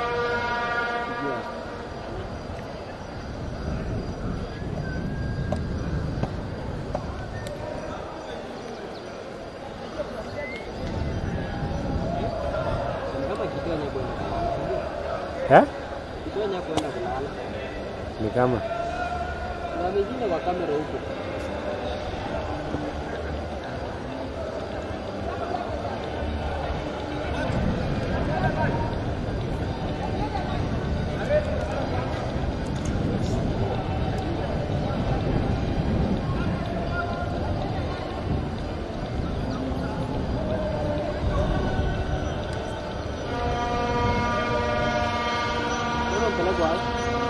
Hả? Hãy subscribe cho kênh Ghiền Mì Gõ để không bỏ lỡ những video hấp dẫn.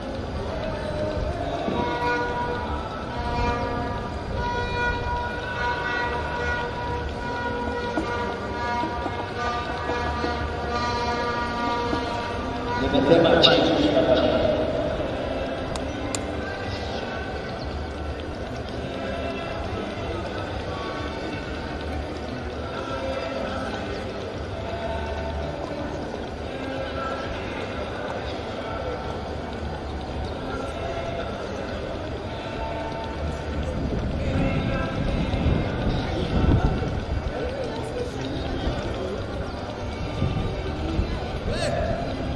Hello.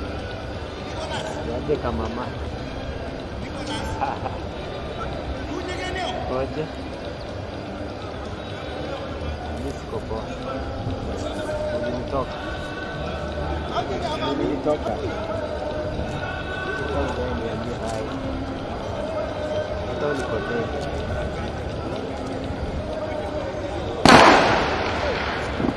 Kitu kilupuka bwana. Mita 1,500. Naona ile tukula. Track judges tafadhali pigeni koti eneo hili kama mwalimu track judges. Just Olympian champion is here. Nancy Beckham. She's now being passed by the coach at the Kenyan Athletics. This is the first meeting of the Kenyan Athletics. Now, I'm going to buy a movie. Mongo, the last 300 minutes. She's making it. Akienda hivyo kabisa. Anaweza maintain 3 laps. Hiyo ni half peke yake na unaona vile anaenda. Katika hapo juu amenyamba nyamba. Hatuwezi juu.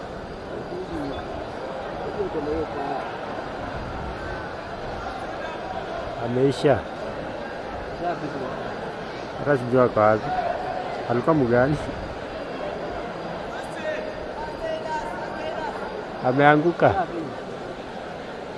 Alipampu bwana.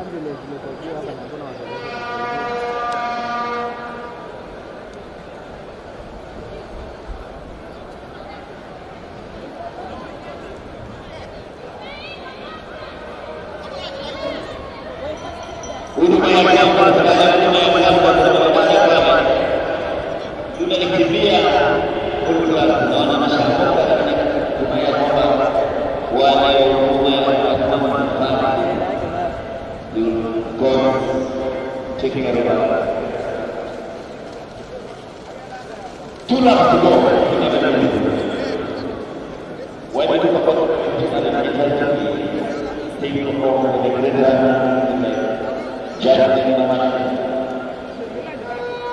Ushikake kinene ndoka chini yako. Kwa chini yako. Niletea yangu. Na tunaenda na bichi moja. Kama unarudi hivi.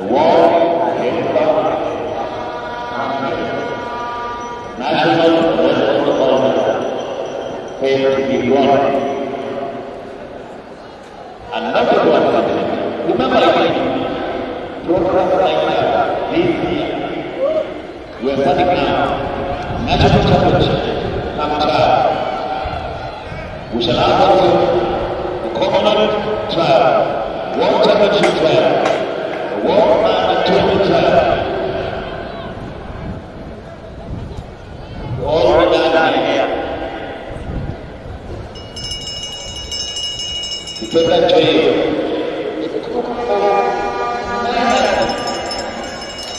We're the last 300 meters to go. 300 meters to go. When I did not remember the technical men, not that meters here. We saw the small guy, how she performed. This is now what we're doing now. Endurance, endurance now here. 200 meters to go. Mika Jamali is here. Mika Jamali.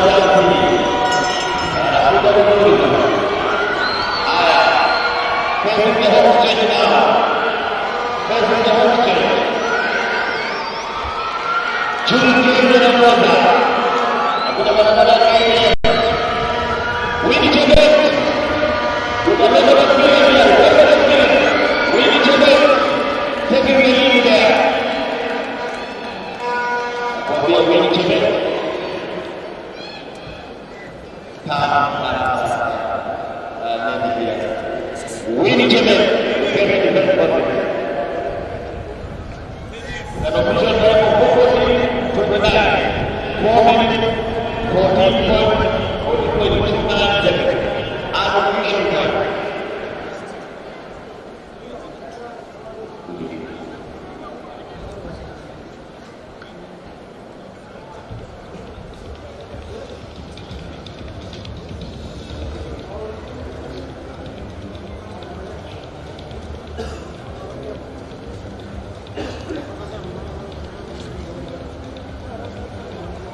Next event on the field is long jump men on the floor. Long jump men.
Unisaidie maji. Acha mimi nikae.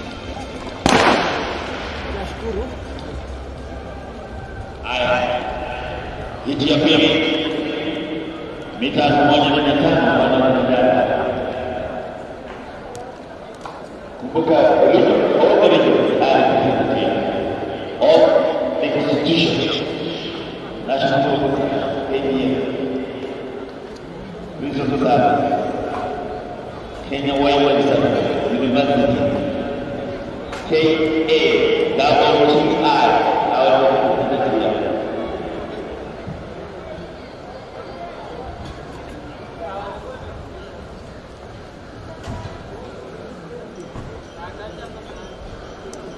the Kenya Institution.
Most of the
Bana nimejitetea maji nyingine.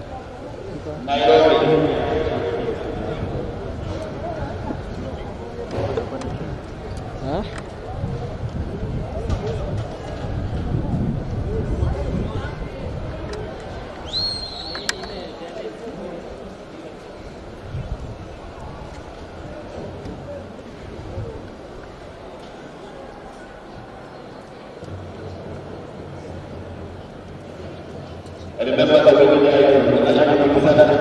totally formed by this one God, you will change second.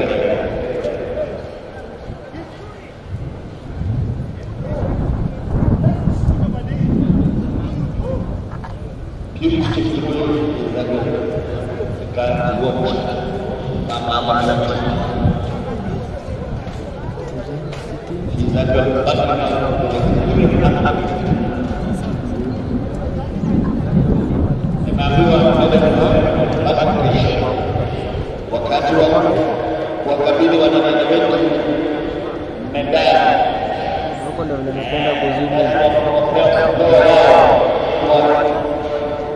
tunuku za wale shaka hapo melala huko anda na melala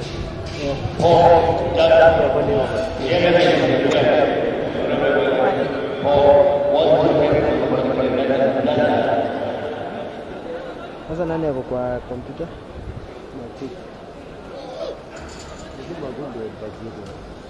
Ndio kiongozi huko.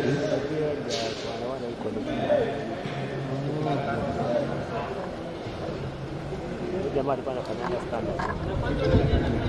Ndio maana connection ziko.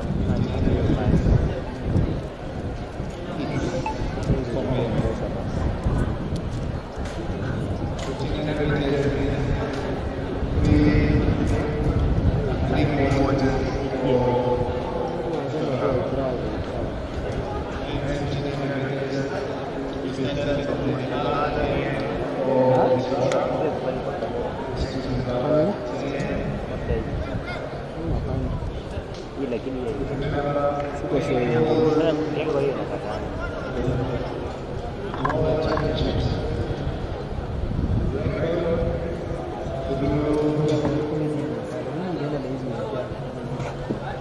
Huyu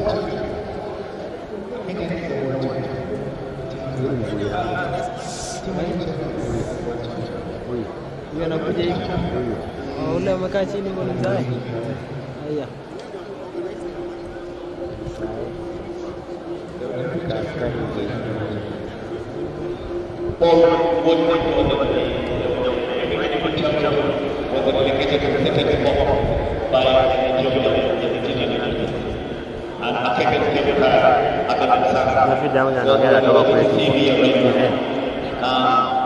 What's happening is coming. It's going to be incredible when we're talking run with flash.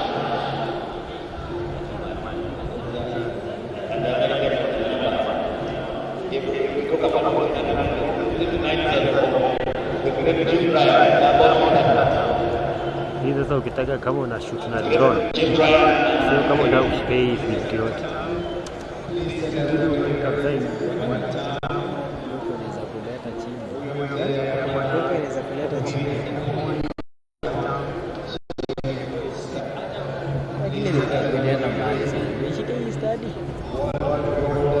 Ya kitosha napelekanga yake mbali. Si hivi, si juu. Hivi. Kienda hivi bora tu isiende juu kwa upepo. Kwa sawa. Ndio sana. Hii pia ni hiyo round 3. Sasa ikiwa bright imeungua hivyo sasa kwa screen iko sawa. Sasa hii nimeenda kuona iko sawa. Unajua mimi nilikuwa naweka ile yetu ya sherehe. Unajua hii ni live.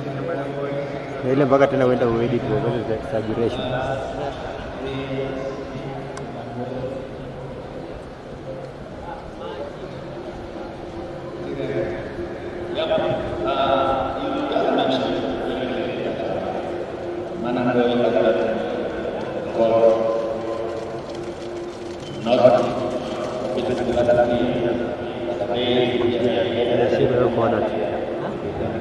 Sasa inaishia hapo tu.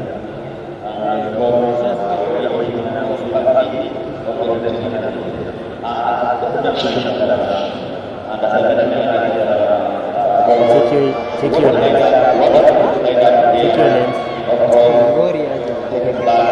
What we are witnessing today is about the championship senior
At the same time, we're watching the long jump going on, long jump management, long jump management, don't go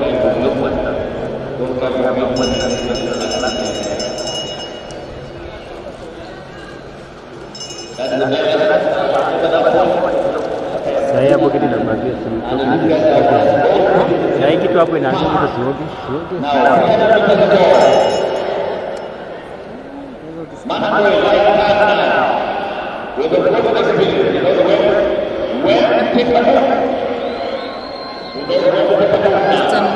na Dennis Kiprop kutoka KATTI,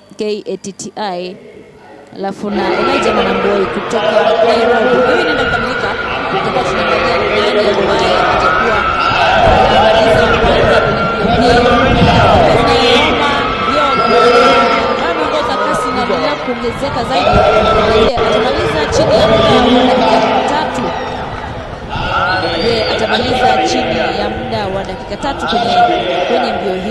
ameweza kumaliza chini ya dakika 3 na sekunde 44. Karibu tu aweze kufikia ile rekodi.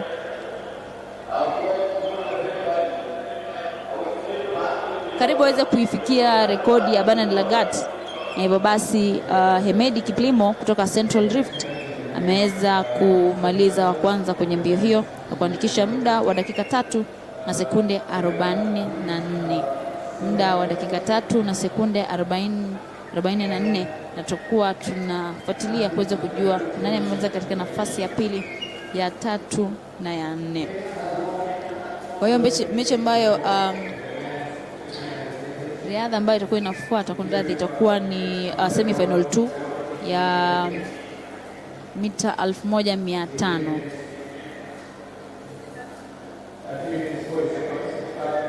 Mita 1500 upande wa wanaume semi final 2. Na kwenye semi final 2 hii tuna Samson Korabu, Justin Kemboi, Freddy Kibet, Peter Mbogo, Justice Kipkoech, Amos Bet, Kipchirchir Keter, Abel Kipsang, Boaz Kiprogut, Simeon Lodai, Alex Mzioka, Godwin Odhiambo, alafu tuna Constandi Cheruyot kutoka South Rift. Kwa hiyo tuna jumla ya wanariadha 13 ambao watakuwa na kimbia kwenye kundi hilo la pili, ambalo litakuwa linaanza muda wote kutoka sasa. Naona tayari wameshafika pale pembezoni mwa uwanja na wamejiandaa vilivyo ili kuweza kushiriki kwenye mbio hizi.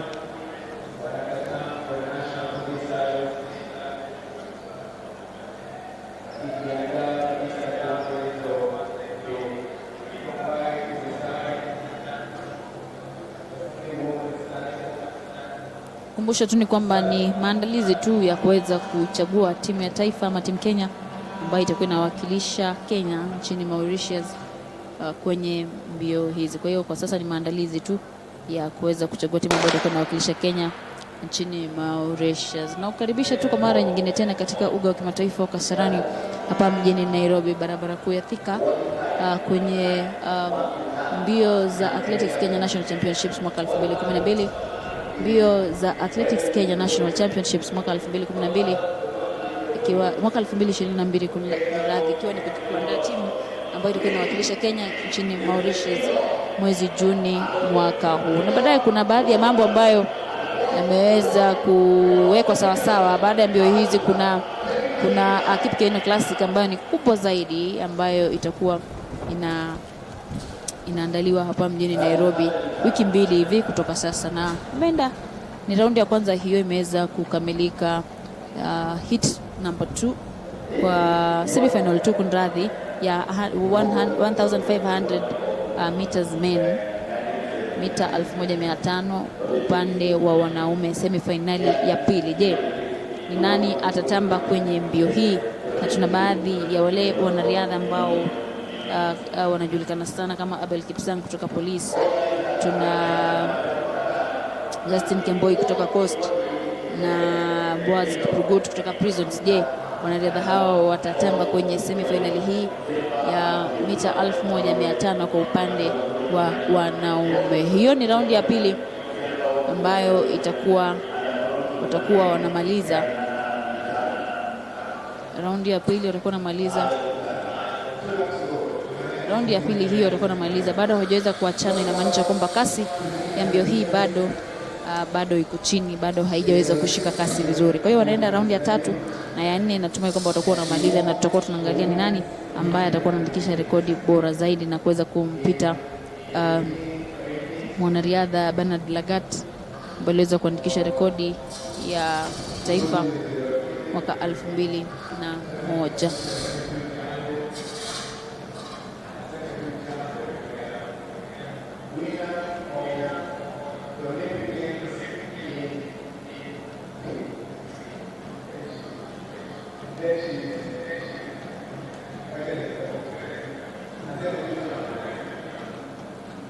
Kwa hiyo ni raundi ya 3 ambayo wanakuja sasa kupita.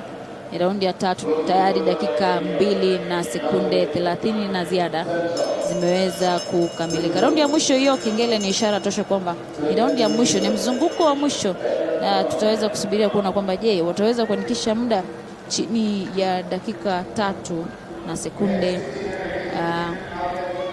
26 ili kuweza kuvunja rekodi yake Bernard Lagat. Kengele hicho ni ishara kwamba mbio hiyo ni ya mwisho, ama ni mzunguko wa mwisho, na ni mzunguko wa 4 wa mwisho. Je, ambaye atamaliza wa kwanza atamaliza katika muda gani? Muda kasi inaendelea pale, naweza kubakisha kama mita 150 meters ili kuweza kufika mwisho wa mechi hii, na kila mmoja anajituma kwa kweli ili kuona ni nani ambaye atakuwa. Abel Kipsang ana rekodi ya World Indoor Championships ambaye ana bronze na medal pia, na pia ana rekodi ya Olympic Games ambazo aliweza kuandikisha. Kwa hiyo ameweza kumaliza mbio hiyo chini ya dakika 3 na sekunde 39. Sekunde 39 chini ya dakika 3, ameweza kumaliza mbio hiyo chini ya dakika 3 na sekunde 39. Kwa hiyo baada ya mbio hiyo kuweza kukamilika, tutakuwa sasa ni maandalizi tena, ama naona pembezoni kule wanariadha wanakimbia angalau kuweza kufika mapema pale kwenye starting line ili kuweza kujiandaa kwa ajili ya mbio hiyo. Kwenye semi-final 2, 1500 meters men semi-final 3, tuna Jacob Kipkorir kutoka Central Rift, George Manangoi kutoka Coast, Charles Simoto kutoka KDF, Daniel Mutai kutoka KWS, Abdurrahim Rahman Dahir kutoka North Eastern, Anthony Kimtai kutoka North Rift, Edwin Odopoi kutoka Nyanza South, Kumari Taki kutoka Police, Vincent Keter kutoka Prisons, Iva Moisa kutoka Seychelles, Derek Chege kutoka Universities, Solomon Kimtai kutoka NYS na Victor Ndiwa. Kwa hiyo tutakuwa tunaangalia ni nani ambaye atakuwa anaandikisha muda bora zaidi. Kumbuka pia ni kutafuta tiketi ya kuweza kuwakilisha Kenya nchini Mauritius, na hapa kila mtu lazima ajitume bwana, lazima kila mtu ajitume angalau kuweza kupata tiketi ya kwenda kuwakilisha timu Kenya, angalau kuweza kupata tiketi ya kuweza kuwakilisha timu Kenya. Hizi ni Athletics Kenya National Championships mwaka 2022 ambazo zimeandaliwa katika uga wa kimataifa wa Kasarani hapa mjini Nairobi. Hizi ni Athletics Kenya National Championships mwaka 2022 ambazo zimeandaliwa katika uga wa kimataifa wa Kasarani hapa mjini Nairobi. Na kwa sasa ni kufanya tu maandalizi ya kutafuta timu Kenya, maandalizi ya kutafuta timu Kenya ambayo itawakilisha Kenya nchini Mauritius. Muda wote kutoka sasa, semifinali ya upande wa wanaume, semifinali ya 3 mita 1500 zitakuwa zinang'oananga rasmi. Mbio hizo tayari zimeanza, na baadhi ya wanariadha ambao watakuwa wanaangaliwa sana ni Vincent Keter kutoka Prisons. Vincent Keter kutoka Prisons tutakuwa tunaangalia ama tutakuwa tunafuatilia sana kujua atakuwa anaandikisha muda gani, maanake hawa ni baadhi ya wanariadha ambao wamebobea kwenye mbio hii ya mita 1500. Mzunguko wa kwanza huo wanapita, bakisha raundi kama 3 hivi ili kuweza kukamilisha mbio hiyo. Mzunguko ni 4, wa kwanza tayari umeshakamilika, imebaki mizunguko 3.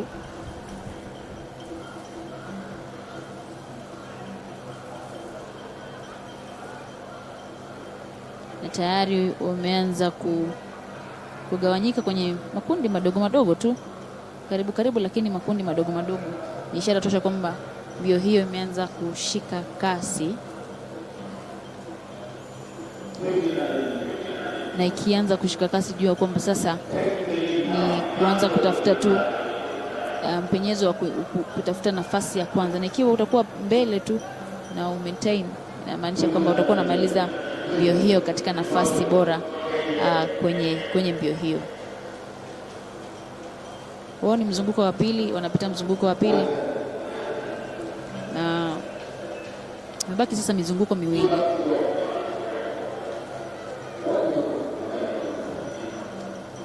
Mesalia mizunguko miwili na tayari dakika moja zimegonga 2 pale na ziada, gonga dakika 2 na ziada. Na je, wataweza kumaliza mbio hii chini ya dakika 3?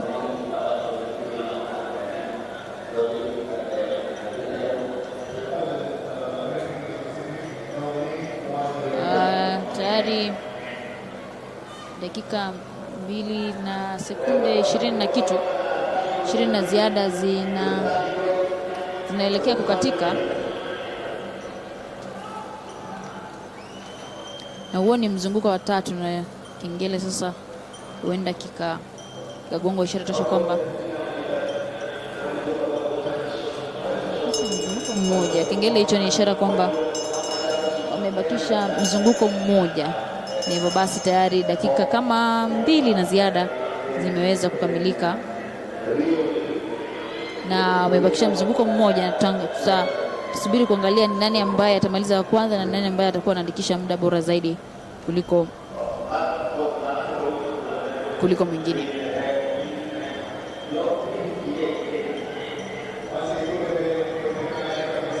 Bakisha mita 200 hivi na mambo yameendelea kunoga pale pembezoni. Mita zimebaki 150 na kasi inaendelea kuzidi zaidi. Wanariadha kama 6 hivi pamoja. Je, ni nani ambaye atakuwa anamaliza wa kwanza kwenye mbio hii? Wanariadha watatu wameshashikana tayari, wameshagawanyika makundi matatu, na wa kwanza ameweza kuandikisha dakika 3 na sekunde 46. Dakika 3 na sekunde 46.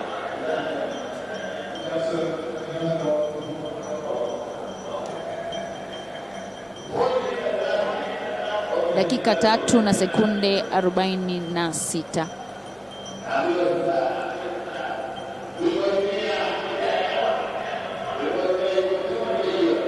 Takuwa na kujuza ni nani ambaye ameibuka mshindi wa mita hizi za 1500 upande wa wanaume. Takuwa na kujuza ni nani ambaye ameweza kuwa mshindi ama ambaye ameweza kumaliza wa kwanza kwenye mbio hizi za mita 1500.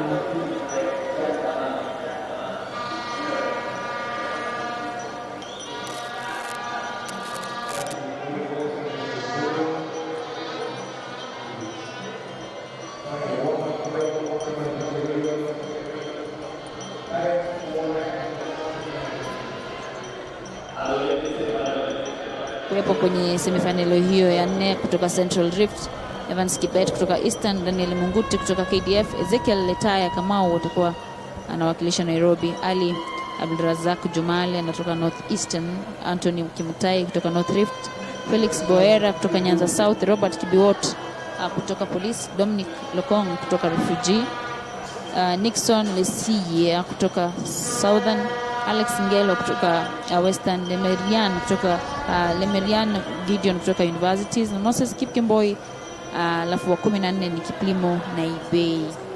Kwa hiyo hawa wanariadha 14 watakuwa wanakimbia kwenye semifinali hii ya 4 mwaka za mita 1500. Na pembezoni kule muda wote kutoka sasa watakuwa wanaanza mbio hizo ambazo zitachukua mizunguko 4, lakini hapa ni umeandikisha muda gani. Lakini hapa cha muhimu ni kuwa umeandikisha muda gani baada ya kukimbia raundi hizo 4. Kwa hiyo mbio hiyo inang'oa nanga rasmi, na tutakuwa tunaangalia ni nani ambaye atakuwa anaandikisha muda bora zaidi. Nani wa kwanza ambaye atakuwa anaandikisha muda bora zaidi? Je, tutapata mwanariadha ambaye atakuwa anaandikisha rekodi bora zaidi kuliko ya Bernard Lagat ambaye aliweza kuandikisha rekodi ya dakika 3 na sekunde 26. Je, tutapata mwanariadha ambaye atakuwa anaandikisha rekodi bora zaidi ya dakika 3 na sekunde 26 kuweza kumwangusha Bernard Lagat ambaye aliweza kuandikisha mwaka 2001. Haya, mzunguko wa kwanza huo ambao umepita na tayari ameshabakisha mizunguko mitatu.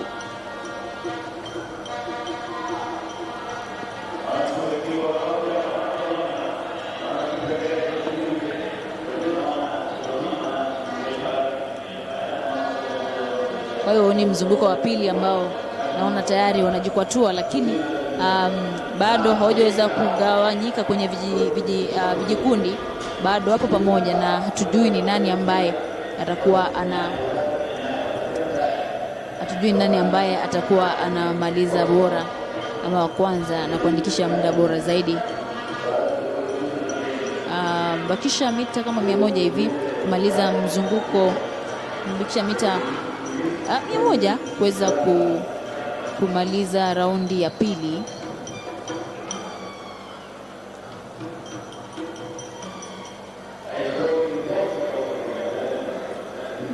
Walikuwa wamebakisha mita 200, kwa sasa wamebakisha mita 100 ili kuweza kumaliza raundi ya pili.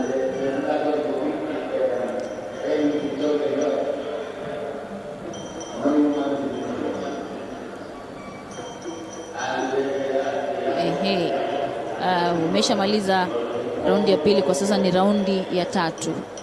Je, ni nani ambaye atakuwa wa kwanza na nani ambaye ataandikisha muda bora zaidi kumliko Lagat ambaye aliandikisha muda wa dakika 3 na sekunde 26. Tayari dakika 2 zimesha katika, dakika 2 na ziada zimesha katika, na mbaki mzunguko mmoja. Dakika 2 zimesha katika na umebaki mzunguko mmoja. Je, kengele kitakuwa kinapigwa muda usio mrefu. Kengele ni ishara tosha kwamba utakuwa umebaki mzunguko mmoja. Kwa sasa umesalia mzunguko mmoja na dakika 2 na ziada zimesha katika. Kwa sasa ni nani ambaye atakuwa anamaliza wa kwanza na muda bora? Timothy Cheruyot ambaye anaongoza. Timothy Cheruyot yupo pembezoni, anaongoza. Timothy Cheruyot anaongoza. Tutakuwa tunaangalia, je, atakuwa anamaliza katika nafasi ya kwanza tunapomzoea? Je, atakuwa anamaliza katika nafasi ya kwanza tunapomzoea? Kuna ushindani mkubwa ambao utakuwepo. Je, atamaliza katika nafasi ya kwanza? Mambo sio mabaya. Amemaliza katika nafasi ya pili. Wa kwanza amemaliza chini ya dakika 3 na sekunde 41. Atakuwa nakujuza ni nani. Alafu Cheruyot amekuja wa pili. Daniel Mungut kutoka KDF ameweza kumaliza katika nafasi ya kwanza. Timothy Cheruyot ameingia katika nafasi ya pili, na ni mazoezi tu ya kuweza kuchagua timu Kenya, na tujamzoea Cheruyot hivi, na tutakuwa tunafanyia mahojiano kuhusiana na mbio hii, aweza kutueleza ni nini ambacho kilijiri, manake hatujamzoea hivi. Greg, the 1500 meters, 4 scintillating semi-finals, and you can see why everyone wants to come down to Kasarani and watch these races. Everyone is watching them online. Look at what is happening. The likes of Timothy Cheruyot finishing second just behind Munguti in the 4th heat of the semi-final of this 1500 meters. Remember, we are live from the Kasarani Stadium, bringing you day 1 of the Athletics Kenya National Championships 2022, which is also the trials for the African Senior Athletics Championships to be held in Mauritius from the 8th of June to the 12th of June this year. And remember, we are live from the Kasarani Stadium. We've seen 4 semi-finals in the 1500 meters men. We've seen the likes of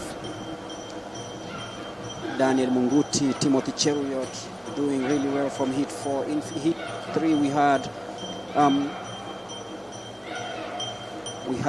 Daniel Mutai also performing really well. Abel Kipsang in heat 3 tearing away the field, and in heat 1 we had the likes of Aaron Kemei and Matthew Kipsang of KDF also claiming top honors. And all this is happening right here at the Kasarani Stadium. Plenty of action witnessed here today. And remember, the 200 meters is also lined up for today, the heats both for the men and the women. Just to take you through some of the events that happened earlier on today. Africa 100 meter record holder Ferdinand Omanyala clocked 9.9 seconds to win his heat in the national championships, and he says the preparations are towards the Kip Keino Classic, which he wants to do a 9.6 or 9.7 right here at Kasarani. We hope that will happen, really hope that comes into fruition as we prepare for the 200 meters, the heats. That is for the women. There will be how many hits? 1, 2, 3, 4 for women, 5 for women, and also 5 for the men. 6 for the men.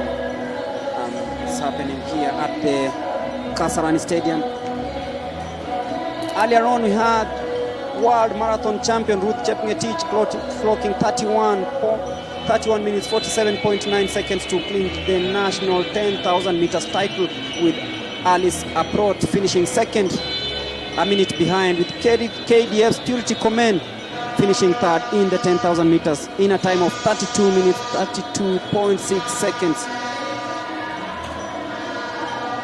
Remember, the 10,000 meters was the final, as we await for the ladies to take on the track in the women 200 meters. In heat 1 we'll have Agnes Kwamboka of KATTI, Caroline Mwende of KDF, Daisy Chepngetich of South Rift will be racing in lane 3. Linda Kageha, she must be very energetic, running from lane number 4. Diana Kihisa of Western, Grace Kidake, Beatrice Anyango and Faith Kasu of the universities will be competing in the 200 meters women. 5 hits, and the winners will definitely qualify for the semi-finals.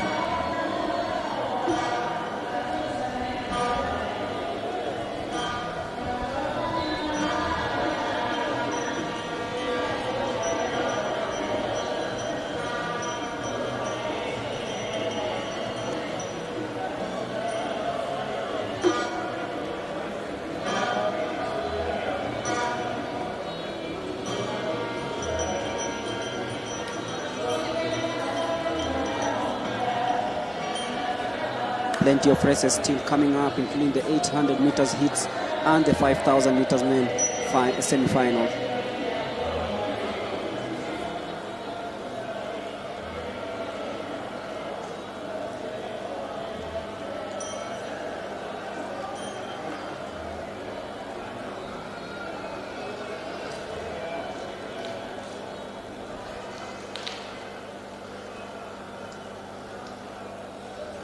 The first semi-final of the 200 meters women.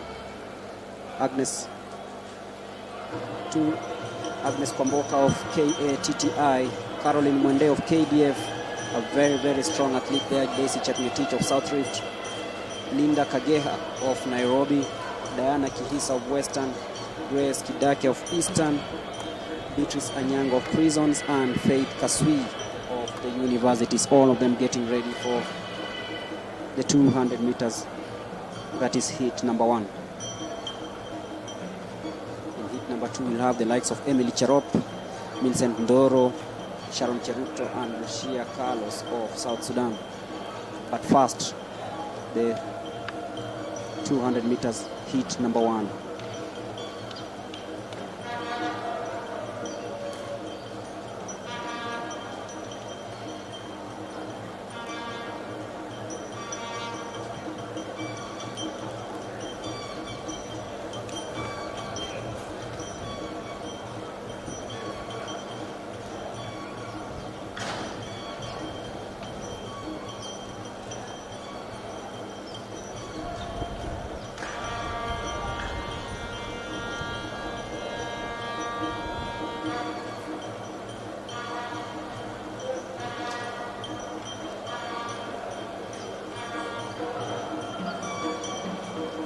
Kirui Elvis watching all the way from the Utawala Mall in Nairobi. Odongo Kech watching from Kitisuru. Susan Saina Boss watching all the way from Karura Forest.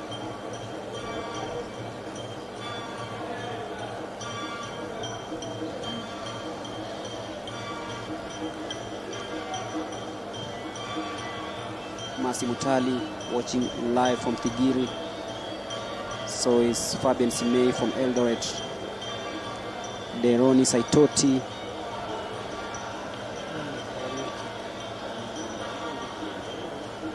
Eric Kombati, thank you for tuning in. There is Kennedy Sami.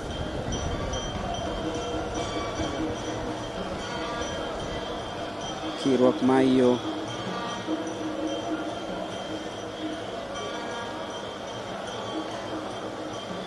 Luis Biwot from Bahrain. Alphas Kosgei. Peter Kiptui.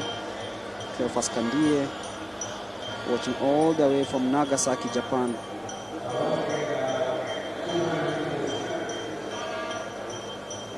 As the athletes gear up for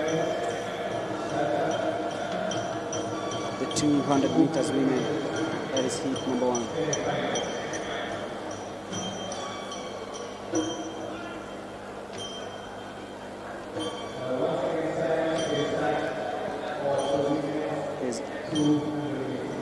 Lead number 765 is Agnes Komboka of KATTI. In lane number 1, Caroline Mwende of KDF in lane number 2. Daisy Chepngetich of South Rift in lane number 3. Linda Kageha in lane number 4. In lane number 5 we have Diana Kihisa of Western. Lane number 6 we have Grace Kidake of Eastern. Beatrice Anyango of Prisons in lane number 7, and Faith Kasui of the Universities.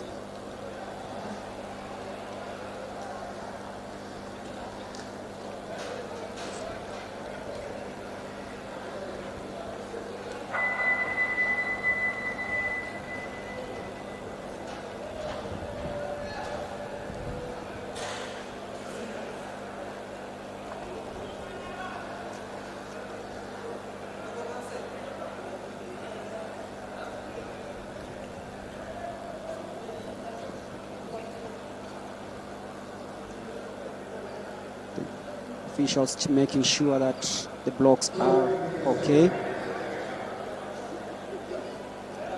The athletes getting ready to sprint off the blocks for this one.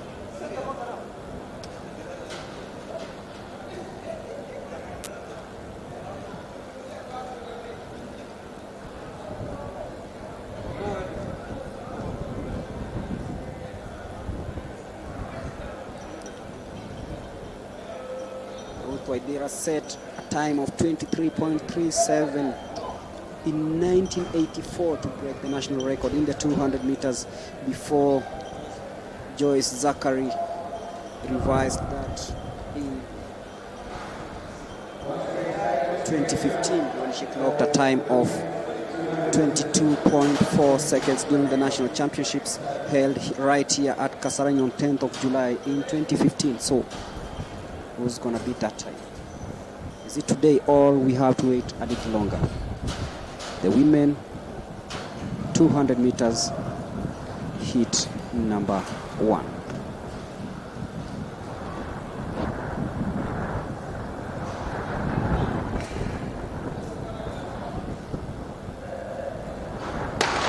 And there you go, smoothly through. That is the 200 meters number 1.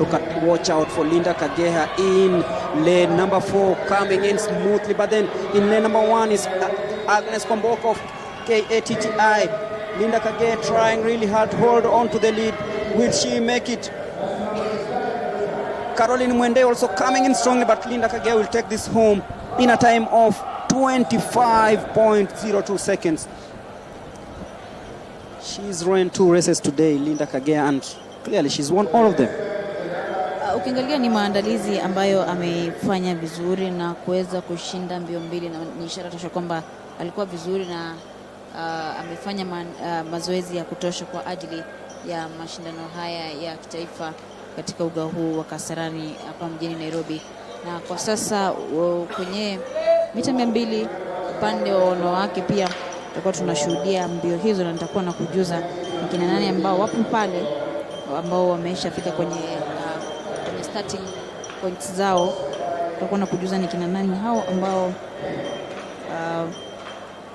watakuwa wanakimbia kwenye mbio hizo. Hit 1 tayari imeshakamilika. Tupo kwenye hit 2. Kuna Brenda Chilagat kutoka Inua Hes, Emily Cherop kutoka Central Drift, Millicent Ndoro kutoka Police, Beatrice Machoka Nyanza South, Irene Shungu Coast, Sharon Cheruto Western, Lucia William Carlos kutoka South Sudan. Tutakuwa tunaangalia ni nani ambaye atakuwa anaibuka mshindi kutokana kwa wanariadha hawa ambao nimeweza kuwataja majina. Ambaye atakuwa kwenye lane 1 ni Brenda, lane 3 ni Emily, lane 4 ni Millicent, lane 5 ni Machoka, lane 6 Irene, lane 7 Cheruto, lane 8 Carlos.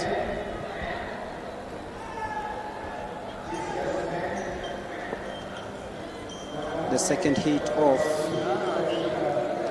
the women 200 meters, and Brenda Chelangat from NYS.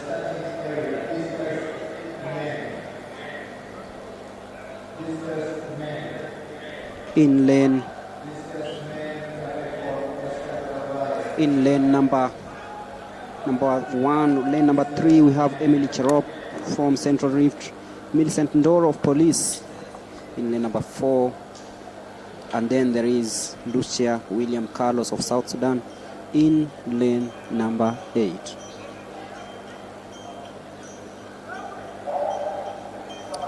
Remember Eunice Kadogo making a comeback, having set the national record at the 2015 All Africa Games in Congo Brazzaville. Yes, and it's a record that will take time to be broken. Ruth Waidira's record set in 1984 in Los Angeles. But then here we are, new things, new timings, and off we go. The second heat of the women 200 meters, and look at her really blistering pace there from Tarus in lane. Millicent Ndoro of Police comfortably taking the lead ahead of Sharon Cheruto of Western. There you go, comfortable in a time of 23.99 seconds. That is Millicent Ndoro of Police, with Sharon Cheruto coming in second position, and it's been quite fast this one, 23.99. Linda Kagea winning the first heat in a time of 25.02. So you can see clearly this has been a faster hit. And there we move to the third heat of the 200 meters women, and we have the likes of Jen Machoka, Ndihuri Jane, Flora Navuja, Quilfactor Kisembe, Eunice Kadogo, who is a former national champion.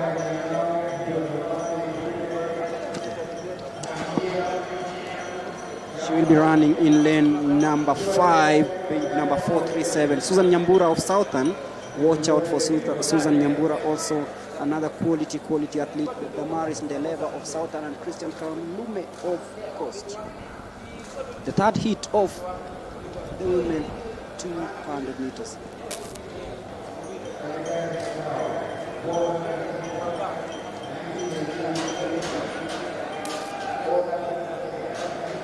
Eunice Kadogo won her heat in the 100 meters. She's here to try to prove a point in heat number 3 of the 200 meters. She's only 24 years of age. Susan Nyambura, also another strong athlete in this heat.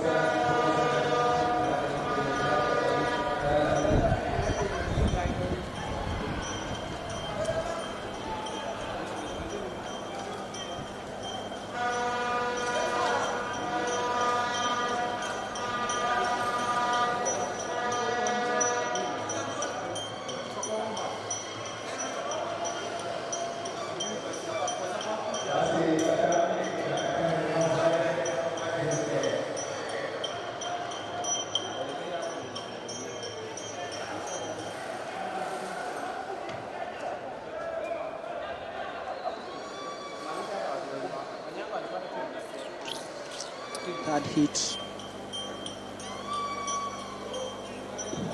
of 200 meters.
Just ahead of Christine Kalume.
Championships to be held in Mauritius in June.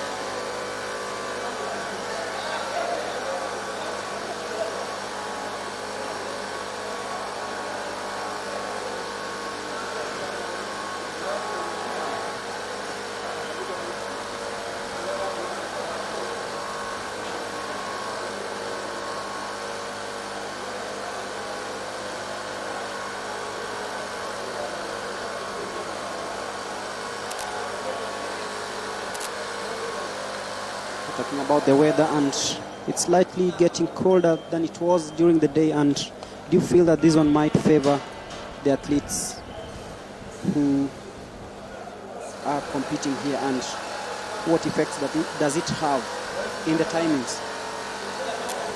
Ukiangalia hali ya anga ni kama tayari kijibaridi kimeanza kuingia katika uga huu wa Kasarani, na hofu kubwa huenda ikachangia wanariadha hao kutofanya vizuri, kutokana na ikiwa hali hii itakuwa hivi, basi itakuwa ni baridi sana, lakini tunaomba kwamba mvua isinyeshe ije karibu mambo na wanariadha hao washindwe kukimbia. Kwa hiyo hali ya anga si nzuri sana, kijibaridi kimeanza kuingia na huenda ikafanya wanariadha wakaganda miguu washindwe kukimbia, lakini natumai kwamba mvua haitanyesha na hali ya anga iwe tulivu tu, ili kuweza kuwapa wanariadha hao wakati rahisi wa kuweza kukimbia kwenye mashindano haya.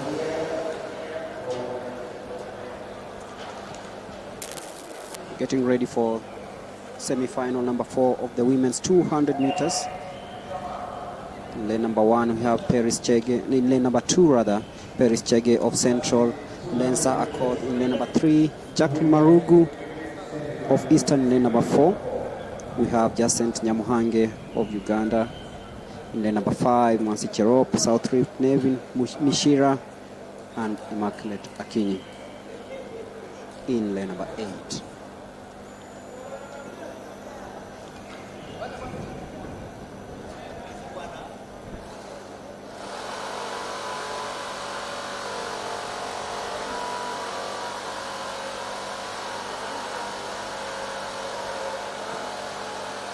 And there you go, the 200 meters heat number 4, and watch out for the Ugandan, really strong. That is Jacent Nyamuhange.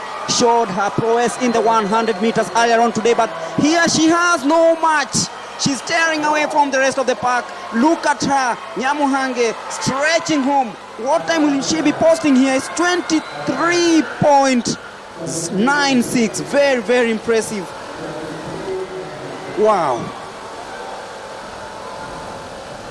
Jacqueline Murugu also coming in second position, but then Jacen Nyamuhunge of Uganda clearly showing that she's in a class of her own. She did it in the 100 meters earlier on today. She's doing it again in the 200 meters heat number 4, and who knows what she's capable of doing going into the latter stages of this qualification. The Ugandan sprinters really doing their country proud. It is a Kenyan national trials, but then the Ugandans are showing that they're here to fight for, let's say, a position, if not get the best qualification times on this one. And she has just shown that. That is Jacent Nyamuhange of Uganda winning heat number 4 of the 200 meters. And we are down to heat number 5, where we have Line Tingali of Coast, Flora Navuja of Eastern, Maximilia Emali of Police, Esther Mbagari of Prisons, Valerie Njiru of KDF, Sheila Mukungu of North Rift, Ivy Otieno of Nyanza North, and Stella Aspita of Central.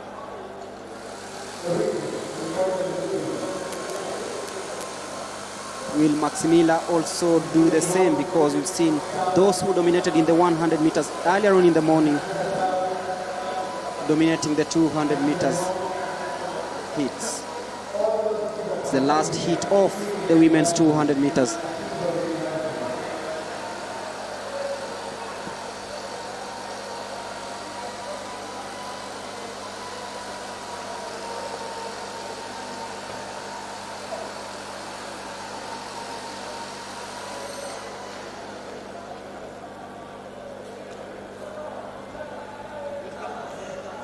Can see in lane number 3 is Maximilia Emali of Police,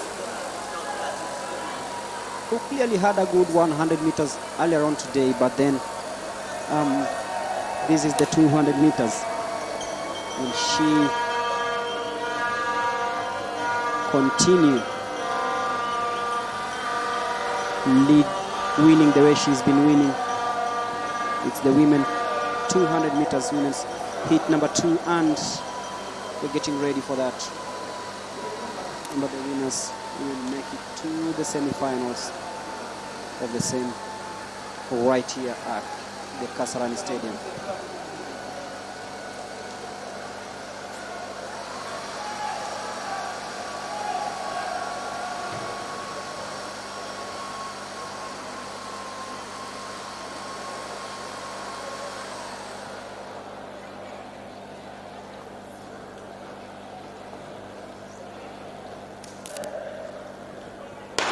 And there we go, the final heat of the women's 200 meters. And there you can see Maximilia Imali really starting strongly there, and she's leading, heading into the last 100 meters. And there she goes, closely followed by Esther Mbaragi of Prisons. It's Imali versus Mbaragi, but Imali looks very confident, jogging home in a time of 24.66 seconds, slightly ahead of Mbagari of Prisons.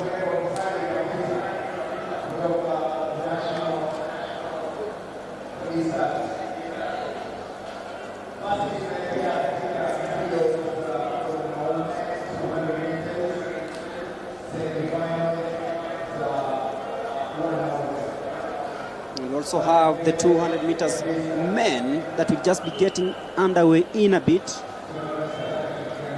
A rich field of talent here. Pius Adom once again from Uganda in lane number 1. Edwin Omondi of Nyanza North. Kalistas Juma of KATTI. Charles Nyamwea, Northeastern. Lewis Ochoi of Prisons.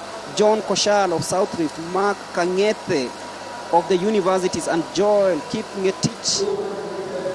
Mark Kangete, another big name in this field. Pius Adom, we saw him win the 100 meters heat in the morning. And then we have Charles Nyamwea, who is also racing his third race of the day.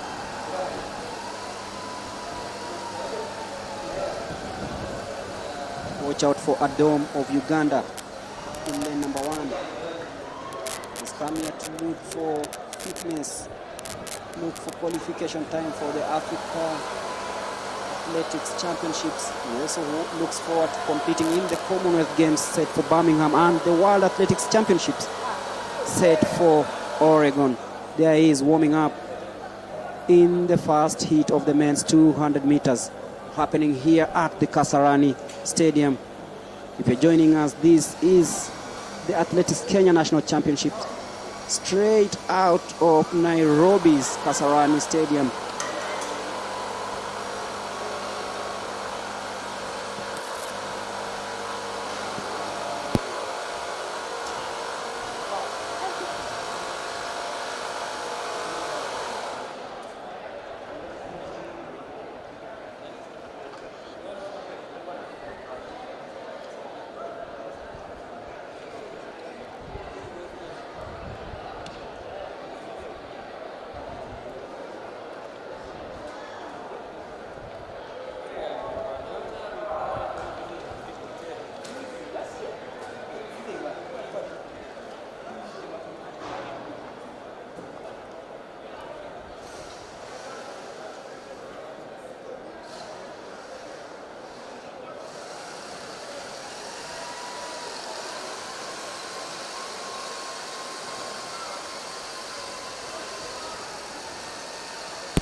They're ready for takeoff in the 200 meters. Officials checking, ensuring that everything is okay.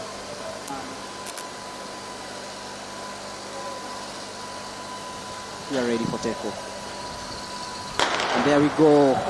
The men's 200 meters heat number 1, very fast. All the athletes really trying hard, and look at Adom coming in strongly in lane number 1, but then watch out for Kangete from the universities in lane number 7. But then from Prisons we have Luke Lewis Ochoi, and he'll take this home just ahead of Kangete in a time of 21.34 seconds. This has been fast, really fast. And Pius Adom, despite winning the 100 meters earlier on today, he was no match to Mark Kangete of the universities, and this is what we were looking forward to. A clean and very competitive 200 meters, and it has happened.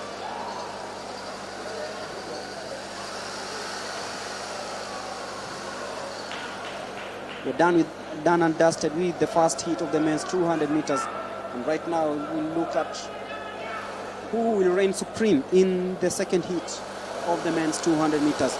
Mike Kiplagat of NYS, Ryan Mwakisha of Southern, Samson Kemei of Central Rift, Samuel Imeta of KDF, Simon Regau of Nyanza North, Moses Wasike of Nairobi, Cleod Muturi of KATTI, and Haron Brown of Nairobi.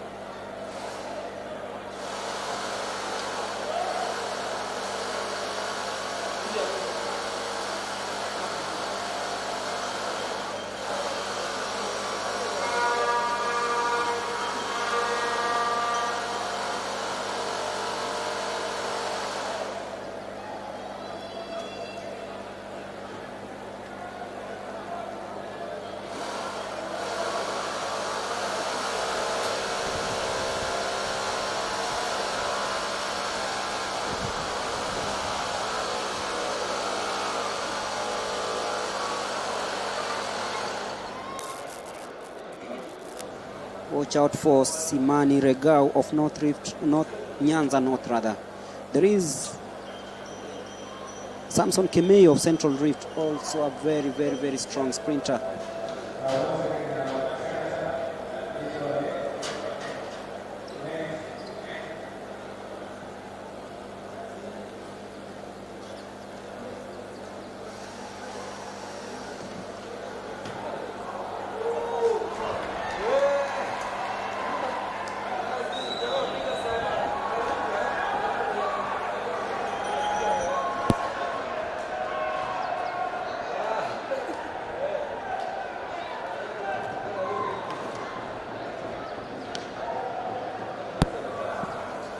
So all systems go in the men's 200 meters semi-final number 2. Mikey Plagat in lane number 1, Ryan Mwakisha in lane number 2, Samson Kemei in lane number 3, Samuel Imeta, Regau, Wasike, Muturi and Brown.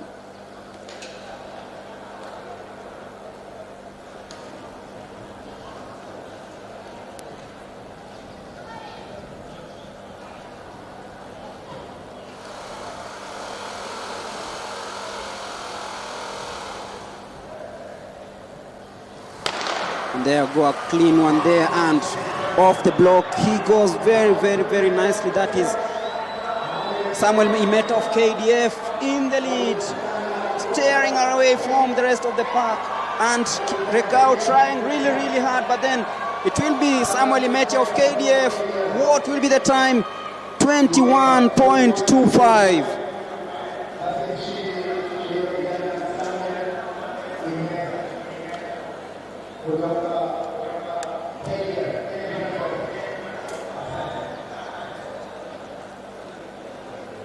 Samuel Imeta of KDF winning that one very, very, very comfortably. Took off the blocks nicely and maintained his lead to the end. And we are down to heat number 3. Kelvin Muruki of Eastern, Logiron Delvis of Central, Ferdinand Omanyala, Samuel Chege of KDF, Toili of North Rift, Ramadan Wilson of Coast, and Ahmed Aden Abdullahi of Northeastern. That is heat number 3.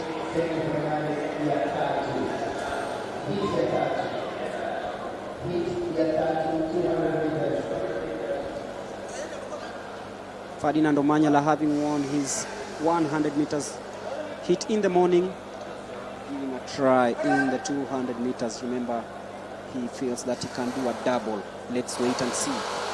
He's in lane number 4. The Africa 100 meters record holder, the national champion, the national record holder. He's posted a season best of 9.98.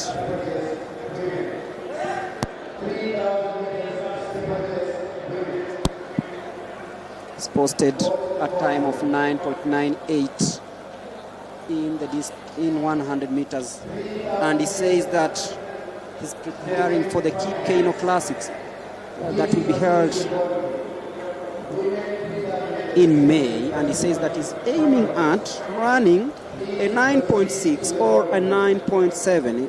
Already today he did a 9.9, so this is very, very important for him for the preparations, and now he wants to take part in the 200 meters.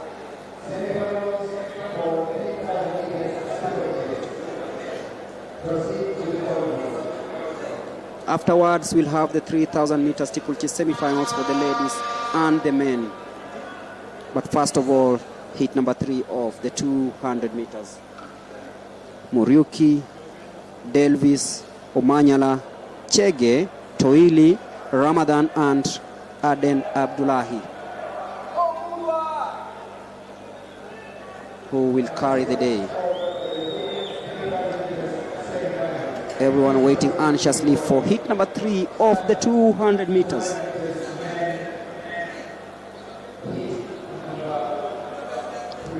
All eyes on Omanyala. What will he do in the longer distance? He's already known for doing well in the shorter distance, that is the 100 meters. All eyes will be on the clock. Concentration and everything in place. And there we go, the 200 meters heat number 3. And there you see it's happening from KDF. That is. But then Omanyala coming in, stretching the rest of the pack ahead of Samuel Chege of KDF. Looking at the time, it is 20.02. Wow. Ni muda mzuri ambao ameweza kuandikisha, na ukiangalia kuendelea kumaliza race akibakisha kama mita 50 hivi, kama alikuwa na jog, ni kama alikuwa mazoezini. Kwa hivyo inaonyesha kwamba ilikuwa ni mbio rahisi, na tulikuwa tunatarajia kwamba lazima angeshinda mbio hiyo. Is that the national record? 20.09, because in my records Calvin Kanata in 2015 set a time of 20.14, so we'll be waiting for confirmation on that, but it seems Ferdinand Omanyala has broken the national record in the 200 meters in a time of 20.09, so we'll be waiting to see that, because it might be wind assisted. So as we speak, it is happening. Ukiangalia inafanyika, na tulisema kwamba ile Omanyala effect imeweza kuingia Kenya, na katika mbio fupi haswa wanaume, manake wanawake tunatafuta nafasi angalau ya kuweza kuwa kama kina Omanyala. Kwa hiyo Omanyala ni kama ameweza kuvunja ile national record ambayo ilikuwa imewekwa hapo awali na Calvin Kanata, ambaye aliweza kuandikisha muda wa dakika sekunde 20.14. Kwa hiyo kwangu mimi hiyo ni national record ambayo ameweza kuvunja, na ni kitu ambacho tulikuwa tunakitarajia kwamba lazima angefanya jambo. Unasema kwamba Waswahili wanasema kwamba mcheza kwao hutuzwa. Kwa hivyo yupo nyumbani na tayari ameweza kuvunja ile national record. They always say determination, preparation is key to everything, and you can see all those factors are really helping Ferdinand Omanyala perform to his best. You can see right now he's posted, I think, the leading time in the country, and we'll wait to confirm if indeed that is a national record, 20.09. Of course, it's wind assisted. We'll be given the official timings later on, but then we have heat number 4 of the 200 meters. Watch out for this guy, Benson Okot of Uganda. Last year, he posted leading time of 20.90, but here he is today trying to square out with the rest of the pack to ensure that he also proceeds to the next phase of the 200 meters men. In lane number 1 we have Lien Kunwar. Lane number 2, Benson Okot of Uganda, another prospect to watch, 21-year-old. Shadrach Oichoi of Nyanza North, Robin Wanjala of Police, another very, very, very good sprinter. Brown Mutara of Eastern, Mike Mokamba of KDF, Sharon Shadrach Maru of KWS, and Victor Kimutai of the universities. The 200 meters men, heat number 4.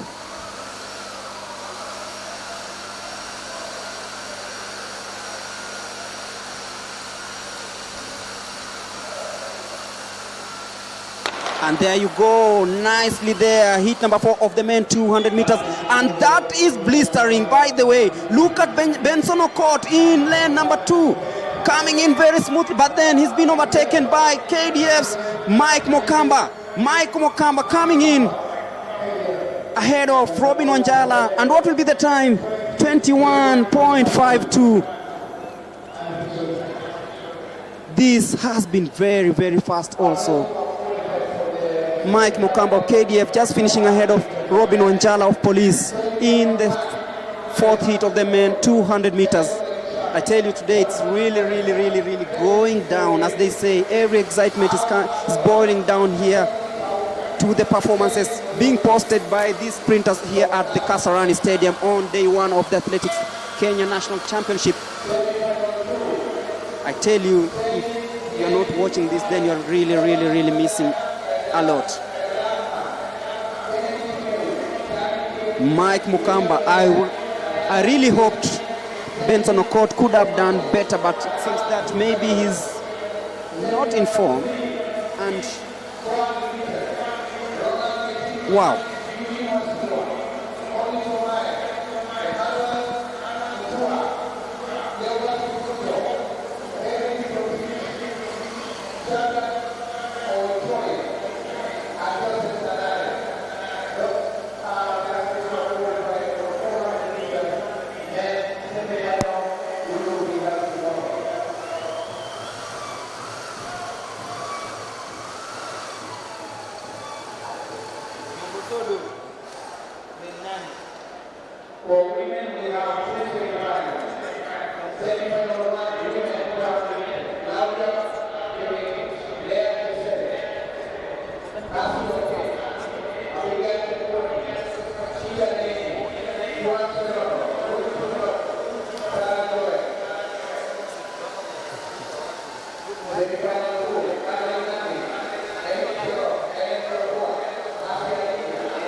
Heat number 5 of the 200 meters men.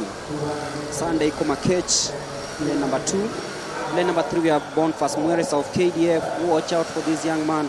Ronald Koech of Police also, another strong one. These are very, very strong field. Hesbon Ochieng, Eugene Wasilwa, Nyacheko Eric, and Dennis Nyongesa of Eastern.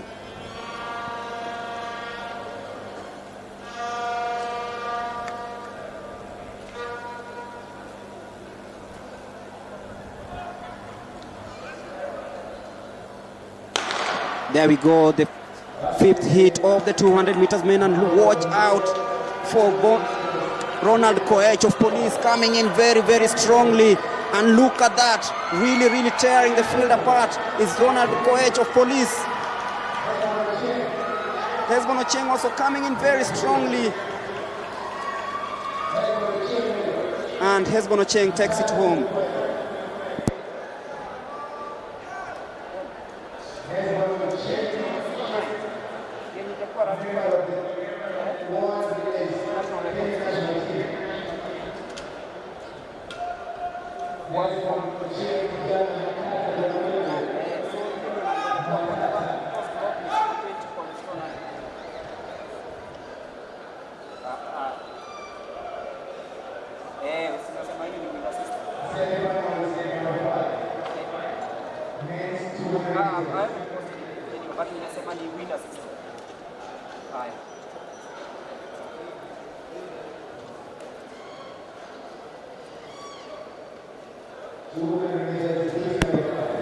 Hesbon Ochieng winning that heat. Now we are down to heat number 6, where we have Philemon Koinari of South Rift, Victor Baraka of Coast, Seme Henry of South Nyanza, Dan Kiviasi of Prisons, Ismail Talengo of Central, Semi Thiel Deng, and Joseph Lepatei of South Rift. The last heat of the men's 200 meters.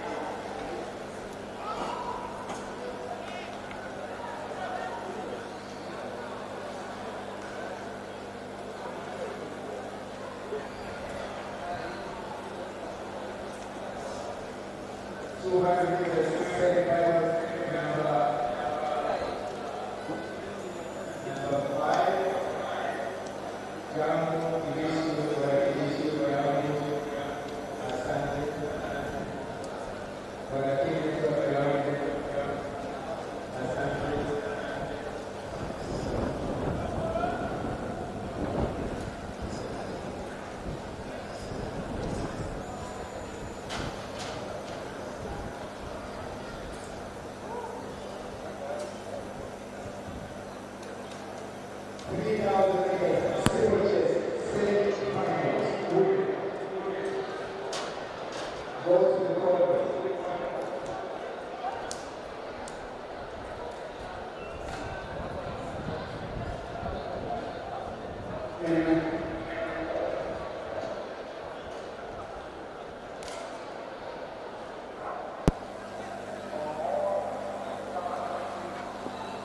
to the last heat of the men's 200 meters.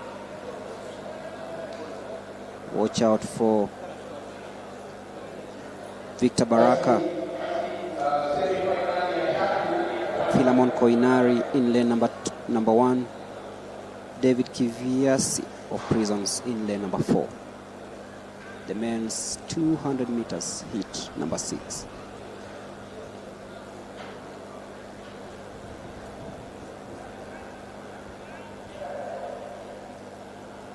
And there we go, smooth, clean, and very, very fast. That's Daniel Kiviasi of Prisons taking an early lead. But then watch out for Philemon Konari of Southern coming in also strongly.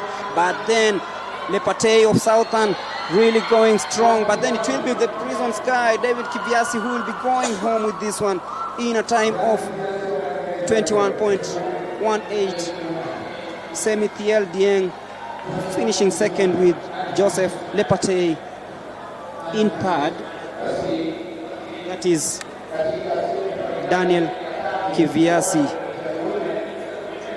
winning the last heat of the men's 200 meters.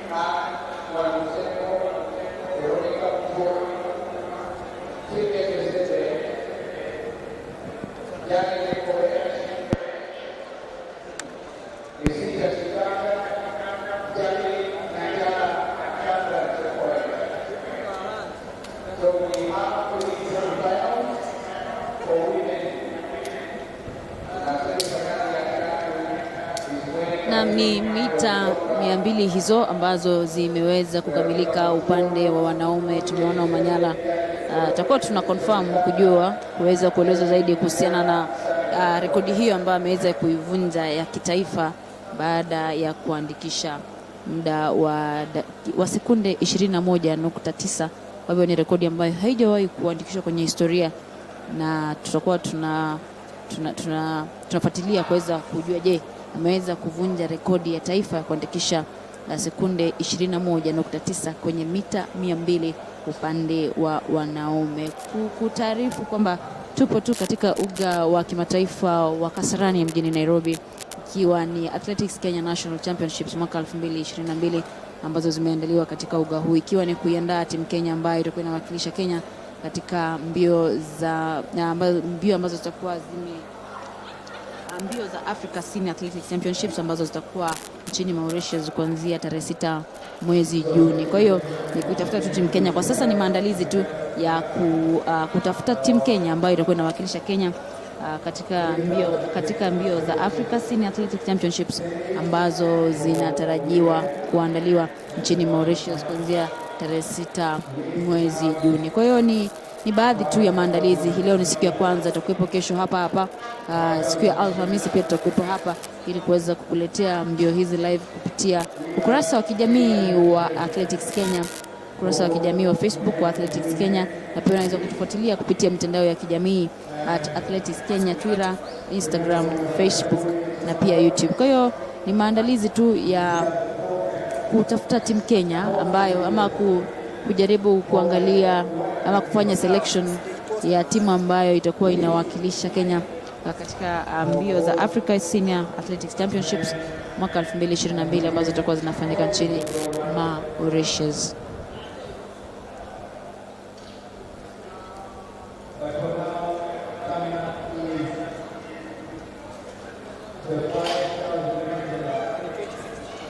Kuna maandalizi pia ambayo yanaendelea pale uwanjani. Tutakuwa na kujuza ni mbio zipi ambazo zitakuwa zinafuata baada ya mbio za mita 200 upande wa wanawake na wanaume. Pia kuna mbio za mita 800 upande wa wanawake na wanaume, alafu kuna mita 3000 upande wa wanawake upande wa wanaume kunradhi. Alafu tutakuwa tunamaliza shughuli ya siku kwa na mbio za 4x100 relay upande wa wanawake pia na wanaume. Kwa hiyo bakisha tu muda mchache tu ili tuweze kukamilisha ama kufunga shughuli ya siku hii leo. Imesalia kama mechi 4 hivi, mechi za mita 5,800, 3,000 na 4x100 meters relay ambazo zitakuwa zinahusisha upande wa wanawake na wanaume. Na kwa sasa itakuwa ni mita za kuruka viunzi na maji, mita 5,000. Mbio za kuruka viunzi na maji, mbio za mita 5,000 upande wa wanawake. Mbio za kuruka viunzi na maji upande wa wanawake, na zitakuwa ni semi-finals, mita za mbio 5,000 kuruka viunzi na maji upande wa wanawake, semi-finals. Na muda usio mrefu tutakuwa nakujuza ni kina nani ambao watakuwa wanashiriki kwenye mashindano haya.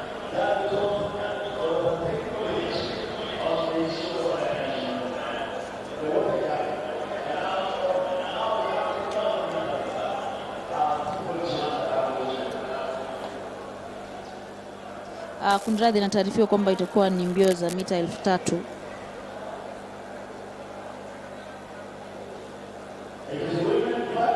Itakuwa ni kujuza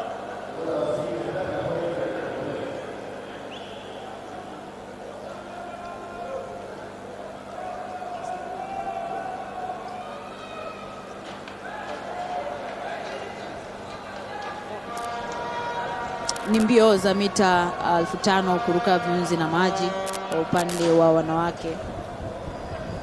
Na kwenye mbio hizo zimeshang'oa nanga rasmi. Kwa hiyo pale tuna wanariadha 17. Kwanza ni Mary Nyaruai from Central, Sharon Jepngetich kutoka Central Rift, Kennedy Njogu kutoka Eastern, Sylvia Chepkoech kutoka KATTI, Pauline Kerikwang kutoka KDF, Deborah Chemutai, Marceline Cherono, Maureen Chepkoech, Jen Ngati, Teresa Mudhoni, Masi Cherono, Lilian Kasait. Tunaye Nimfa Kiteta, Tabitha Beno, Irene Chepkorir, Eva Cherono, Caroline Nyaga. Kwa hivyo hao ni wanariadha 17 ambao wameweza kujumuishwa kwenye mbio hizi za mita 5,000 kuruka mbio hizi za mita 5,000.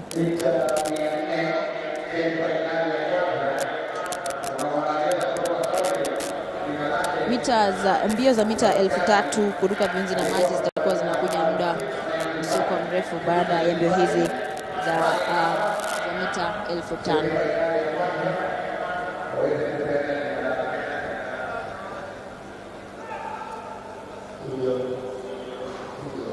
Kwa hiyo itakuwa ni semi finali ya kwanza, mita 5,000 upande wa wanawake, alafu semi finali itakuwa inafuata hapo baadaye baada ya mbio hizi kuweza kukamilika.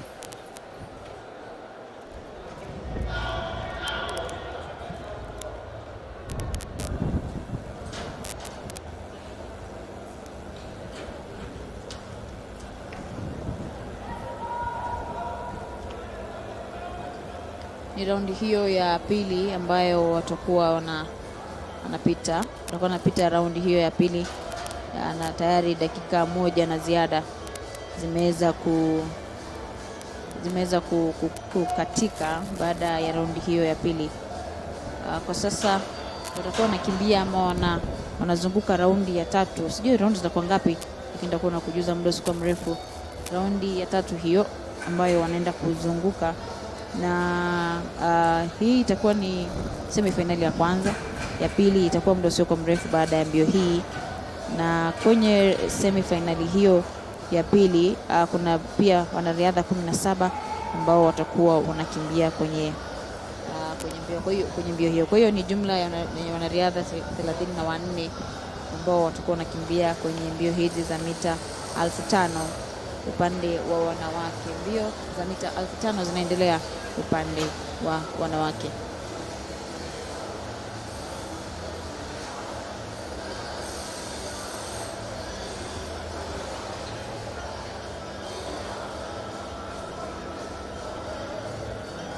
Tayari wanakimbia kama kikundi, na ni ishara tosha kwamba mechi hii haijaanza kushika kasi. Ikianza kushika kasi, kila mmoja atakuwa anakimbia kivyake, na kundi hilo ambalo lina wachezaji kama 11 hivi itakuwa kinagawanyika. Bado mbio hii haijaanza kushika kasi. Ikianza kushika kasi, wanadada hawa watakuwa wanagawanyika. Imebaki mizunguko 10.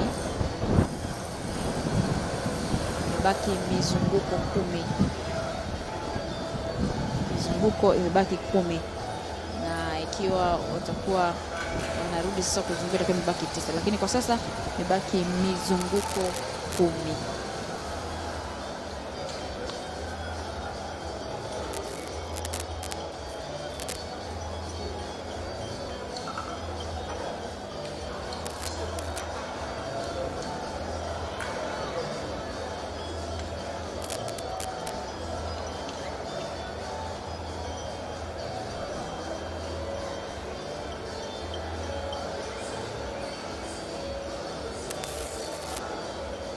Tutakuwa tumebakisha kama mita 200 hivi ili kuweza kubakisha mizunguko 9. Unabakisha kama mita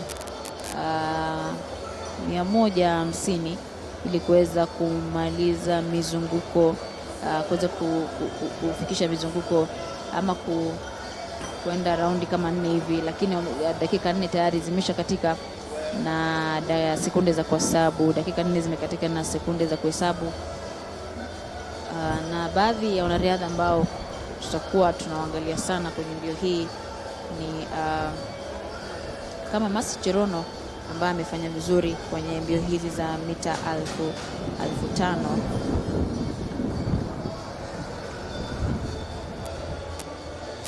Aliweza kushinda mbio za Doha Diamond League nchini Doha, Qatar mwaka 2014 Mei tarehe 9. Aliweza kuingia kwenye mbio hizo, na pia aliweza kushiriki kwenye mbio hizo mwaka 2016 Mei tarehe 6. Mwaka 2016 pia aliweza kukimbia mbio za hizo za 3000 Monaco, na pia aliweza kuwakilisha taifa vizuri kwenye mbio hizo. Na ukiangalia ya hivi majuzi, ikiwa mwaka 2016 bado mwezi Mei tarehe 27 nchini Eugene Prefontaine Classic kwenye mbio hizo, na kuweza kuwakilisha nchi ya Kenya vizuri katika mbio hizo nchini OR. Kwa hiyo ni mwanariadha ambaye amekuepo kwa mbio hizo kwa muda mrefu, na anajua what it takes kwa mwanariadha kuweza kujituma vizuri na kuweza kutumia nafasi hii angalau kuweza kupata nafasi nyingine ya kuweza kuwakilisha taifa katika mbio hizi za 3000 nchini Mauritius. Kwa hiyo imebaki mizunguko kama 8 hivi ambayo imesalia mbio hizi kuweza kukamilika, lakini tulikuwa tunaangalia pia ameweza kuandikisha yule ambaye atakuwa wa kwanza atakuwa ameandikisha muda gani.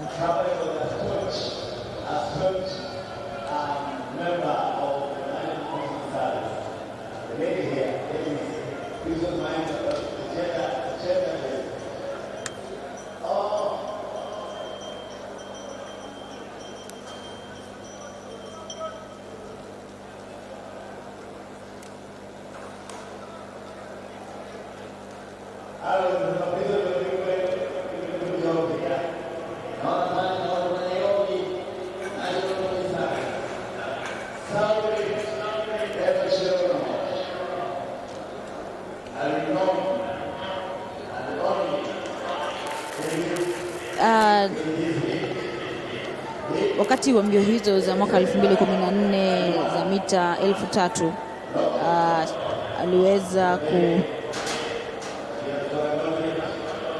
Mercy Cherono aliweza kuandikisha muda wa dakika 8 sekunde 21.19.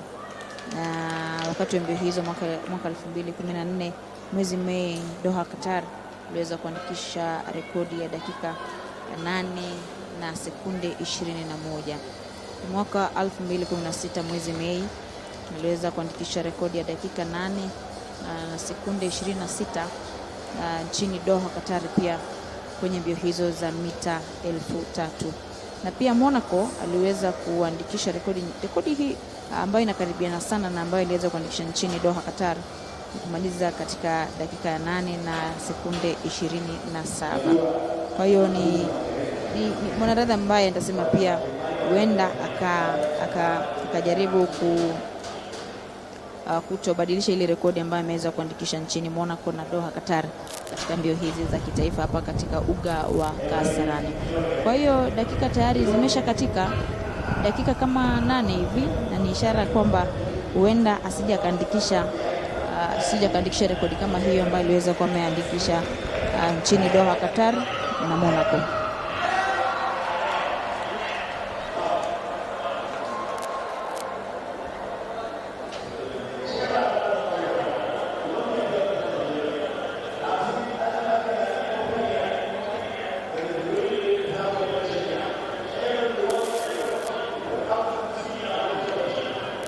Tutakuwa tunachungulia kuangalia mizunguko imebaki mingapi. Tujue mizunguko imebaki mingapi ili kuweza kukujuza.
Ambaye anaongoza mbio hii ni Eva Cherono kutoka South Rift. kutoka South Rift, na tayari tayari dakika 10 na sekunde 56 zimeweza kukatika, na mizunguko baki kama 6 hivi. Eva Cherono anaongoza kwenye mbio hizo akifuatwa na Masi Cherono kutoka polisi ambaye pia tunamjua anatamba kwenye mbio za mita 3,000 na 5,000. Masi Cherono anafuata katika nafasi ya pili, ambaye anawakilisha polisi. Anafuata katika nafasi ya pili akiwakilisha polisi.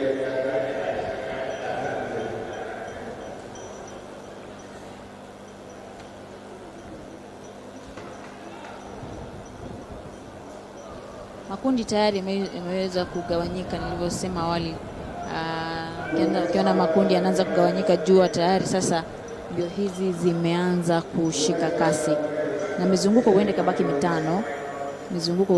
mitano hivi, na kundi hilo ambalo tayari limeshajigawanya kwa watu 6 huenda likagawanyika wakati mechi hii mbio hizi zitakuwa zinaendelea.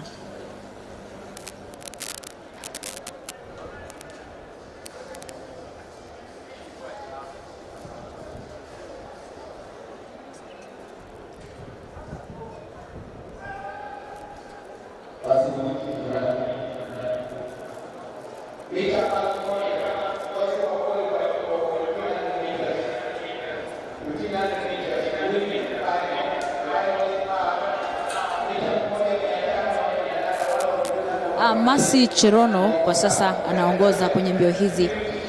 Masi Cherono anaongoza kwenye mbio hizi baada ya kumpiku Eva ambaye alikuwa anaongoza awali. Kwa sasa kasi inaendelea kushika na Masi Cherono anaongoza kwenye mbio hizi.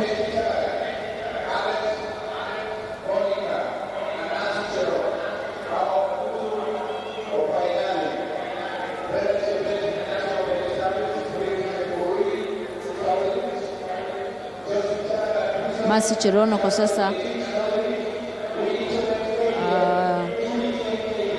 yupo ange kwa ange na Eva, na tutakuwa tunasubiri kuangalia ni nani ambaye atakuja kuandikisha muda bora zaidi. Na Mercy Cherono tunamjua kwa kufanya vizuri kwa kwa mbio za mita 3000 na pia mbio za mita 5000.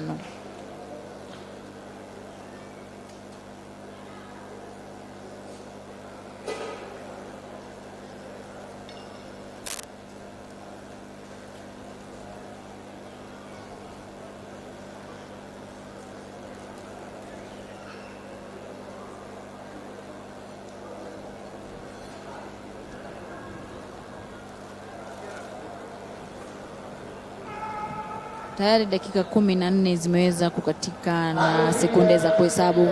Dakika 14 zimeweza kukatika na sekunde za kuhesabu. Mercy Cherono anaendelea kujikakamua ili angalau aweze kumaliza katika nafasi ya kwanza akiwa na Eva Cherono. Eva Cherono na Mercy Cherono wote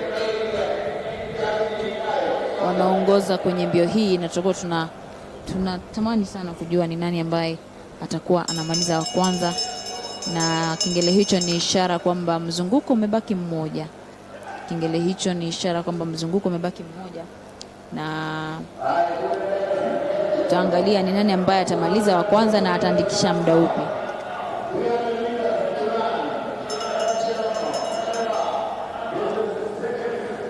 Tutakuwa tunasubiria kuangalia ni nani ambaye atakuwa anamaliza wa kwanza kwenye mbio hii na atakuwa anaandikisha muda gani. Ushindani unaendelea kuwa mgumu zaidi kwa sasa. Mercy Cherono atakuwa anaingia kwenye nafasi ya 4. Mercy Cherono anaingia kwenye nafasi ya 4 na Eva Cherono amekuja mbele kuweza kuongoza kwenye mbio hizi za mita 3000. Cherono anakuja kweli kweli, lakini nani atampisha? Atapishwa kweli kuweza kumaliza katika nafasi ya kwanza ama ya pili? Eva Cherono huenda akamaliza wa kwanza kwenye mbio hizi, lakini kabla afike kwenye finishing line mambo yameweza amefanyaje? Kwa hiyo Eva Cherono karibu afanyiwe mambo mengine kwenye pale kwenye finishing line, lakini ameweza kumaliza chini ya muda wa dakika 15 na sekunde 50. Dakika 15 na sekunde 50.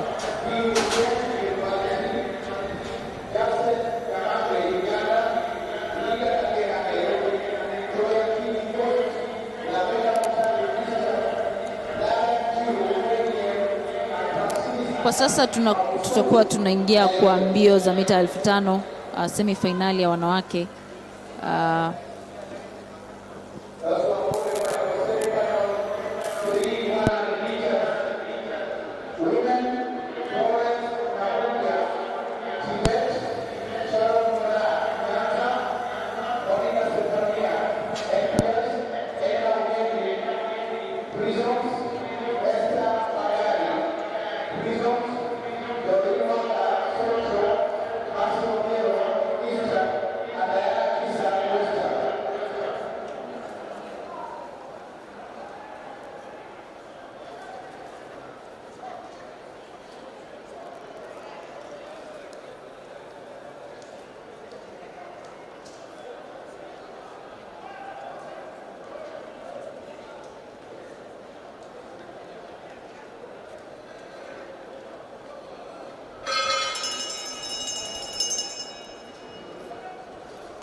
10,000 meters for women.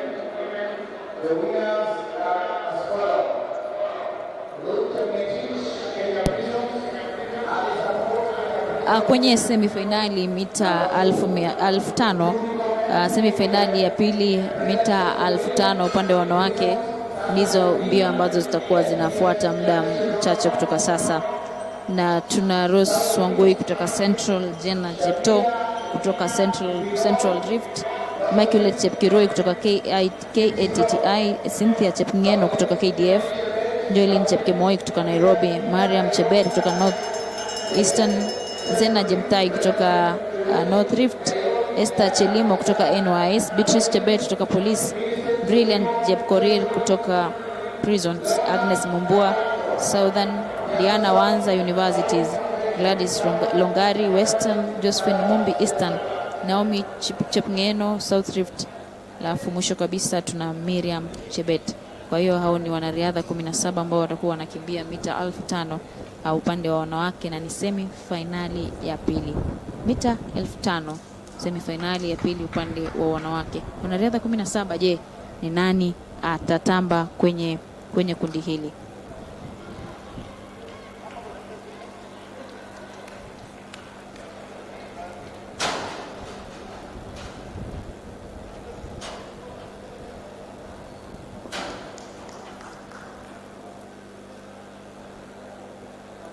Nasubiri tu mbio hii ya semifinali ya kwanza iweze kukamilika. Kuna mwanariadha ambaye bado hajamaliza mbio yake, nasubiria tu aweze kumaliza, na pindi atakapomaliza tutakuwa tunaingia kwenye semifinali ya pili mita 1500 upande wa wanawake.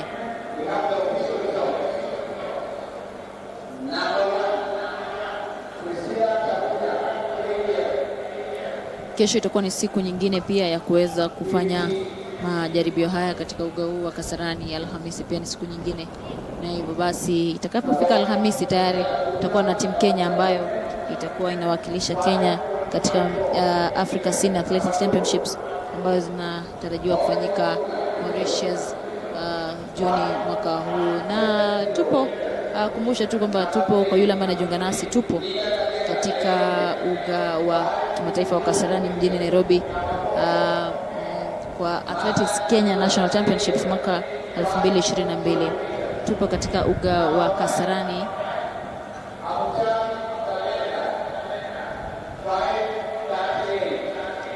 hapa mjini Nairobi, ikiwa ni Athletics Kenya National Championships ambazo za mwaka huu mwaka 2022 ambazo zinafanyika katika uga huu wa Kasarani.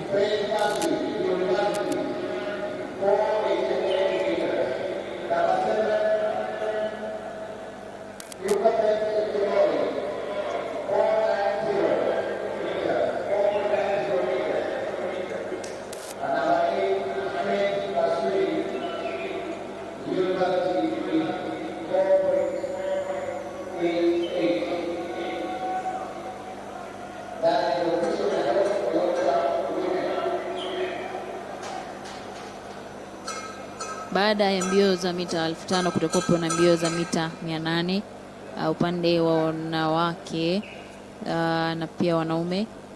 Baadaye kutakuwa na mbio za mita 3000 kuruka viunzi na maji ambavyo vitakuwa vinafanyika baada ya mbio hizi za mita 800. Kwa sasa mbio za mita 1500 zimeweza kung'oa nanga rasmi upande wa wanawake. Hiyo ni semi finali ya pili. Tutakuwa na jaribu tu kuangalia ni nani ambaye atatamba kwenye mbio hizi za mita 1500 upande wa wanawake.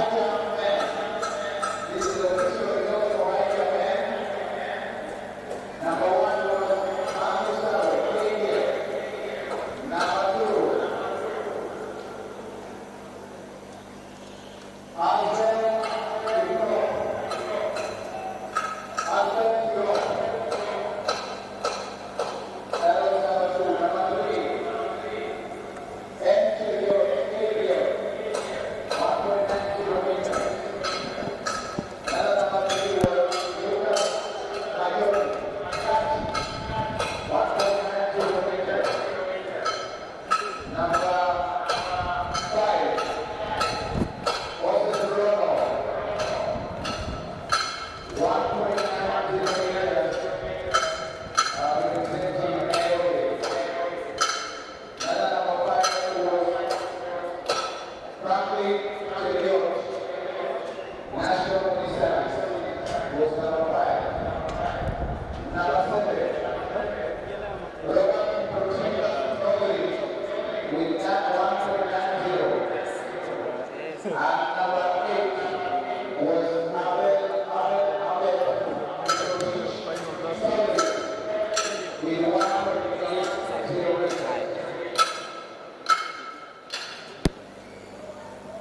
The second semi-final of the women's 5,000 meters already underway. The likes of Rosongui of Central, Zena Jepto of Central Rift in bib number 242. There is Immaculate Chepkoi of KATTI, Cynthia Chepnyan of KDF, Purity Command, Joyce Chepkemoi of Nairobi, closely contested. Zena Jemutai of North Rift, Esther Chelimo, Beatrice Chebet of Police, Agnes Mumbua, Gladys Longari, Miriam Chebet also coming in strong, and it is the 5,000 meters semi-final number 2. Quite favorable conditions for these athletes. It's not very hot, it's quite humid, but then the temperatures are favorable for these athletes. As you can see, all of them trying really hard to ensure that they get that spot to the finals. We're talking about the likes of Zena Jemutai,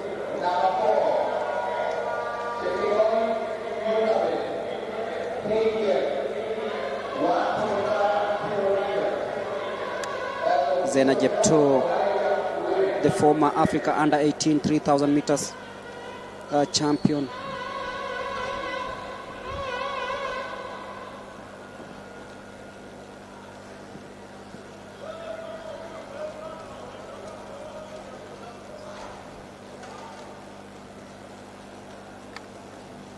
In the 3,000 meters, Zena Jemutai, who won the Africa Under-18 3,000 meters champion title.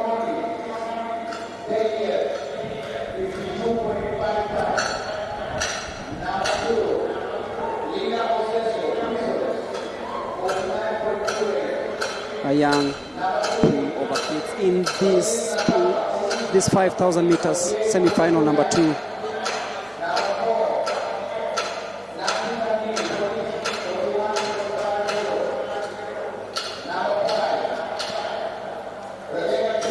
In 2020, Zena Jepto was in the team that participated in the World Cross Country Championships.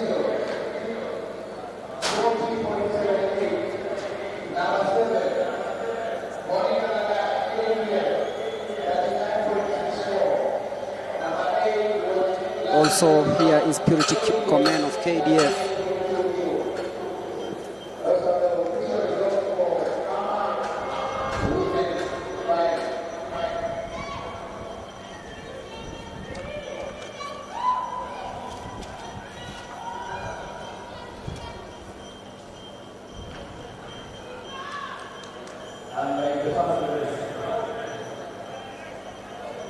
Posted a personal best of 16 minutes 44.26 seconds at the Nyayo National Stadium last year on 15th of May in the national championship. I'm talking about Purity Command.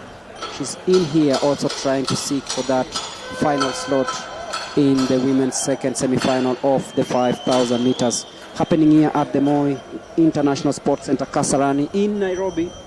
This is day 1 of the Athletics Kenya National Championships. And you can see the pace is not as fast as it was.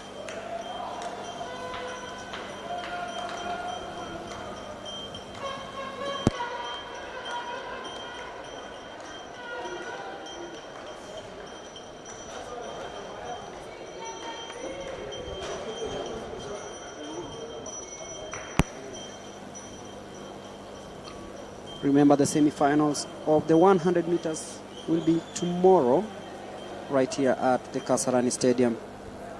The likes of Maximila Imali, Linda Kageha will be in action. Eunice Kadogo will also be in action. Remember, Just to confirm, Ferdinand Omanyala won the 200 meters heat 3 in a time of 20.60 and not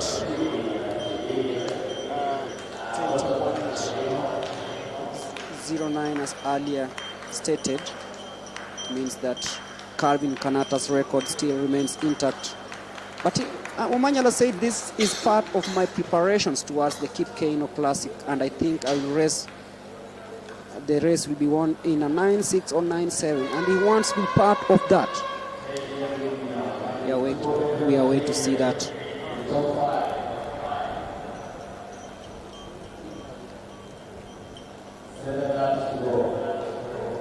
Purity Komen of KDF just talked about her leading the pack in the second semi-final of the 5,000 meters.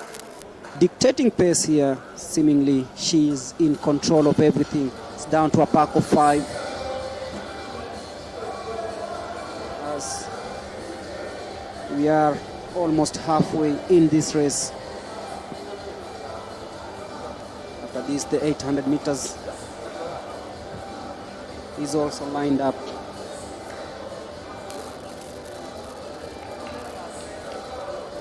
Temperatures falling, the sky clear, and this means that these athletes will be enjoying themselves here.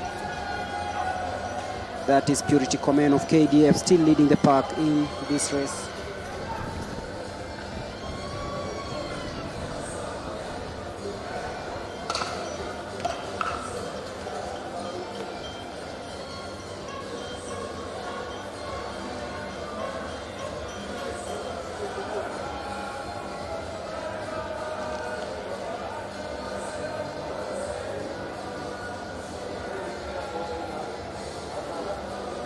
Cynthia Chapingeno also coming in closely. She's also from KDF.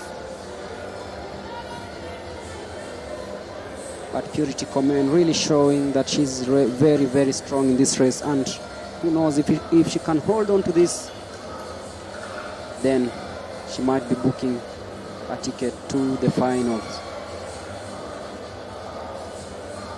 It's the women's second semi-final of the 5,000 meters.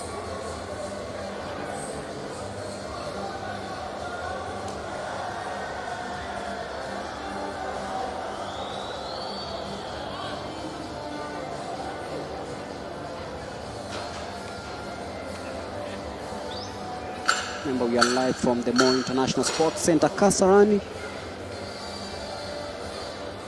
This is day 1 of Athletics Kenya National Championship.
Purity Komen still in control of things.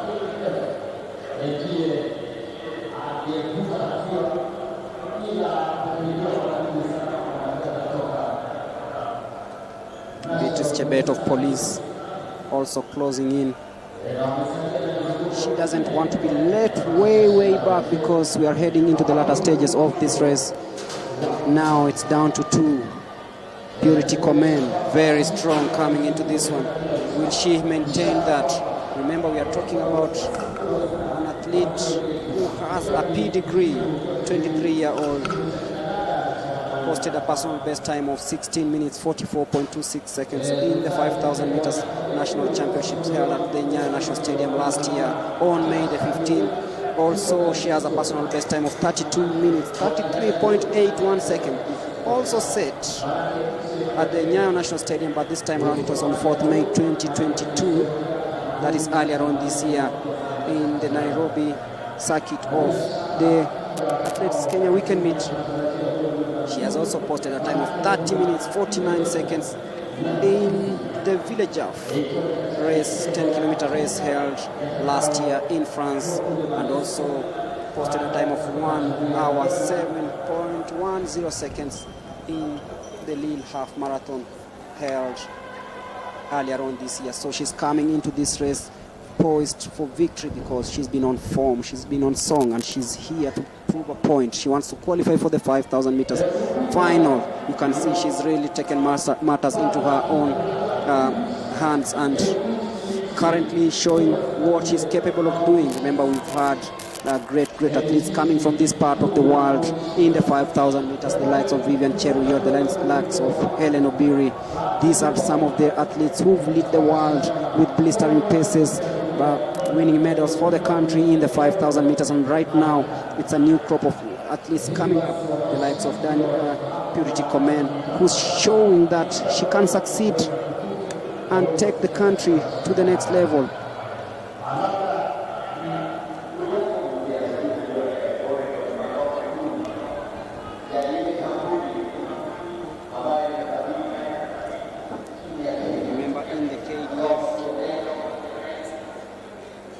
Championship, she posted a time of 16 minutes 44.26 seconds in the 5,000 meters at the Nyayo National Stadium on 15th of May last year, and right now she's here to prove a point.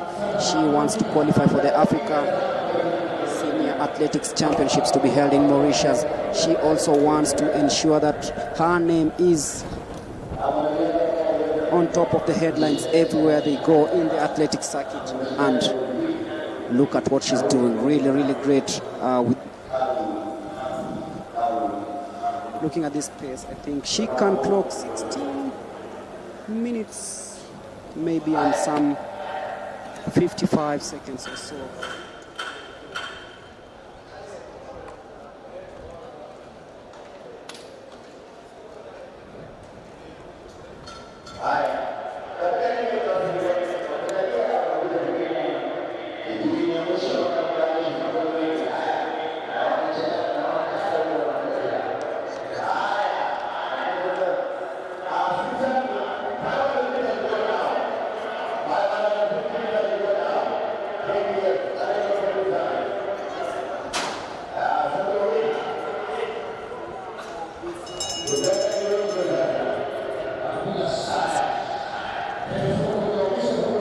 Beatrice Chebet, who will carry the day. It's the final lap of the 5,000 meter semi-final, number 2, and you can see Purity Komen really strong there. Beatrice Chebet closing in and ensuring that she's up on Komen's heels. Will they maintain this to the last lap? Let's wait and see. Heading into the last 300 meters. It is the 5,000 meter semi-final, number 2, and Purity Komen really strong from the start. She's been leading, but then look at Chebet breaking away from Komen. Wow, look at that from Kenya Police. She took her time, made sure that she knew when to strike, and look at that in the last 200 meters coming home. I think she'll be taking this one home. Komen on the other side doesn't have an answer to this one. What will happen? I think she'll settle for second position because Beatrice from Kenya Police will be taking this one home. Waiting for the time. I said it will be slow. She'll finish in a time of 16 minutes and 52 seconds, with Purity Komen finishing second in a time of 15 minutes, and it's 16 minutes, by the way, 16 minutes flat, so not really bad. At least they've made it to the semi-final, and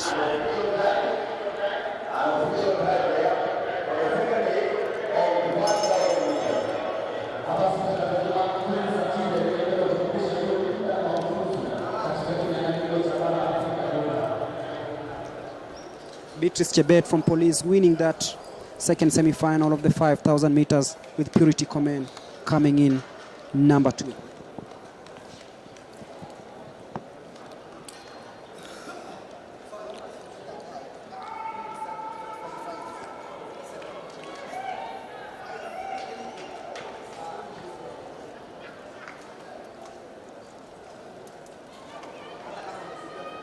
Naam, ni mbio za mita 5,000 upande wa wanawake, semifinali ya pili ambazo zimeweza ama zinaendelea kukamilika. Manake bado kuna baadhi ya wanariadha ambao wanaendelea kumaliza mbio zao, wamebakisha mzunguko mmoja.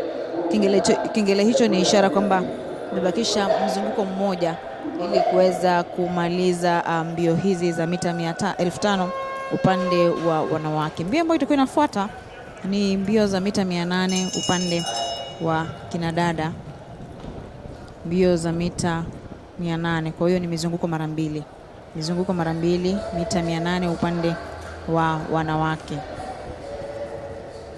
Na mbio hizi zikikamilika za mita 5,000, takuwa na kusomea ama takuwa na kuelezea ni kina nani ambao watakuwa wanaingia kwenye kwenye mbio hizi za mita 800. Manake kuna makundi matano, kuna makundi manne kunradhi, na kuna makundi pia makundi matano ya mbio hizi upande wa wanaume. Mbio ambayo inamalizika ni mbio ya mita 5,000, mbio za mita 5,000 upande wa wanawake, mbio za mita 5,000 kwa upande wa wanawake.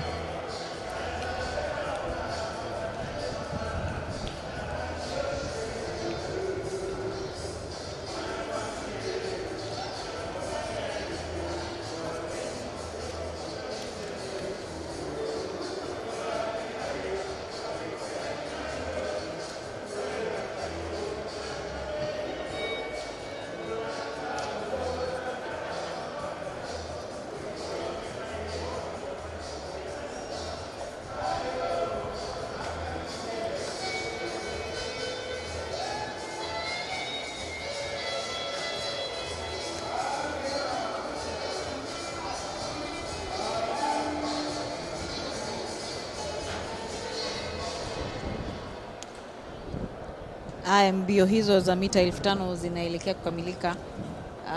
Mchezaji wa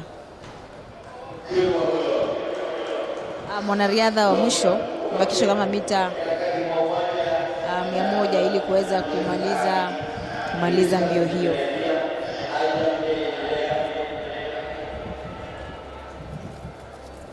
Mbio ambazo zitakuwa zinafuata ni mbio za mita 800, mbio za mita 800 upande wa wanawake. Manake hapa kuna makundi manne, na makundi manne ambayo yamejumuisha wanariadha 8 kila kundi.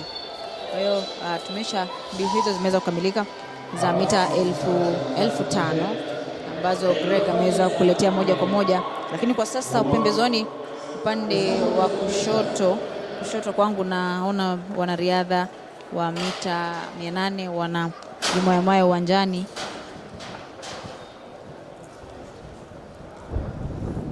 ili kuweza kujiandaa kwa ajili ya mbio hizo.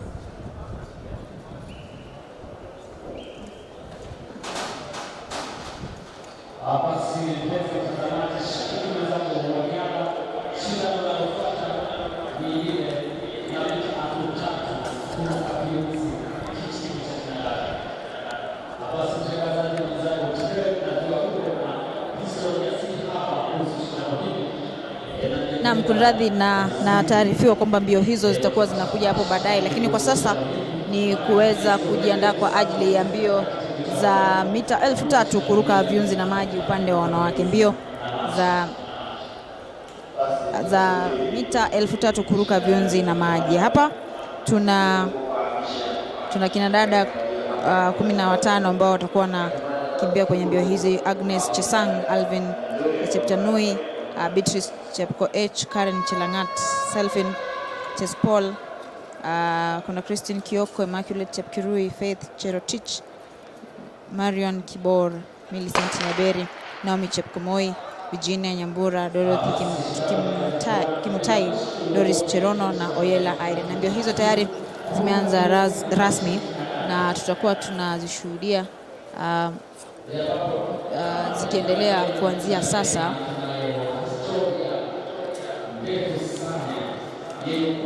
Mbio za 1300 kuruka viunzi na maji upande wa wanawake. Mbio za 3000, mbio za mita 3000 kuruka viunzi na maji upande wa wanawake.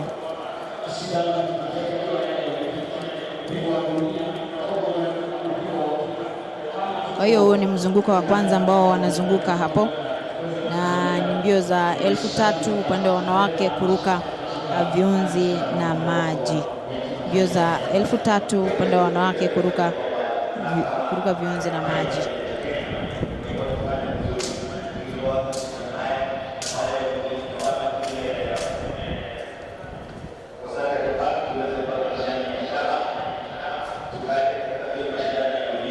Tayari ukiona migawanyiko imeanza kwenye kundi hilo, jua kwamba kasi ya mbio imeanza kushika, na kwa sasa kila mmoja yule ambaye atajituma vizuri wakati wa mzunguko huu wa kwanza, wa pili na watatu, hivyo basi yupo katika nafasi bora ya kuweza kuandikisha muda bora na pia kuweza kumaliza katika nafasi nzuri. Dakika 1 na sekunde za kuhesabu tayari zimesha katika.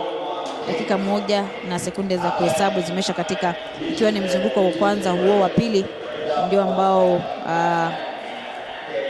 unaendelea. Huu ni mzunguko wa pili na dakika 1 na sekunde za kuhesabu zimesha kamilika. Migawanyiko imeanza, kwa hivyo ni ishara tosha kwamba mbio hii imeanza kushika kasi, na ikiwa utalegea ama ikiwa hutaongeza nguvu zaidi, hivyo basi utakuwa unaachwa nyuma na wenzako watakuwa na kupiku.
Kwa hiyo huo ni mzunguko wa tatu. Dakika 3 zimeweza kukatika na sekunde za kuhesabu, na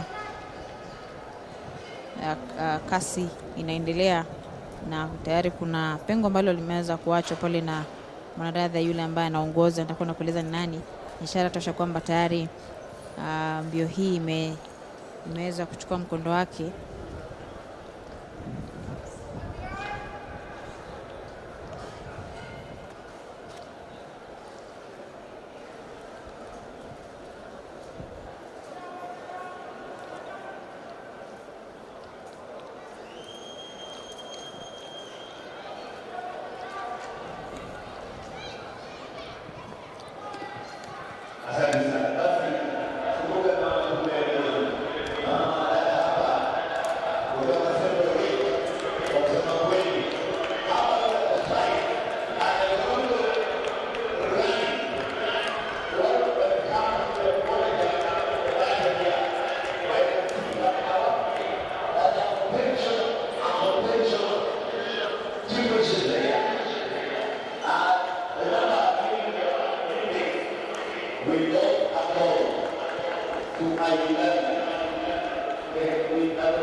Kwa hiyo dakika 5 zimeweza kukatika na imebakisha mizunguko 4.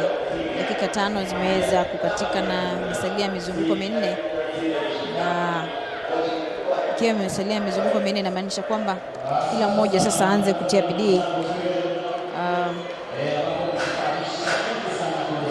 ili kuweza kumaliza katika nafasi bora kwenye mbio hii.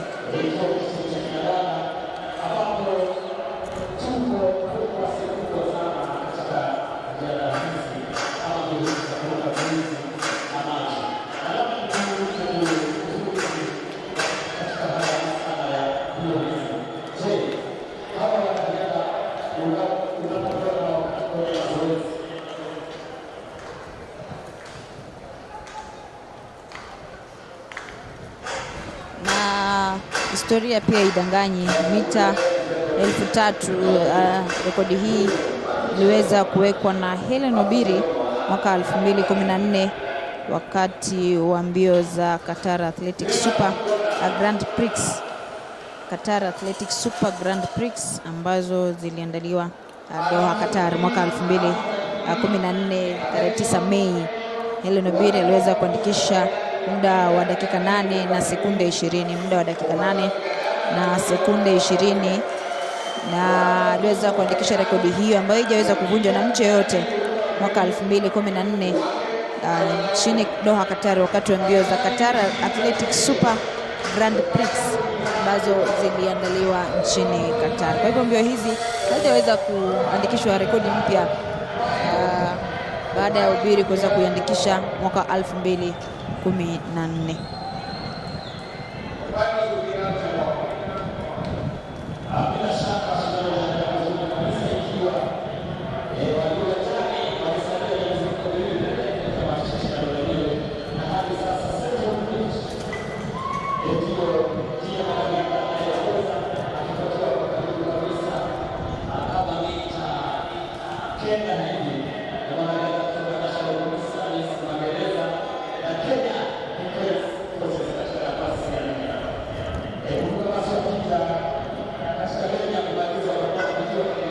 Dakika 7 zimeweza kutamatika na sekunde 35, na pia mizunguko imebaki kama mitatu hivi iweze hizi za 1300 kuruka viunzi na maji upande wa wanawake kuweza kukamilika. Kukumbusha tu ama kwa yule ambaye anajiunga nasi kwa sasa, tupo katika uga wa kimataifa wa Kasarani mjini Nairobi, ikiwa ni mbio za Athletics Kenya National Championships mwaka 2022 ambazo zimeandaliwa katika uga huu, ikiwa ni kuchagua timu Kenya ambayo ilikuwa inawakilisha Kenya katika mbio ambazo zimeandaliwa nchini Mauritius kuanzia Juni 6 mwaka huu. Mbio hizo za Africa Senior Athletics Championships ambazo zinatarajiwa kufanyika nchini Mauritius kuanzia mwezi Juni mwaka huu. Na kile hicho ni ishara tosha kwamba mbakisha mzunguko mmoja ili kuweza kumalizika kwa mbio hiyo. Na je, kutakuwa na rekodi mpya tofauti na ile Obiri ambayo iliweza kuweka mwaka 2014? Kutakuwa na rekodi mpya ambayo itawekwa tofauti na ile ambayo iliwekwa na Hellen Obiri mwaka 2014.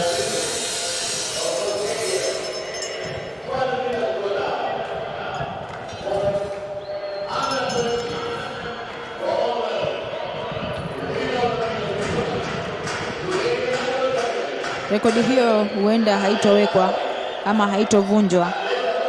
Kwa sasa mzunguko wa mwisho unaendelea na dakika 9 zimesha katika na sekunde za kuhesabu. Huenda rekodi hiyo ya Hellen Obiri isije ikavunjwa, tabaki papo hapo.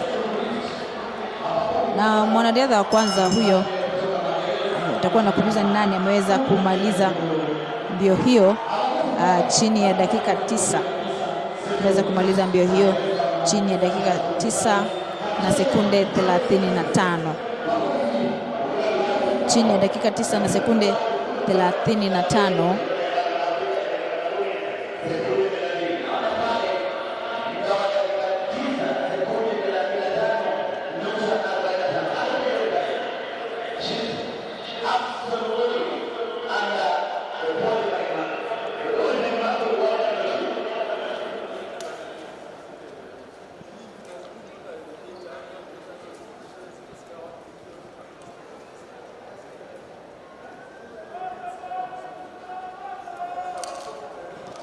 Jacqueline ameweza kumaliza wa kwanza mbio hizo akiwa ameandikisha muda wa dakika 9 na sekunde 35.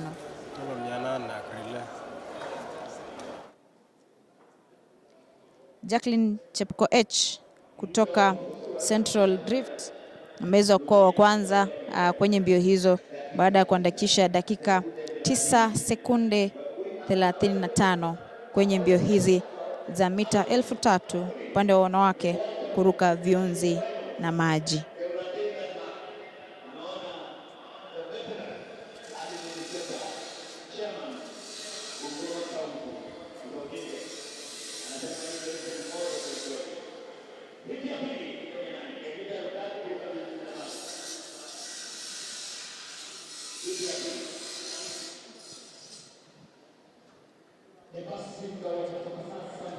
Kwenye semi-finali ya pili, mbio za mita 3000 kuruka viunzi na maji, tunaye Agnes Chesang kutoka KDF. Alvin, hiyo ilikuwa ni semi-finali ya pili. Semi-finali ya pili, Agnes Chesang, Alvin Cheptanui, Beatrice Chepkoech, Karen Chelangat, Selfin Chespol, tuna Christine Kioko, Immaculate Chepkirui, Faith Cherotich, Marion Kibor, Millicent Nyaberi, Naomi Chepkimoi, Virginia Nyambura, Dorothy Kimtai, Doris Cherop na Oyela Irene.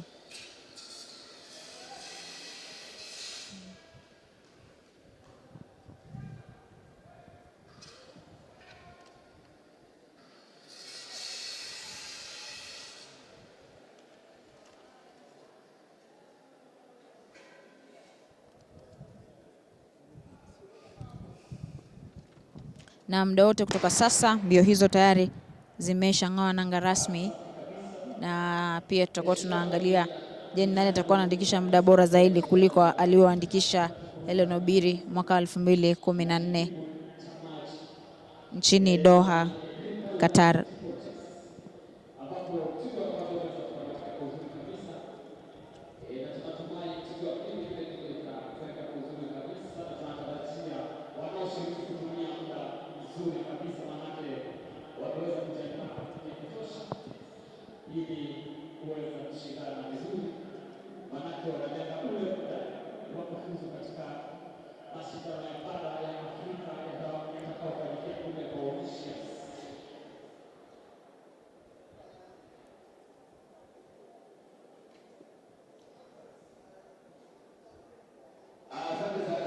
Kwa umbali naona NYS wanaongoza.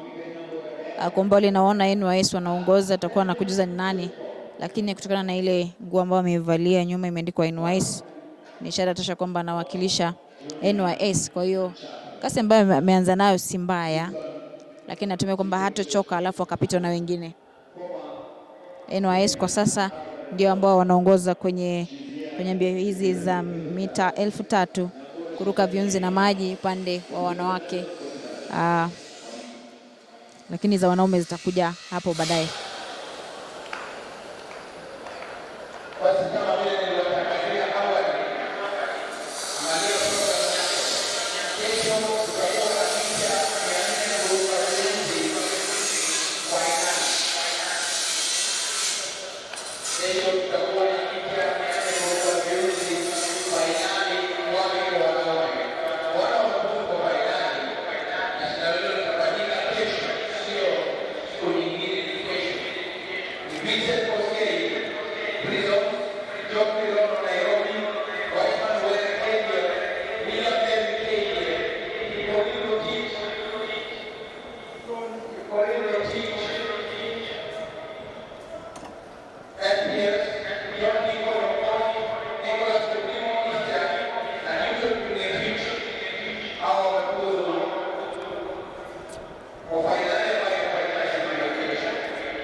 Beatrice Chepkoech ndiye ambaye anaongoza kwenye mbio hizi na anawakilisha polisi. Beatrice Chepkoech ndiye ambaye anaongoza kwenye mbio hizi na anawakilisha polisi.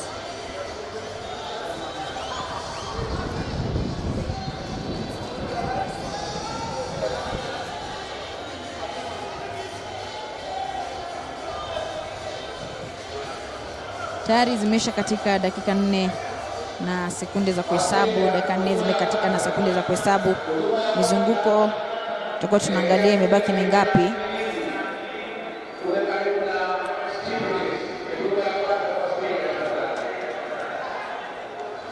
Tutakuwa tunaangalia mizunguko hiyo imebaki mingapi ili niweze kukujuza zaidi.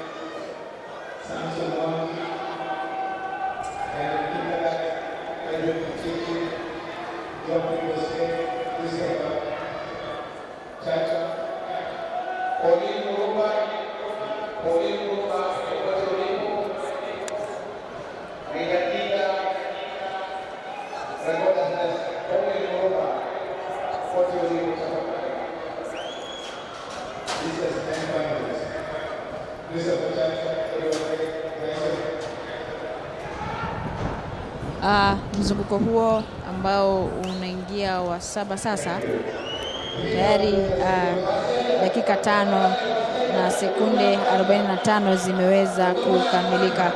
Dakika 5 na sekunde 40 na ziada zimeweza kukatika.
Hapo kesho siku ya Jumatano shughuli itakuwa nzito kweli, itakuwa ni kazi kubwa zaidi. Pale pembezoni mwa uwanja naona ambulensi inajaribu kupita uwanjani ili angalau kuweza kumsaidia mwanariadha mmoja ambaye amepata jeraha, na ni muhimu sana kuwa na ambulensi uwanjani na madaktari ambao wamesomea masuala haya ili kuweza kusaidia angalau wanariadha ama wachezaji wanapopata majeraha wakiwa uwanjani.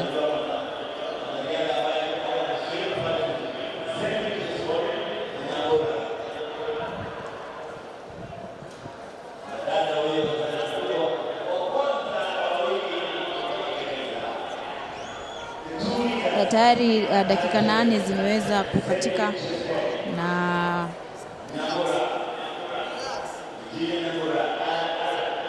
huenda itakuwa imesalia tu mizunguko chache na mbio hii iweze kuisha. Kengele hicho ni ishara kwamba mbio hii imebakisha mzunguko mmoja ili kuweza kukamilika. Mbio hii imebakisha mzunguko mmoja ili iweze kutamatika.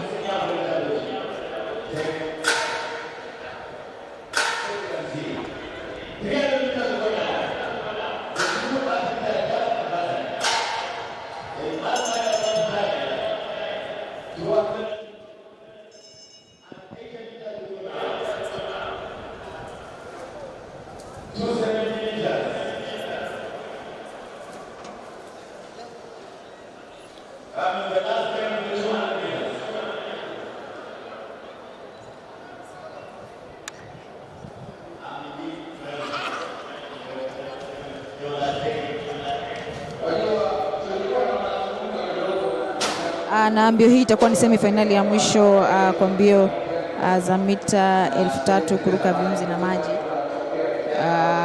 Itakuwa ni mbio ya mwisho ya mita 3000 kuruka viunzi na maji upande wa wanawake. Mbio hii inaelekea kutamatika na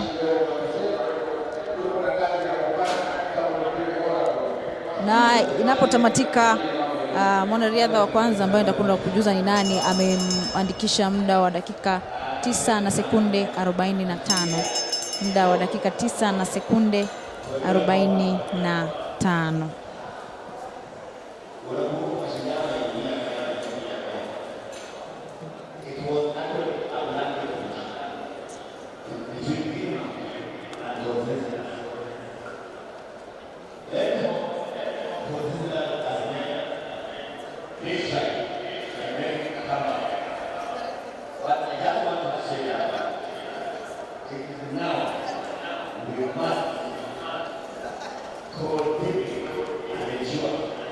Na mwanariadha Selfin Chespol kutoka Prisons ameweza kuibuka mshindi wa mbio hiyo.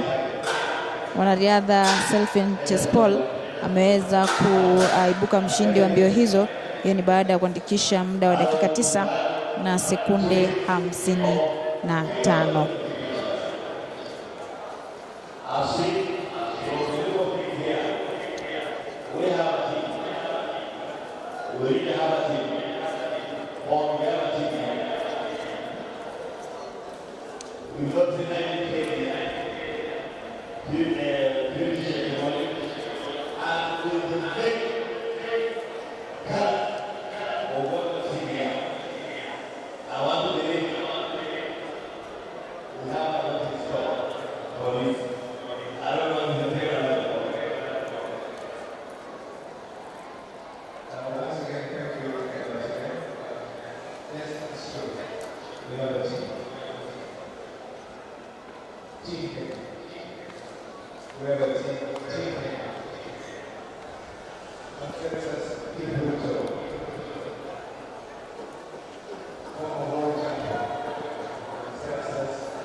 As we prepare for the 800 meters women hits.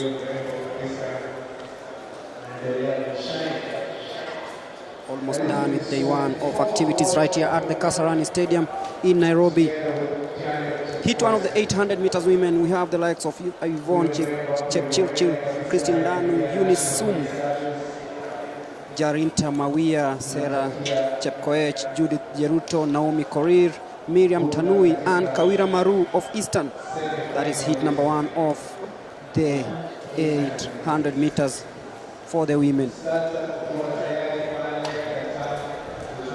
There will be 4 hits in this one, to be followed by the men race and then the 3,000 meter steeplechase, men semi-final number 1. But right now it is the 800 meters women hit number 1.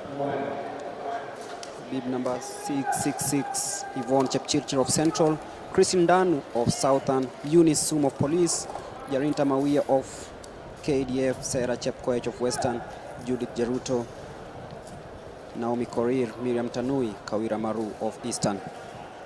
All of them getting ready for this one. Eunice Sum trying to make a comeback after quite a difficult moment in the last few years in this race. Remember, she's one of the most experienced athletes in this field. The 800 meters semi-final number 1. It's the hit number 1. It's hit number 1.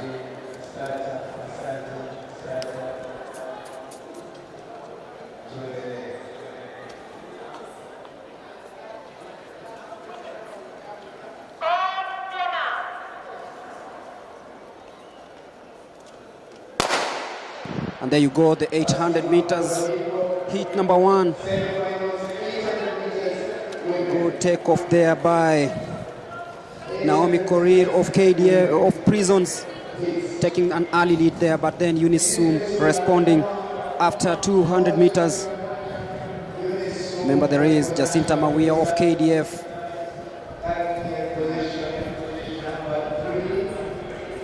Slowing down a little bit on the 300-meter mark. Exchanging leads there. And right now it is still Naomi Korir in the lead. But then Jacinta Mawia of KDF hanging by Unisum in 3rd position in the last lap of this 800 meters heat number 1. Quite a tough contest here.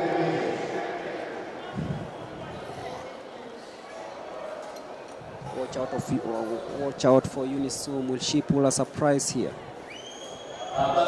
But then Jacinta Mawia of KDF taking the lead now, heading into the last bend, going into the 200-meter mark. It is Mawia coming in strongly, Unisum in 3rd, and Naomi Korir in 2nd position, heading into the 200-meter mark. What will happen there? Mawia comfortably in the lead. Unisum trying really hard, with Naomi Korir trying to hang on there in 2nd position, but Unisum comes in strongly to try and challenge Naomi Korir, but then it will be KDF who will be taking the lead here in heading into the last 100 meters. It is Jacinta Mawia comfortably winning this one in a time of 2 minutes and 4 seconds. Naomi Korir of Prisons coming in 2nd, Unisum finishing 3rd.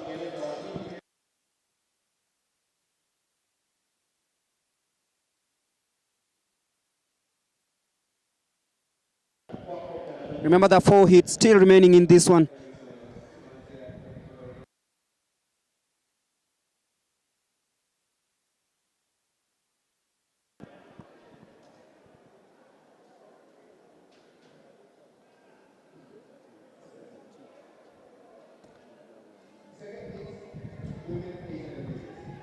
We're now lining up for the 2nd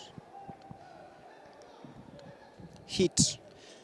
Margaret Tajao of Southern, Purity Kang'endo of Eastern, Judy Kieng of KDF, Gloria Chepchumba of Police, Judy Chepkoech of Central Rift, Penina Wangari of Prisons, Dorka Aiso of Nyanza South, and Magdalene Nafula of North Rift.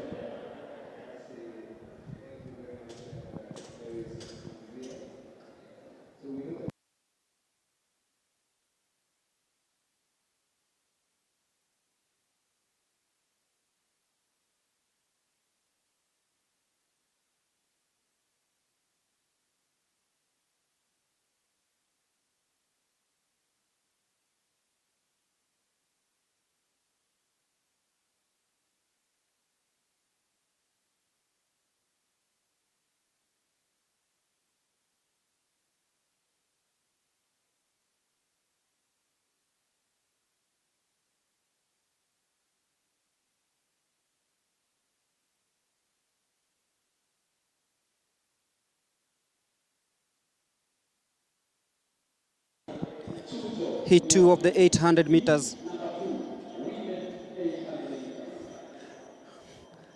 Margaret Tajao of Southern, Purity Kang'endo of Eastern, Judy Kieng of KDF, Glory Chepchumba of Police, Judy Chepkoech of Central Rift, Penina Wangari, Dorcas Aiso, and Magdalene Nafula getting ready. And there we go, the 800 meters women's heat number 2. Look out for Gloria Chepchumba of Police. She's taken off in a blistering pace. This is gonna be fast, really fast, and they've now settled down. Very, very tactical, this one. There is Judy Kieng, the sister to Ivan Kieng, taking part in this second heat of the 800 meters. Heading into the bend, The last 300 meters, still too close to call. Judy Kieng hanging in there. But then Gloria Chepchumba staying strong there alongside Judy Chepkoech. Kenya Prisons in the lead. Penina Wangari.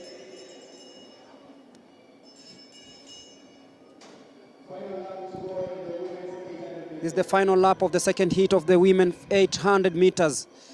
Still too close to call. Nobody has taken an initiative to pull away from the rest of the pack.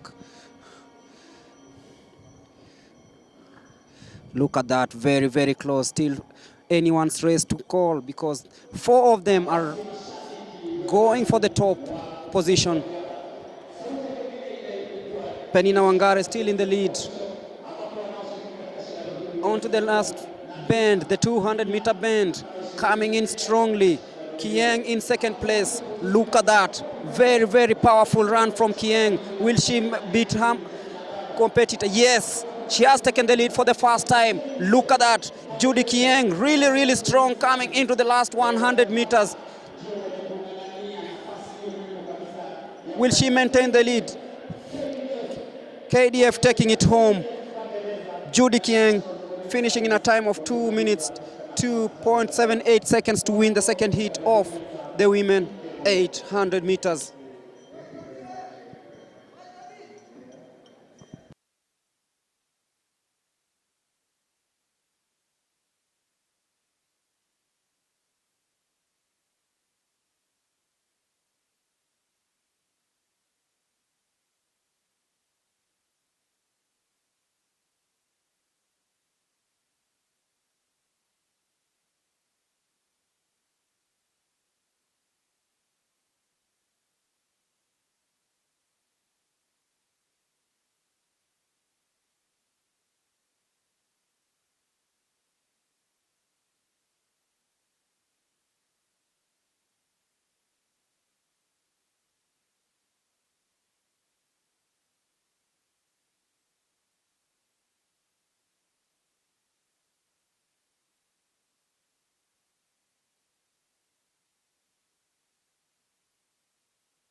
The third heat of the 800 meters women underway right now, and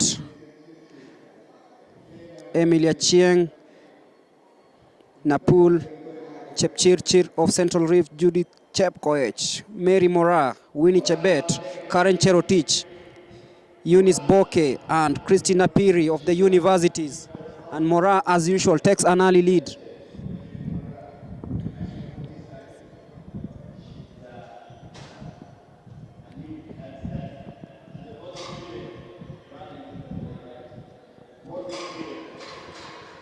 And there you go, also from KDF is Winnie Chebet coming in strongly as we head into the last 300 meters of this heat number 3 of the 800 meters. And there Mora, as usual, taking the lead as she does always. Will she maintain that? Heading into the bell, Mora and Chebet battling out for the top honors. Remember, Mora is one of the athletes everyone talks about when it comes to the 800 meters locally. She's still in the lead with Chebet closing in. Who will challenge first? Each one of them staying very cautious on this one.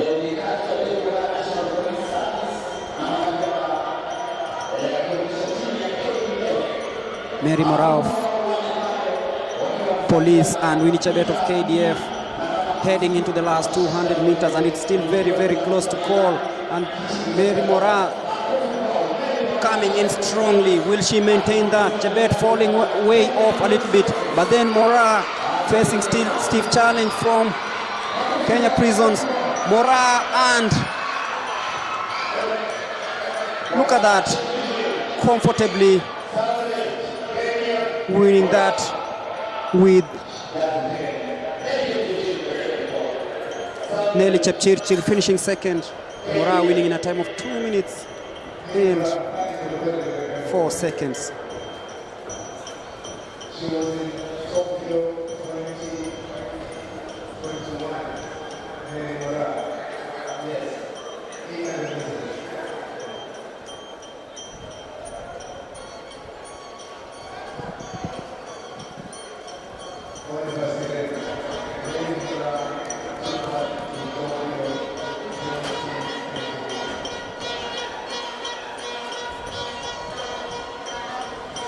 Naam, Kunradhi, ambaye ana rekodi ya mita 1000 kuruka viunzi na maji upande wa wanawake ni Beatrice Chepkoech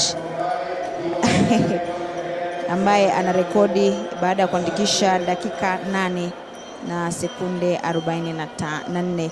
Beatrice Chepkoech ndiye ambaye ana rekodi ya juu zaidi kuweza kuandikisha wakati wa mbio za mita 1000 kuruka viunzi na maji, na si Hellen Obiri nilivyoitaja hapo awali kwamba Hellen Obiri ana rekodi ya mbio za 1000 na si kuruka viunzi na maji. Ana rekodi ya mbio za 1000 na si kuruka viunzi na maji. Beatrice Chepkoech ndiye ambaye ana rekodi ya juu zaidi ya mbio za mita 1000 kuruka viunzi na maji. Hii ni baada ya kuweza kuandikisha dakika 8 sekunde 44.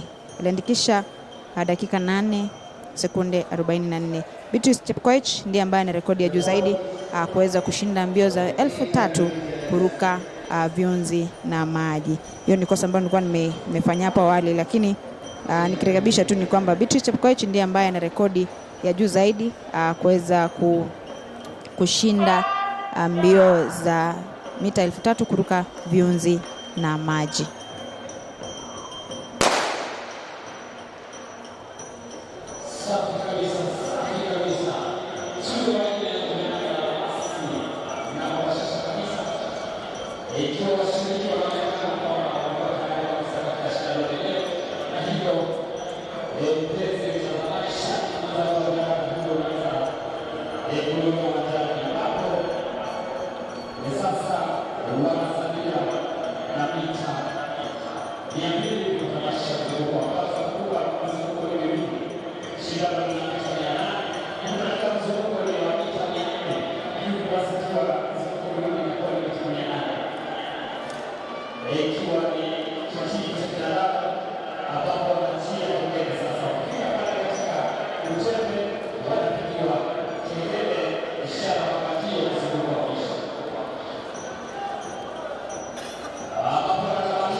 Upande wa wanawake, na hapo tunaye Winnie Koech, Josephine Delagat, Raplin Chepto, Jacinta Apere, Faith Chebet, Miriam Tanui, Kiarie Karonoi na Claudia Chepngetich.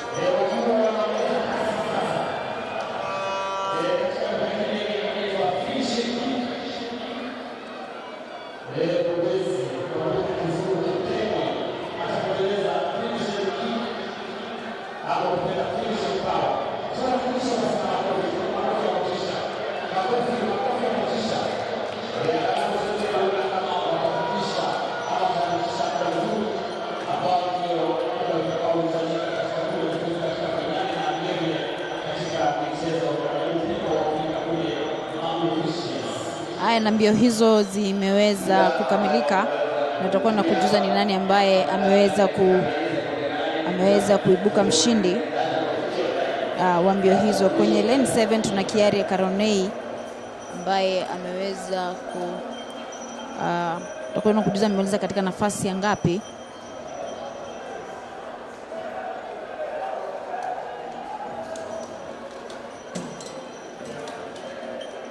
Na kwa sasa ni mbio za mita 800 upande wa wanaume, na kwenye nafasi ama atakuwa na yupo kwenye lane 1 ni Alvin Pasare, Jonathan Kitiliti katika nafasi ya pili, ama katika lane 2 Francis Katatoi, Kenneth Kemboi, Timothy Sein, Christopher Kitetu na Nicholas Kibenei.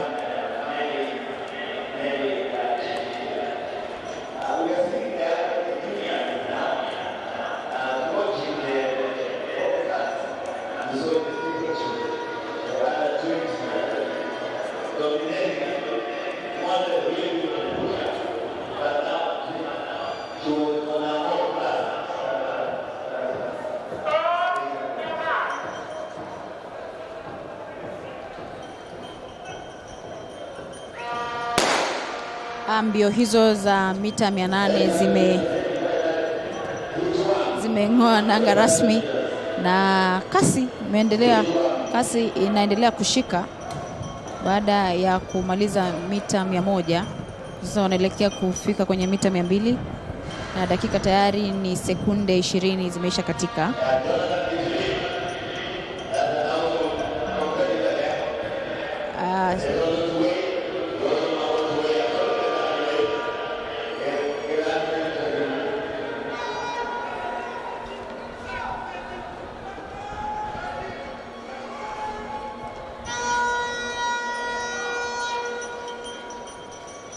Kwenye mbio hizo tuna Alvin Pasare, tuna kutoka KWS, tuna Jonathan Kitilit kutoka Coast, Francis Katatoi kutoka South Rift, Kenneth Kemboi kutoka KA TTI, tuna Timothy Sein kutoka Nyanza North, Christopher Kitetu kutoka Coast, Nicholas Kibenei KDF, Alex Kipngetich Ngeno Prisons, Eli Kibet Western. Kwa hivyo ni wanariadha hao 9 ambao wanaenda mzunguko wa mwisho. Baada kwa sasa ni dakika 1 na sekunde za kuhesabu zimeweza kukatika, na ni nani ambaye atakuwa mshindi kwenye mbio hii za mita kwenye mbio hii ya mita 800 upande wa wanaume. Tutakuwa tunaangalia ni nani ambaye atakuwa anaandikisha ama atakuwa mshindi kwenye mbio hizi za mita 800 upande wa wanaume.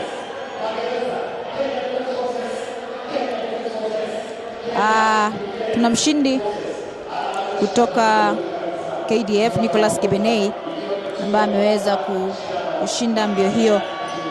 Nicholas Kibenei kutoka Kenya Defence Forces ndiye ameweza kushinda mbio hiyo baada ya kuandikisha dakika 1 na sekunde 47. Haya, kwenye kundi la pili mita hizi za mita 800 kuna Ronald Kwemoi, John Lokibe, Solomon Kimtai, Wycliffe Kinyamal, Cornelius Tuwei, Pasanjo Kitonga, Evans Biwot, Elias Nyeny na Gabriel Lokoi.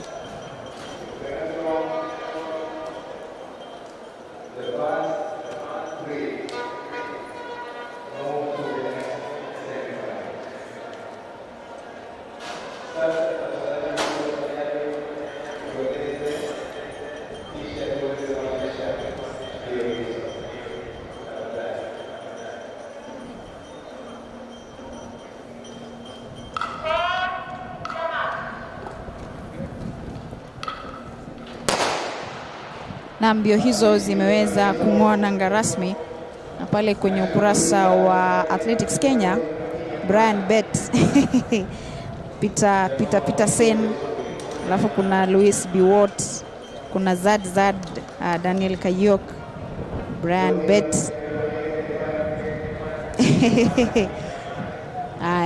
hao ni baadhi ya wale ambao wanafuatilia mbio hizi kupitia ukurasa wa Athletics Kenya. Ni kama mambo sio mazuri ila yote 9-10 ni kwamba tupo katika uga wa kimataifa wa Kasarani mjini Nairobi, mahali ambapo tunakuletea moja kwa moja mbio hizi za Athletics Kenya National Championships za mwaka 2024. Mzunguko umesalia mmoja, tayari dakika moja imesha katika.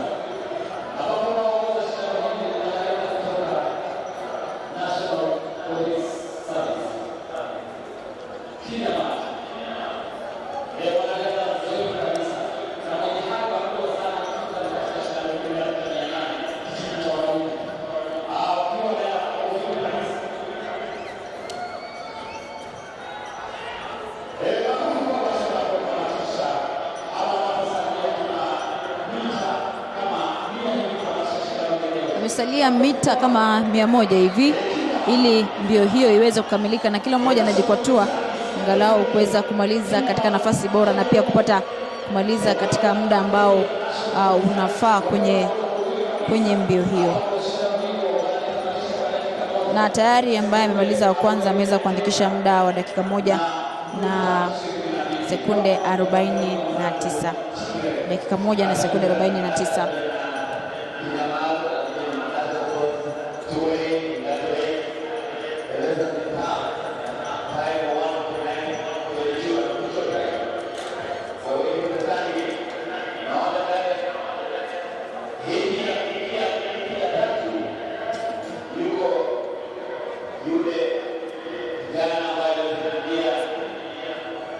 Na tayari kundi la tatu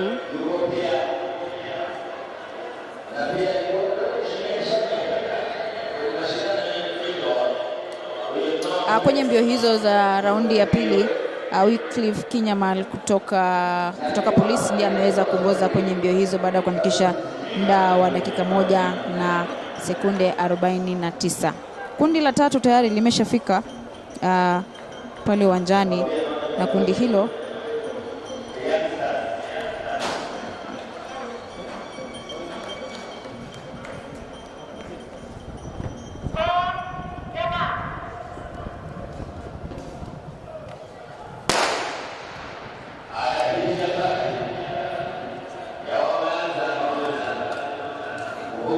na kundi hilo la tatu lina wanariadha Cosmas Maloba kutoka Western, Noah Kibet Nairobi, Brian Kiptum North Rift, Jeremiah Mutai Police, Lemerian Gideon Universities, Robert Korir KDF, Charles Udwal Refugee, McDonald Kipruto Nairobi, Godwin Odhiambo Nyanza North, Nicholas Kiplangat. Hao ni wanariadha 9 ambao wamejumuishwa kwenye mbio hii, na tayari sekunde 36 zimesha katika.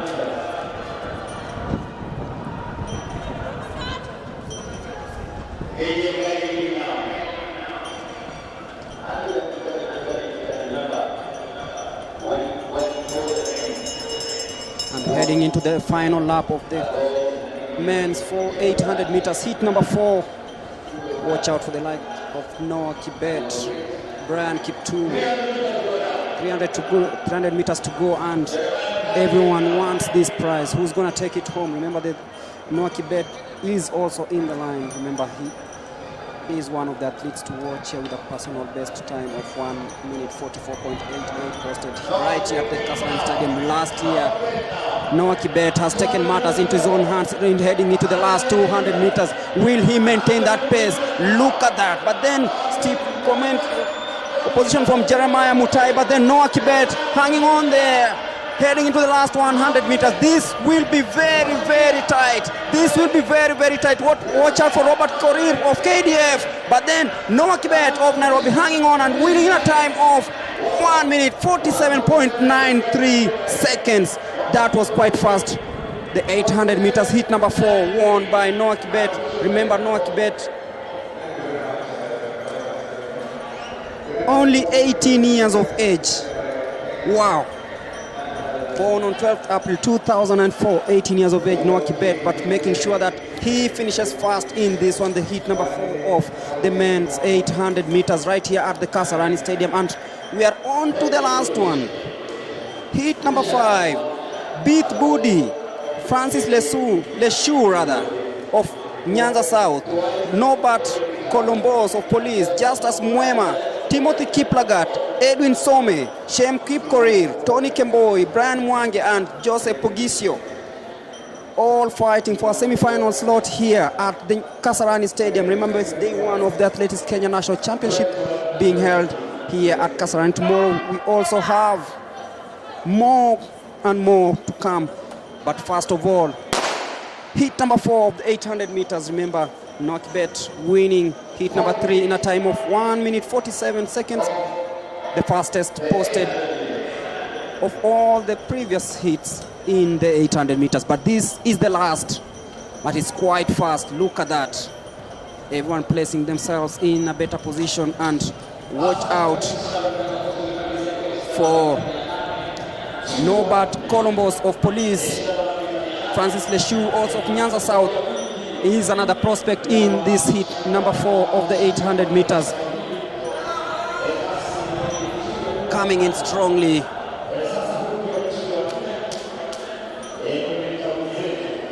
From Nairobi we have Shem Kipkorir, currently in second place, heading into the bell. Pogisio running very, very strongly.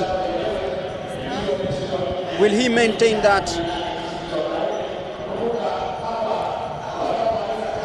Shem Kipkorir in second place, but then watch out for Francis Leshu, also coming in very strongly. Brian Mwangi of Southern is also in the mix. Timothy Kiplagat of the universities also. Remember, the first to qualify for the semi-final and into the last 150 meters. Pogisio hanging on there, very strong, this young man, making sure that he stays ahead of the rest of the pack. Joseph Pogisio, will he maintain that to the tape? But then remember, it's the first two who sailed through, and Pogisio just fell short. Wow. He slowed down in the last 50 meters, and then, yeah, you know, the two automatic qualifiers, and then maybe the best loser. I don't know if it's here, but then we'll wait and see. But this has been quite some race.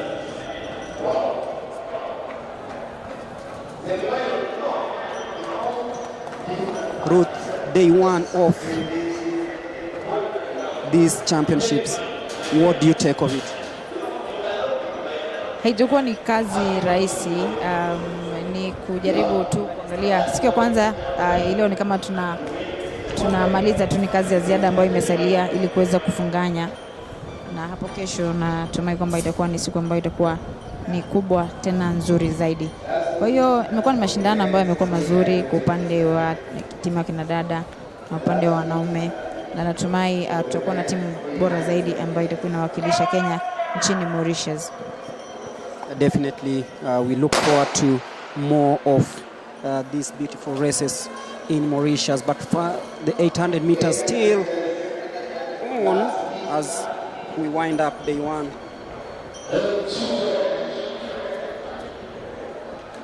And in this one we have the likes of Jonah Lagat Kipto, Dennis Kipruto, Kenneth Kimutai, Gideon Kiplimo, Peter Chepkwony, Felix Mutian, Boniface Mutia, of course, Vincent Pumanyo of Nyanza South, and Collins Kipruto of KWS. This heat number 5 of the 800 meters, and you can see it's really, really fast. It's pulsating. It's very, very fast, very tight, and you can see them heading into the last 300 meters. Everyone wants the prize to take home. That is a slot in the final of the 800 meters, and you can see as they get near the last bend, taking on the bell, the last 400 meters. You can see it's very, very, very, very open. You can see the likes of Boniface Mutia, of course, really hanging on there. This is the last lap of the 800 meters. Look at that, really, really fast. And you know, they say Kenya is blessed with 800 meters athletes. And you can see the kind of quality that we are witnessing here at the Kasarani Stadium on day one of the Athletics Kenya National Championship. Heading into the last 200 meters, look at that.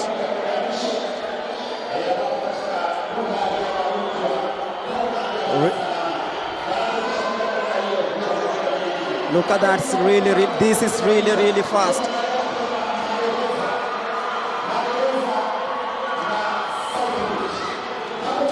Kenneth Kimutai coming in strongly. Will he finish? What will be the time here? It is 1:48.94.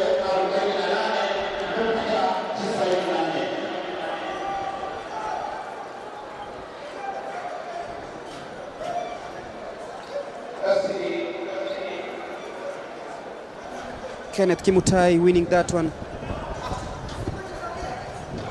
And it is part of the action of day one. It's been a pleasure having you around for this one. Remember, it was day one of the Athletics Kenya National Championship, which is also the trials for the Africa Senior Athletics Championships to be held in Mauritius. As a parting shot, Ruth, maybe some things that you've learned on your debut as a commentator on this one. Kuna baadhi ya watazamaji ambao wamekuwa nasi tangia asubuhi, lakini Waswahili wanasema ukirudia kosa ndio kufanya kosa. Ukirudia kosa ndio kufanya kosa. Kwa hiyo Louis Biwott na wenzio natumai mtaniwia radhi, lakini natumai kesho itakuwa ni bora tena zaidi kuliko siku ya leo. Kwa hiyo imekuwa ni siku ya kufana sana. Nimejifunza mengi na Kenya ipo vizuri kuweza kuwakilisha vizuri nchini Mauritius mwaka huu. Kwa hiyo imekuwa ni siku ya kufana sana na imekuwa ni siku ambayo nimejifunza mengi mwenyewe, na nilivyosema kwamba Waswahili wanasema kurudia kosa ndiko kufanya kosa. Mara moja si kosa. Kwa hiyo natumai kesho itakuwa bora tena zaidi na tutakuwepo kuweza kukuletea mbio hizi moja kwa moja kutoka uga wa Kasarani hapa mjini Nairobi. Definitely wise words there, and really appreciate your input today. And looking at events that happened today, we saw Ferdinand Omanyala posting yet another very impressive time in the 200 meters for the first time, and then we had the 100 meters where he also posted a time of 9.9 seconds and said that this is just the beginning. The Cape Kano Classic coming up in a few days time. It will be held right here at the Kasarani Stadium, but then tomorrow we have plenty of action right here at the Kasarani Stadium. We have the pole vault, the long jump. There is the 5,000 meters women final. That one is one you cannot miss. The 100 meters women and men final. Here, if you want to see Omanyala, it will be around 10:40 a.m. So it's something that you can look forward to. There's the 800 meters heptathlon, and there's the 1,500 meters and men and women final here tomorrow. So tomorrow is a day full of action. Keep it here because we'll bring you all the action live from the Mo International Sports Center, Kasarani. I've been your host, Greg Mulemi, and on behalf of the rest of the crew, it's goodbye.